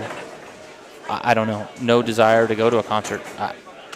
If someone took me on a date or if some girl wanted to go to a concert or something like that, maybe. I don't know. I'm not opposed to going. I just don't know who I would go see. I'd rather go see Kevin Hart in concert or a stand-up comedian in concert. That would be more fun than. I mean, I can't dance and I can't sing, so what am I going to do at a concert? I don't know. Greatest stand-up routine you've ever seen, whether if it's on a DVD or in person? Oh man, Richard Pryor was the best. I love it. I don't remember the names of them, but anything Richard Pryor was great. We look a lot alike when we do stand-up comedy, so I think I like him. I took after him a lot. JT Action Jackson told me if you really like someone's comedy, impersonate the way they look and stuff. So I feel like me and Richard Pryor, if we walked into a store, you could hardly tell us apart. Right. So I think that's why I kind of migrated towards him, and I think that's why I like him so much. Are you an Eddie Murphy fan? Yeah, I like Eddie. I like him in his little red leather suit. And Delirious? Yeah, he was funny. Howie Mandel stand up back in the day? No. Carlin? The guy with the watermelons. Gallagher? Yeah, he was funny. There was funny story is he has a brother that apparently, and this is going back a decade, there used to be a little, they called it the Showboat. It was a little dinner theater in Pinellas County, and it was called the Showboat. And there was a big sign that said Gallagher playing November, whatever the date was, and I drove by it, and I was like, I'm going. This is awesome. This is what I want. Yeah. I was, this is going way back. Had no money. I'm finding money to get to these tickets. I call, and they're like $15, and I'm like, this is awesome. And it was his damn brother. It was he was using his name. I guess they had a falling out or whatever. Wow. And he was terrible. It was awful. I remember leaving. I was so disappointed. Did he smash watermelons? I never made it that far. Oh, okay. I left early. I was like, that's not him. They used to put the people in he had plastic that hairline. in the front Yeah, row. he had that hairline. Yeah, it was great, but no, there was no. It wasn't him. So I never got to see him. Do you like Dana Carvey? Yeah, he's all right. Anybody that can impersonate someone else is pretty funny. Frank Caliendo? Yeah, he's great. He's great. Interesting. Are you a movie guy? But yeah, I mean, I like Frozen, and yeah. And I'm looking forward to that new one coming out, Sing. Oh Yeah, my God, I can't wait to see my girls see that one. That's gonna be. I am so looking. That's like my Christmas. To me, is going to that movie. We have Game 7 update hot off the press. Here you go, Mike. Taylor and Flanagan still in front, 7-19 over. Collins and Jones, 665. Another gap to Meyer and Griner, 587. So Mills and Wilkins, 565. And then you can stop there because that was your 80 a pin, right? 80 a game there's only 4 teams doing that, this squad. Correct? 8 times 7 is what, 56? Yeah, well, so there's only 4 teams 560 over or more. Yeah. So scores are slowed down. Well, you've got Stone and Walters and Araby 545. Yeah, but that's not 560. No, it's not. Stone and Hess 521. Eric and Opie 518. The Birdman and Cooper 518. Hartnell and Bowers 512. Johnson and Cunningham 498. I thought they were in third a little while ago. Come on, G. Brett, let's go.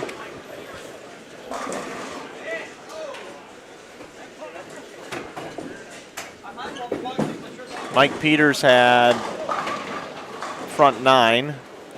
They're in 16th, Mike, at 447.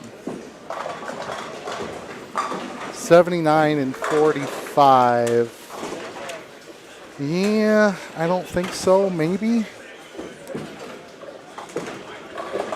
They need them all now. Who? Peters and Dole. Where are they at? So they're on lane 9, Mike in the pink. Yeah. So they're at 447. 279 and 245. Get them about 520. And where are they at? Well, 447 plus 130, get them 570-ish. 570, and I think the number's going to be 572. Yep. So they need them all. Yeah, that was a big miss in the 10th there. Mike strikes and Mike Dole triples. They get a sweat. They at least get a sweat. They're going to pay attention tonight. They at least get a sweat. Flanagan says no way they make it at 570, but over on 17 and 18, Mike, Andy Mills is the front 7. And his partner shooting 280. Yep. Where are they at? They're in 4th. I think they'll be all right. I think they'll be all right. Here you go. Yeah, it's about time you give me a sheet. Hogging it up. Mike usually steals it from me, so. Mike's falling asleep over there. No, I'm good. Oh, He's there he good. is. He said, there he is. If you're out and about and you're coming to watch the whatever squad, 6:30 squad, go ahead and stop by Steak and Shake and bring Mike a what are we going to get from Steak and Shake? An orange crush thingy? Well, so we need a bacon double cheeseburger. Bacon double cheeseburger plain with cheese fries. But you have to dip the cheeseburger in something. In the cheese cup of the cheese fries that they set with the cheese fries. Oh, I got you. And so then the cheese isn't going on the fries. Well, the leftover goes on the fries. Okay. Yeah. And then a cup of chili. But they discontinued oyster crackers there, which I wrote the CEO about it. Seriously. Did you? Yeah, they need to really bring those back. But I'll eat it without. We can just go to the local supermarket and get you some. It's not a big deal. But they're not the same as the Steak and Shake one. I'm sure. Yeah. Okay. Obviously. And then a large orange freeze made with real ice cream. Made with real ice cream. Yep. Are you hungry right now? No. No. I mean, if somebody wants to bring it to me, I'm all over it. Yeah. That's what we wanted to know. Yeah. They do have like a delivery service here in St. Louis where you can phone in and order to a delivery service. They'll go pick up the food and deliver it wherever you want. So if you search that online, you could have that delivered here to the bowling center. So one more time, that's a bacon double cheeseburger plain with a cheese fry, a cup of chili, and a large orange freeze made with real ice cream. There you go.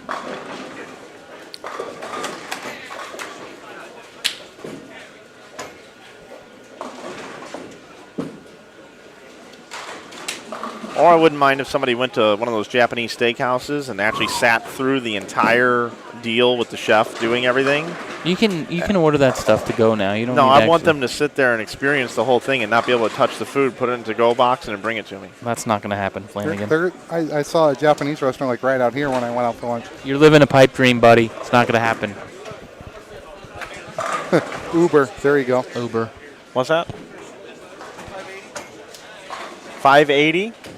That's what you finished at? He says you're in. I say you're in. He says you're in. I say you're not. But I think these guys are right.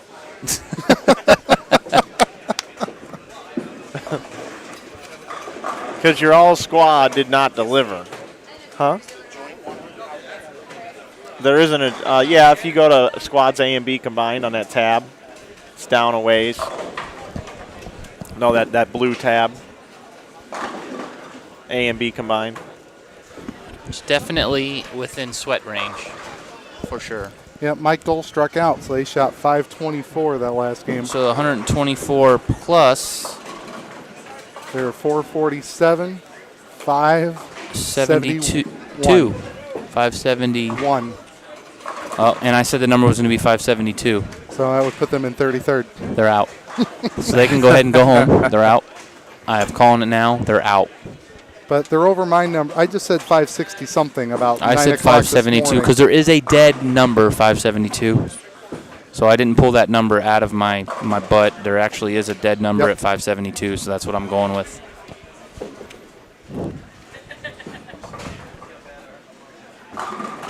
I got to look at strength of squad tonight, reassess my prediction.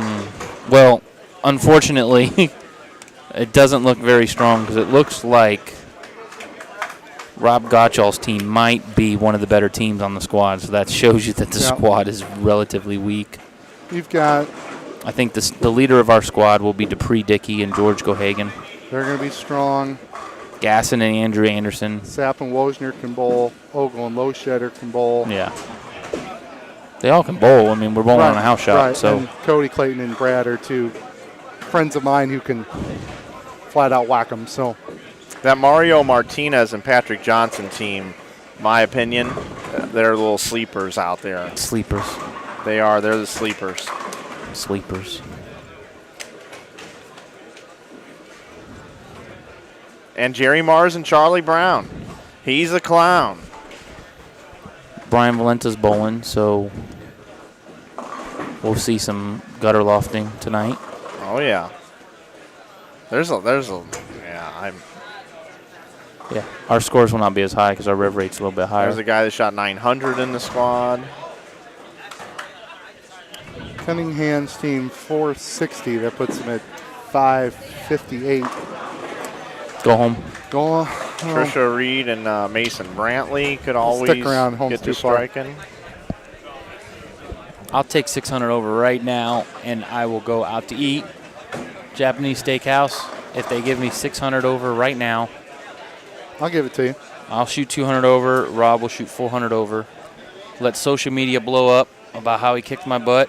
Yep. And I will be sweet. That'd make you pretty happy. Yep. Huh? And then I'm just hoping for that upgrade on the 9:05 in the morning. Upgrade. We don't have to bowl if we're just getting our check, right? There's 4 games. Yeah, well, we don't have to bowl. We're still finished 32nd. You could if you so. And we're not going to go from 32nd to 12th. I mean, come on. All right, so that's going to do it. Every year. That's going to do it for this squad, guys. All righty. Tom, I want to thank you for spending so much time No in the problem, booth. Michael. Anything for Kim. She asked me to do it. It's very enjoyable. She knows I will do anything for her. Yeah. So, Lee, thanks again, man. We got our night squad coming up. Not a problem, Tom. Lee, Pleasure to meet great. you. Michael, thank Yes, you. sir. Enjoy the show tonight. We will. We'll have a good time. And anytime you want to come down and interview Rob and myself, we will be an open book for you. We're definitely going to do that. So thanks for viewing, everybody. We will be back with C Squad probably in about an hour and 15 minutes.